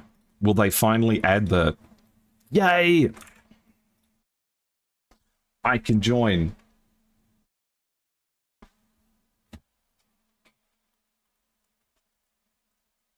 Okay, just going to run a quick be right back, guys, and run some ads. And then we'll do some flying.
Alright, gamers, welcome back. Let's get in contact with Gurky and see what he needs. We'll just spawn in a F-15 so we can make contact on the radio. We'll turn on my radio.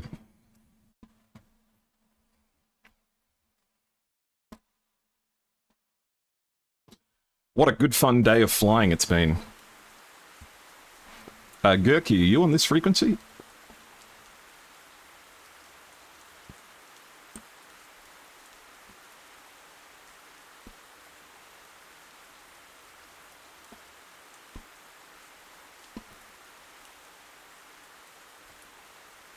I wonder what kind of work Gurky needs done.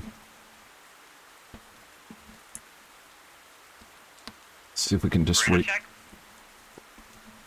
5x5, Gurky. What do you need? I think, are you on blue? No?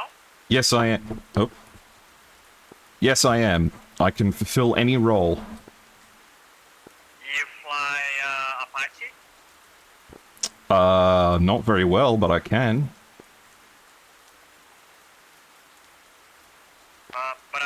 Never mind, I think the Apache is very far away. We can try to, recapture or at least destroy the units on Prince Hassan. Copy that.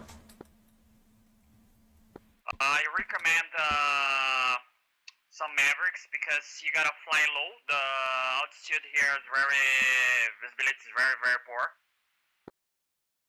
Alright. I wonder what we should take then. Probably the F-16. But there are some enemies there. Alright.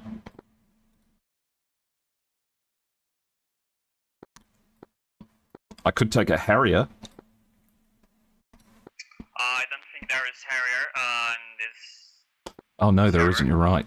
You can take in the 16 or 18, whatever you I'll take a 16.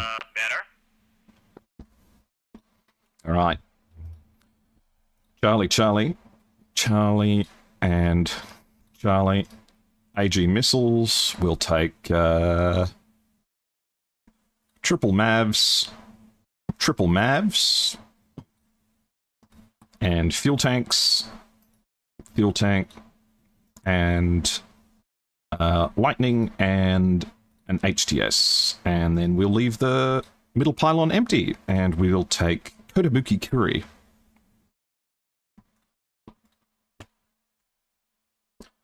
Now, how do you start this damn thing?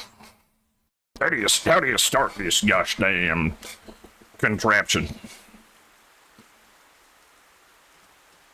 I stole an F-16.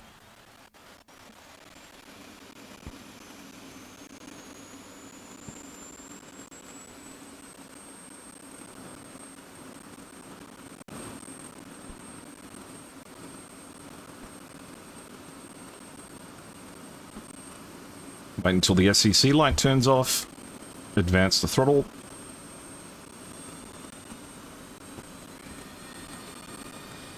This isn't rock music. I was promised rock music. This is, something else.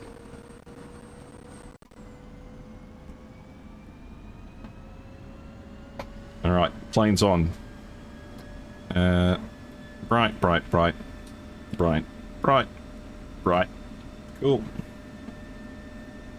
Norm. Off. Close the lid. Turn everything on. Rock and roll. On the seat. Turn on the hammocks. Turn on the countermeasures. Turn on the radar warning receiver. Turn on the HUD. In fact, the HMD's a bit bright. That's better. So's the HUD. It's too dark outside. Lists, and we need hammocks, course,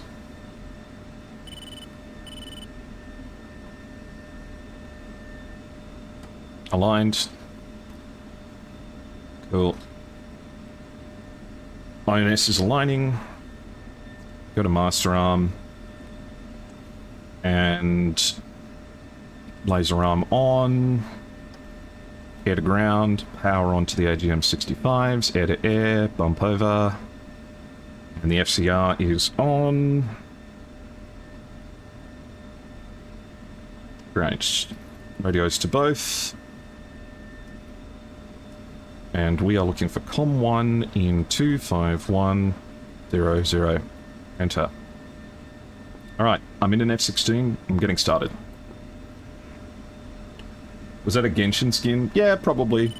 The Chinese teams do occasionally be like, hello, can you download this skin? And I'm like, okay. And then I'll download it and it'll be like, super boob, 300 in brackets nude version. And I'll be like, oh my god. I mean, credit to them. They haven't got me in trouble yet. So I do trust them, but every now and then they do send me an interesting one. And you know, I'm sure Genshin Impact players like to play DCS too. Taxi light.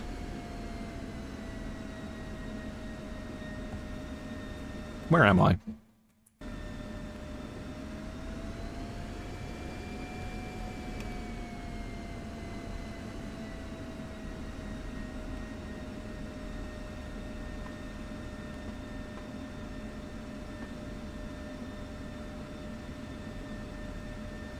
Okay. Throttles forward. Uncage the SAI while we're on the takeoff roll. Because we're mad.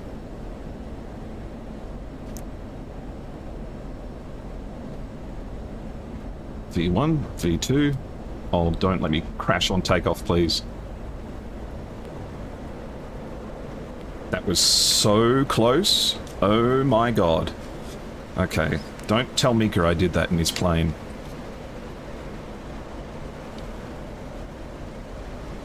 You know what I should have done before I took off? I probably should have figured out where I'm going. Let's head 131.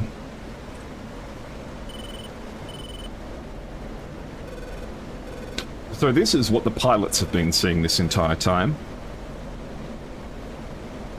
Oh my god, there's so many hostile aircraft. And I'm sure they're all very enthusiastic to shoot down the streamer.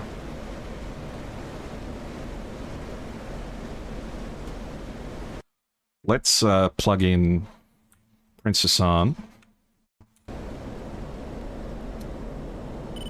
And steer point 1 north 320937 320937 0 east 320858 3 2 ah no, I did it wrong.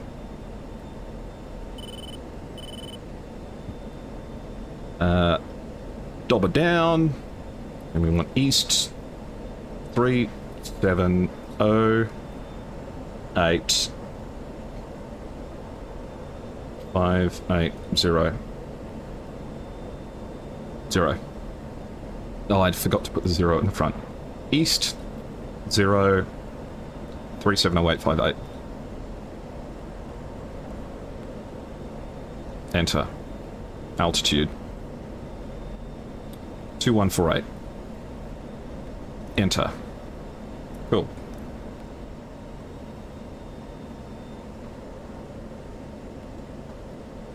Better tell my hard points. There we go. And there's my objective. We are up. Enjoy the view. You are flying blind. I'm not surprised.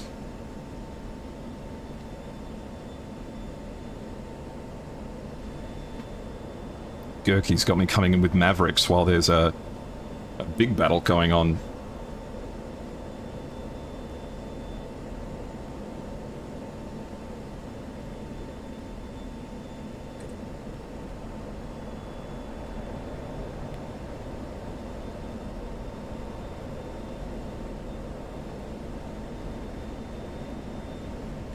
Weather and time of day made things very tricky.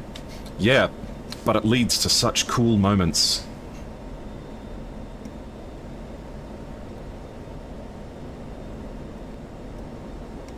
What could that possibly be? I'm just gonna pretend it was nothing. Yeah. Beautiful weather for flying, though.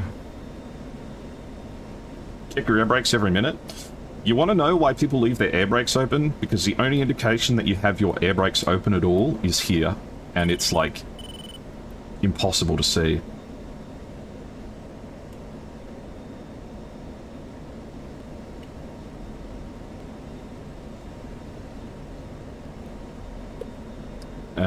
Power onto the Mavericks HSD. Weapon.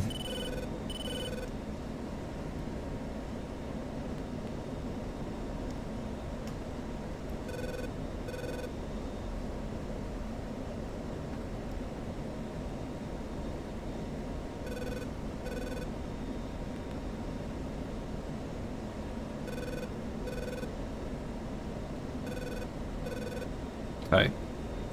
All sight the Mavericks. Cool. We can make something happen here. I tried to press F2 to go into the external view, but I know external views here. Airshow, are you there? Speaking. Okay, I killed, J11. I'll be landing, near Princess Anne. Okay, I'm making my way to Princess Anne. Mavericks.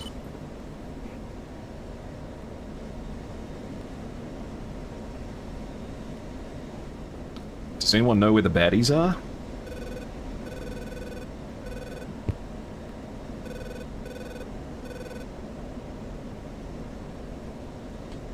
We've got a whole gaggle of people over here. 19,000 feet, 4,000 feet.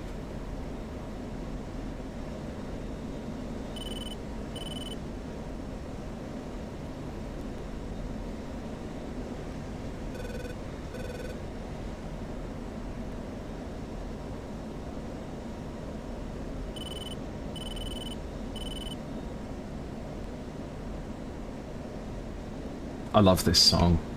I grew up listening to this song. Also, there may be an ad break shortly, guys. I apologize if that smacks you out of nowhere.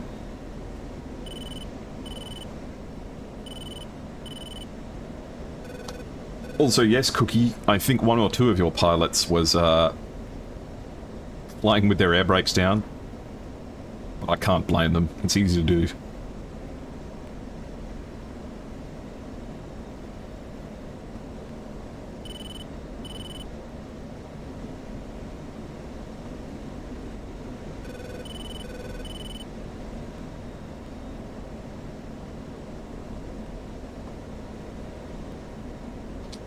The only thing I'm grateful for is the fact that the only thing my radar warning receiver shows me at the moment is a Patriot battery.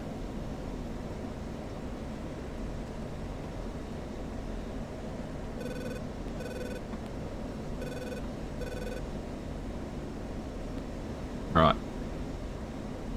We're gonna go down.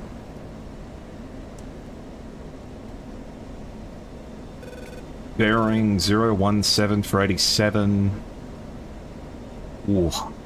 There are just people everywhere.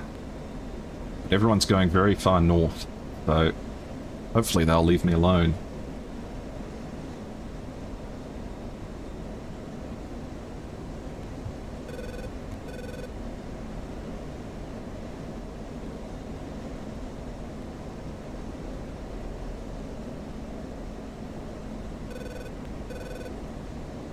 I could have a go at bore sighting the Mavericks onto the targeting pod, but that never seems to work, so we'll see what happens.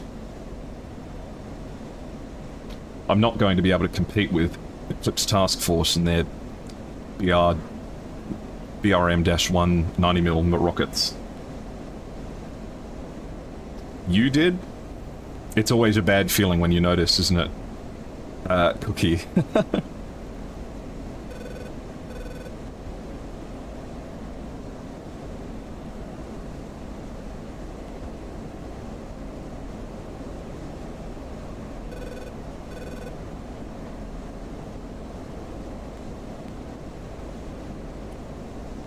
What happens if I bump this over the targeting pod? Go to white hot.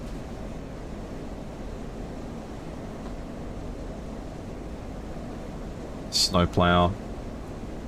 Welcome back from the outbreak, guys.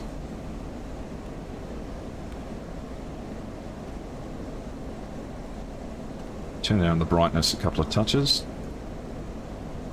Make everything a bit more seeable.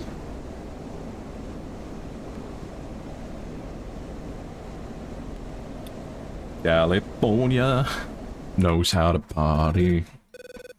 California knows how to party.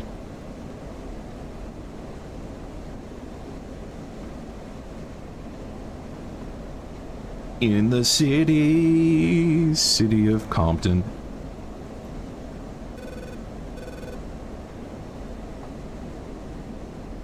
This is a... I'm gonna do...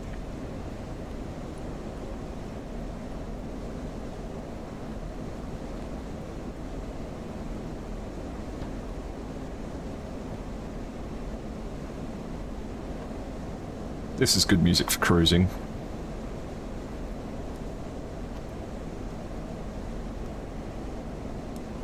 I don't even remember how to zoom in the targeting pod. There we go. That's how you do it. But I think we're just going to do these the old-fashioned way.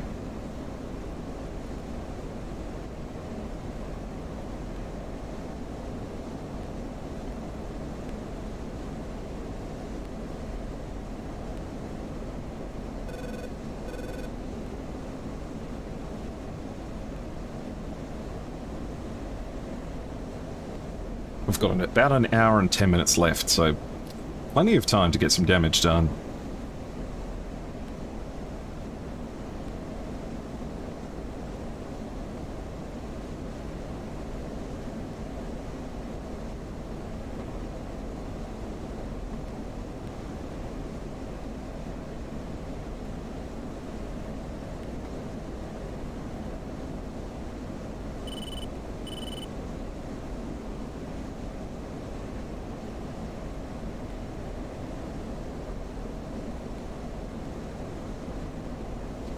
Wish there was a gap inside this weather that I could work with, but it's not looking like it's going to cooperate.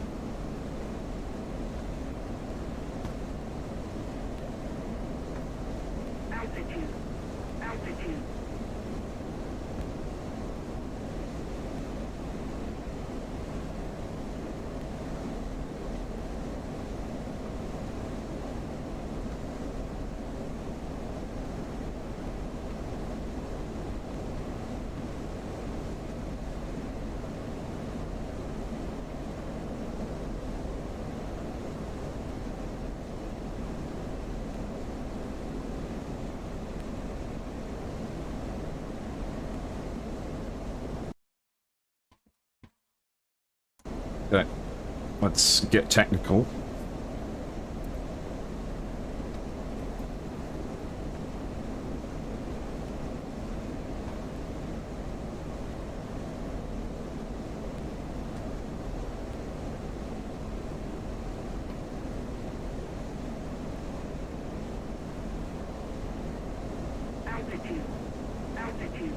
Okay.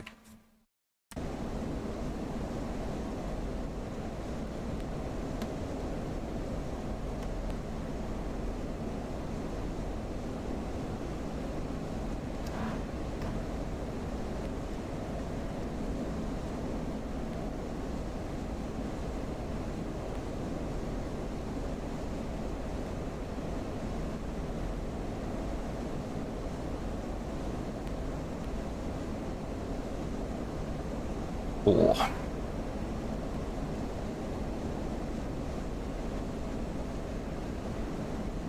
Mavericks are not easy to use at the best of times, and this is probably not going to make things any easier, but we've only got E3s on the RWR at the moment, so...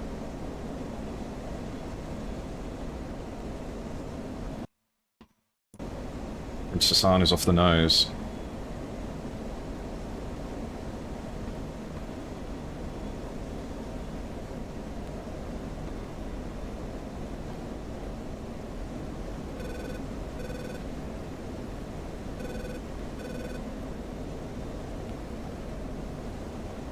Too far to see anything.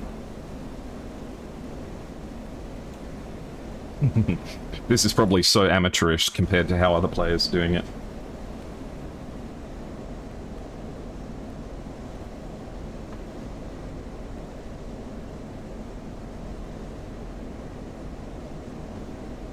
Got killed in the last hour like a scrub. Wanted to set him up exactly as he set me up.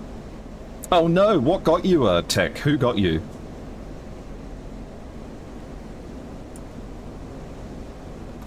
The great Technotinium shot down. A devastating blow to the red team, I have no doubt.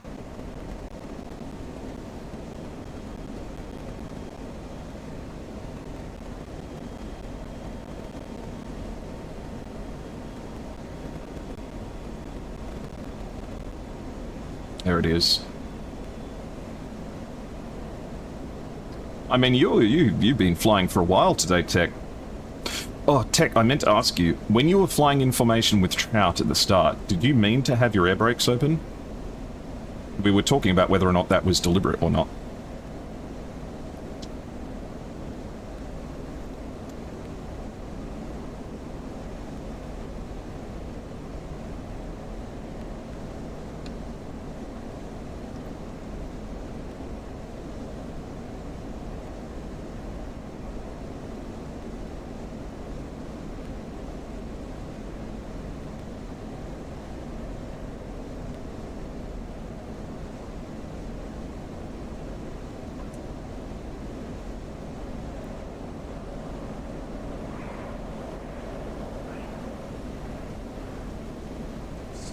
So much weather.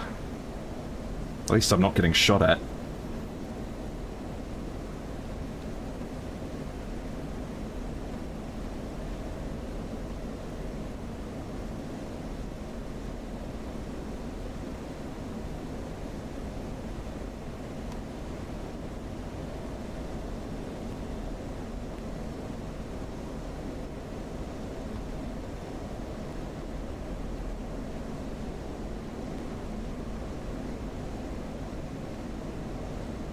I don't know how I'm going to see anything down here.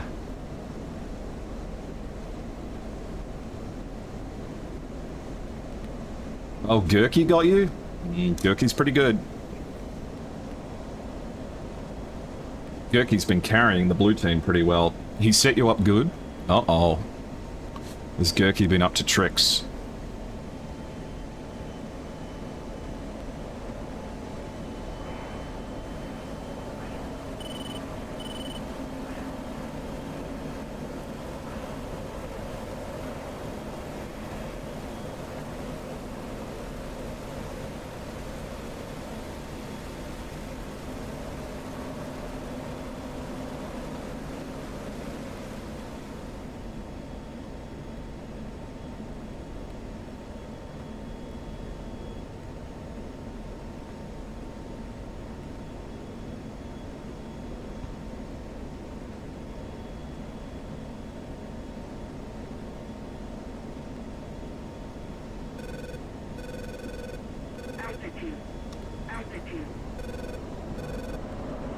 Can't see anything.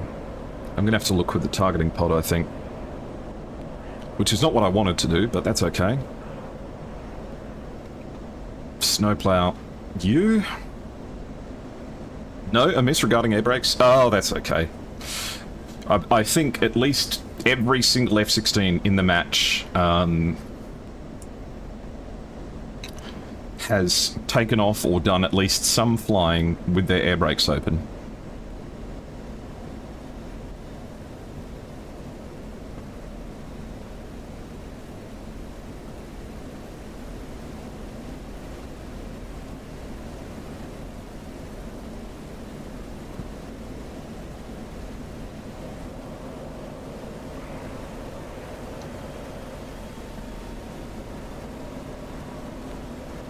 Befriend the police coming straight from the above ground.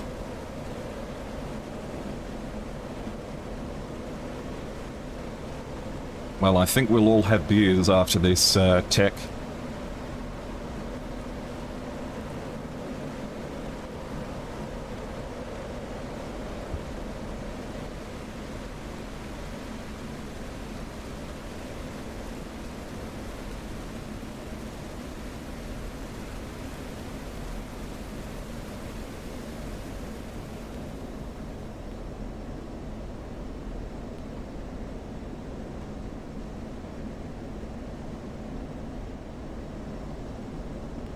Hello.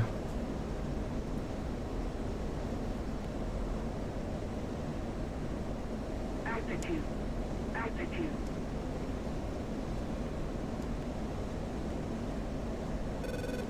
Go! I forgot how to ground stabilize the Maverick. Yay! I fired on a ground target.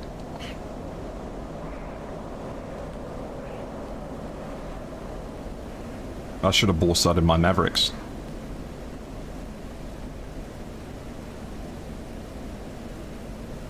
Ah, boom. Nice! Those pesky BMP-3s.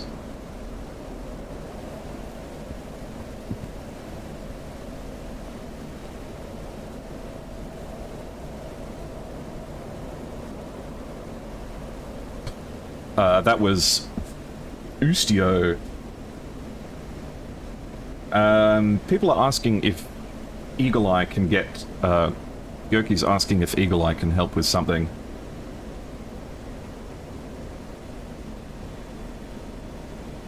Oh, and thank you for the follow, Stickmy, by the way.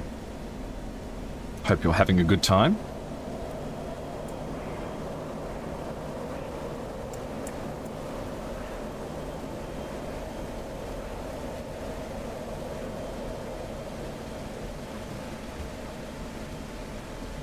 Look at how bad this weather is. I can't see anything.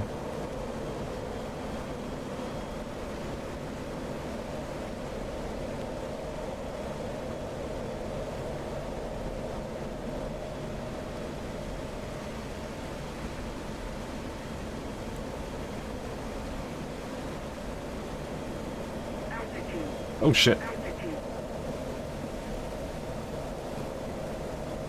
Are those targets there? Gotta be. I can use this to ball sight the Mavericks too.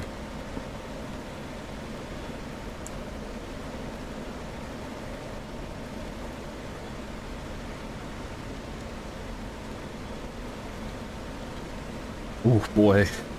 This is stressful. One mistake and you're dead.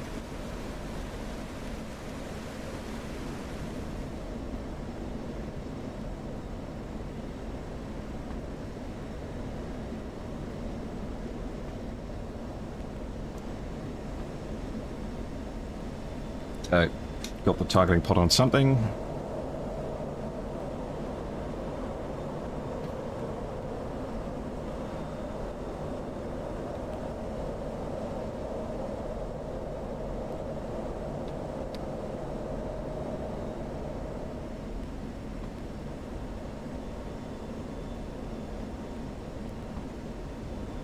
Altitude.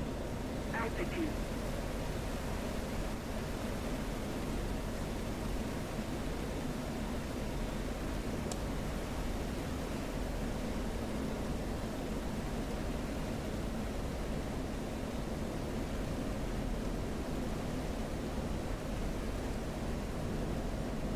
Come on, Maverick.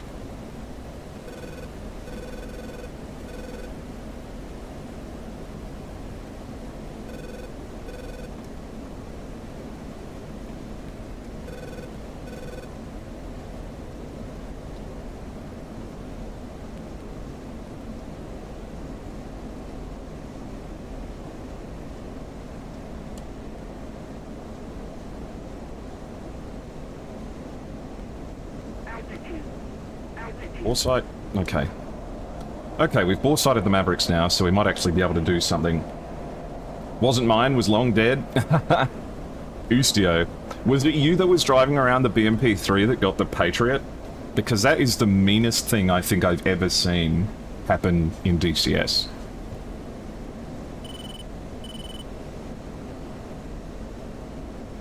That has to be some kind of record for, like, the most damaged, the most economic damage done by the cheapest unit, if that makes sense.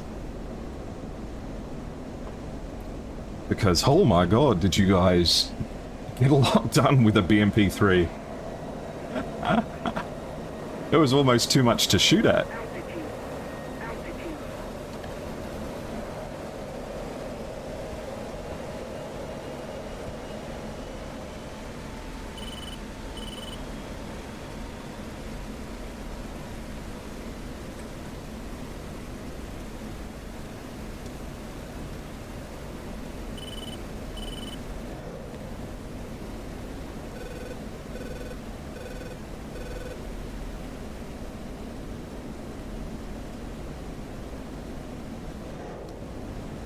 Mavericks away.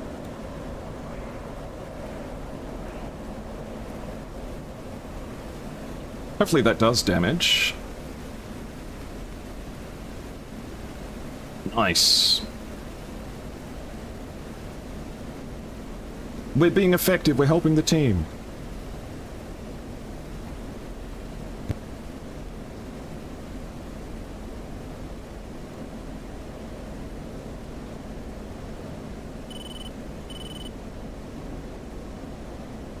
I can't leave this playlist unattended whatsoever, because it's just, it just goes off the chain.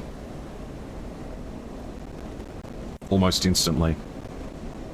That was Valkyr, you went on the north side? Oh, that's right. Well, Valkyr, I think, brutalized them. I was horrified.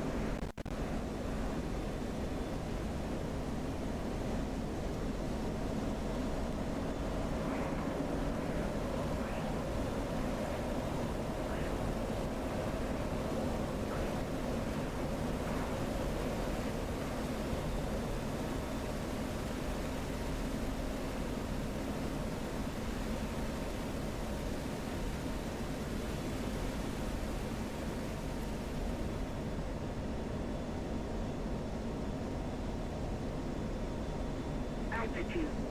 Altitude.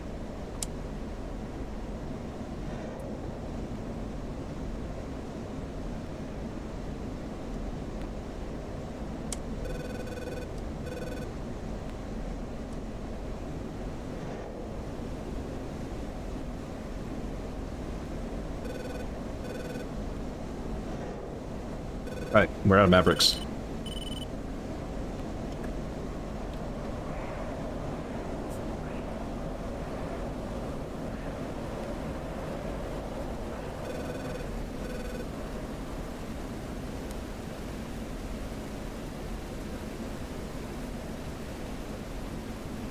Nice, nice. And the last one? There it is. Perfect. Alright, air to air. Let's get out of here before we attract any spicy attention. We'll fly south.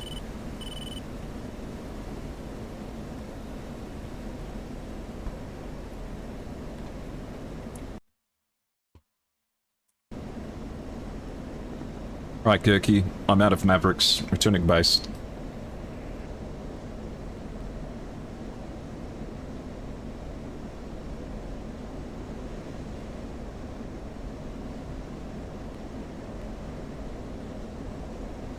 Let's go to here. Steer point 2. North 314912.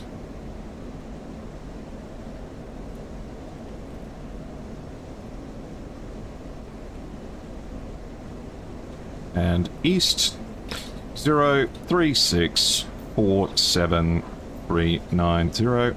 Enter. Elevation is 1636. Enter. Done.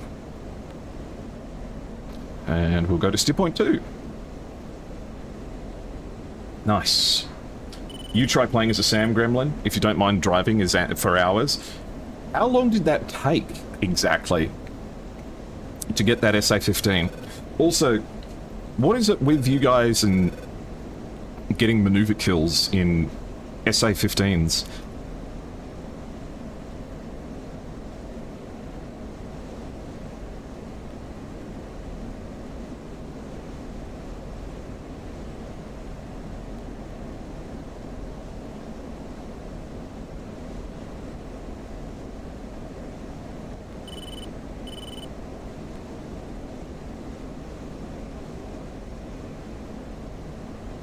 Okay, let's dip down through this cloud bank here. Go to nav mode. And accidentally launch countermeasures instead of deploying the air brakes.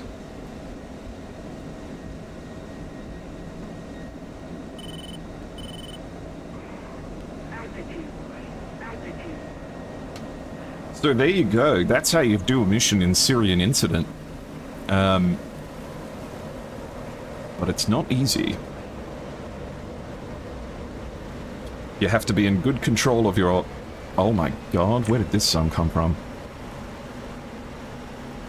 Outcast. Where did this song come out? Did this song come out in 1999? There's no way that Hey Ya came out in 1999. Hey Ya came out in like 1999, right?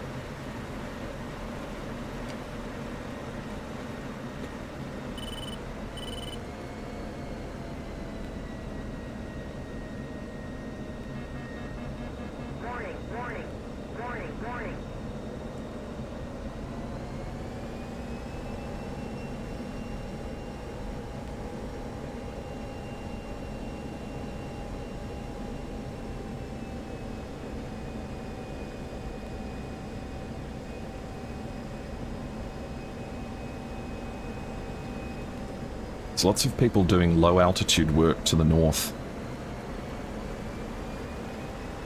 Whoop. This is going to be sloppy. I sank a little bit too much. Oh. Ah. Any landing you can walk away from will probably allow the crew chief to kill you.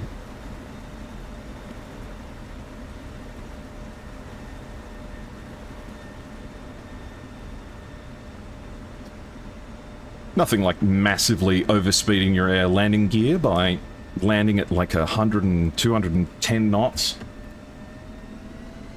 Max speed is 70 kilometers per hour. The maneuver kill might well kind of help. They nerfed the They nerfed the Tor, though? Why is that? What did they nerf it with?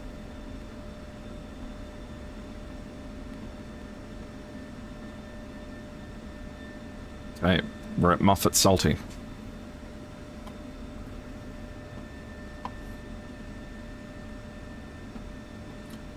Do you still need more attack, Gurky?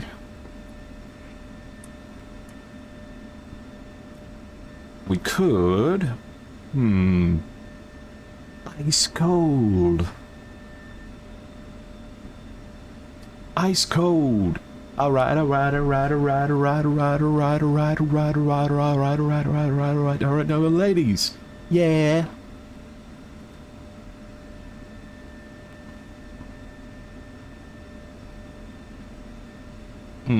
We could take some harms and just patrol around a little bit. Let's do that. And we'll refuel. And we'll get out. Request refueling. Request rearming. Get our weapons back. How long have we got left? About 50 minutes left to go.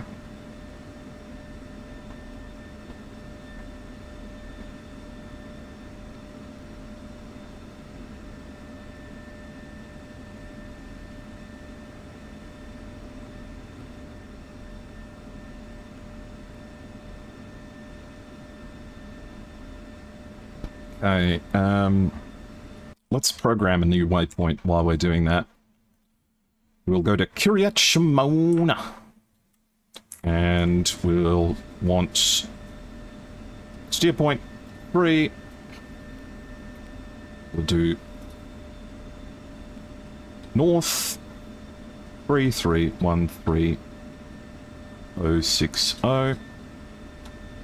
East 0353613. Altitude 326. Perfect. Refueling complete. And we're full of fuel. What I really, really want. Oh, tell me what you want. What you really, really want. I wanna. Really, really want. I wanna. They do pure pursuit instead of lead and pull less G. Yeah, it didn't seem like they were quite doing what you were hoping they would. There's the beautiful AGM 88.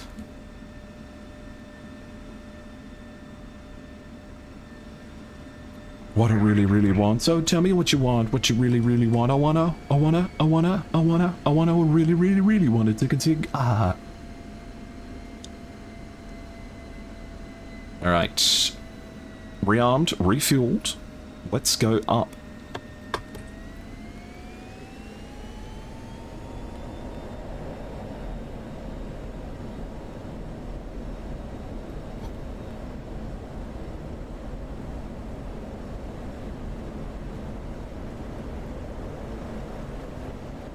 Gear up.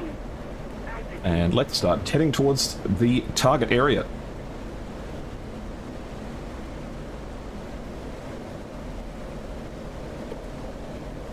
Okay, coast 0, power on. Great. And air to air.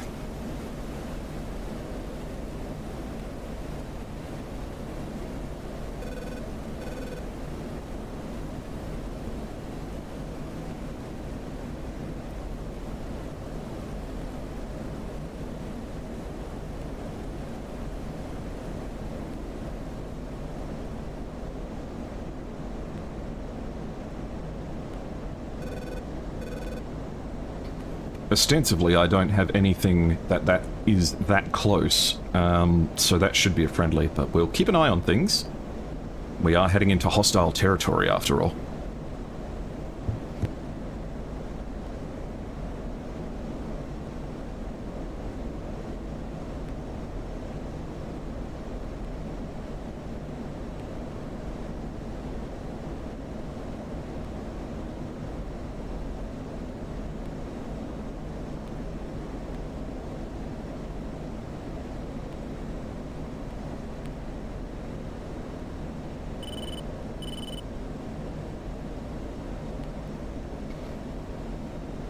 Getting up to 22,000 feet now.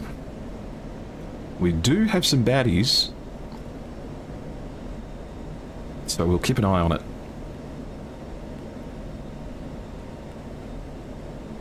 But 30,000 feet should be plenty. I say that, but I'm fully expecting to get splashed as quickly as possibly can happen.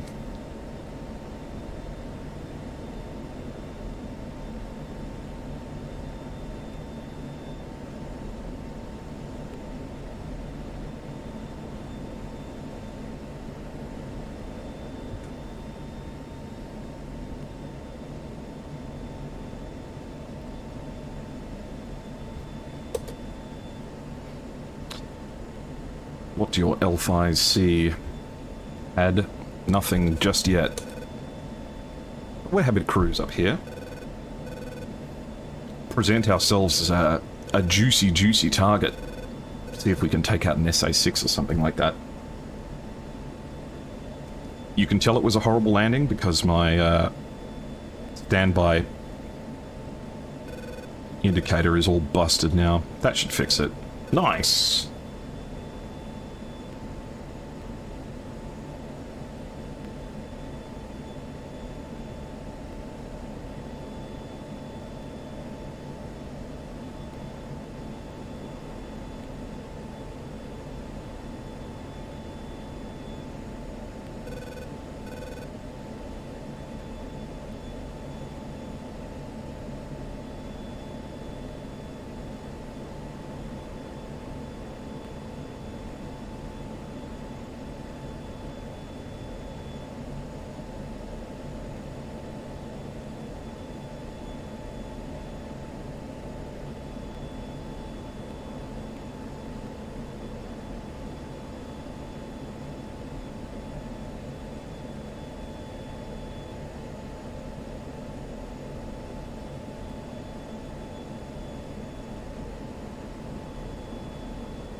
Okay, I think we might be heading up to the end at the moment, but we'll see how it goes.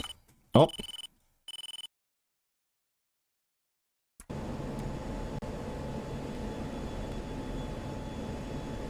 Oh, there goes the server. Alright, I think that might be it for today. DCS fun, I know, but it's been hours and hours and hours.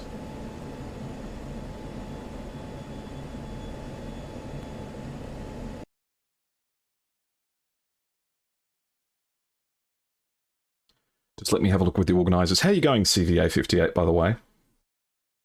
Alright, I think that's it.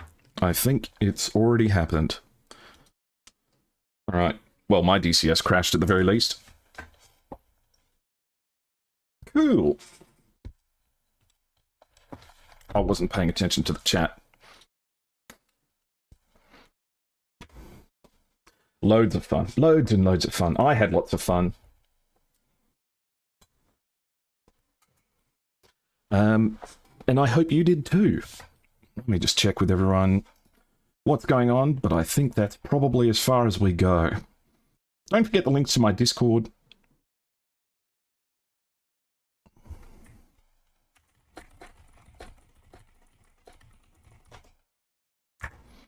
Alright. If your life doesn't come back, ask AlphaGator. Our server is restarting. I think that's it. Status? Well, the status was that the red team managed to capture yet another airfield. And it got so dire that I had to join in on the blue team and help them try and take it back for a little bit. Some technical issues have caused the server to go down. But I think we are done for today. Just as you join, Airshow's getting off. Don't worry, I'll be back. I'll be back. My next stream will probably be on Monday, if not sooner. I'm liking the 5 streams a week thing, and I think it's good fun. Tomorrow, I've got some flying to do with a different group, and I will be wrapping things up. And then on Monday, maybe we'll do some DCS, maybe we'll do some Voices of the Void, but we'll see what happens. Either way. Thank you very much, and I will see you all with Syrian Incident, INEOS, and all of the other events that I'm participating in within DCS. Thank you very much, and I will see all of you guys later. Thank you. All right, have a good evening. Bye-bye.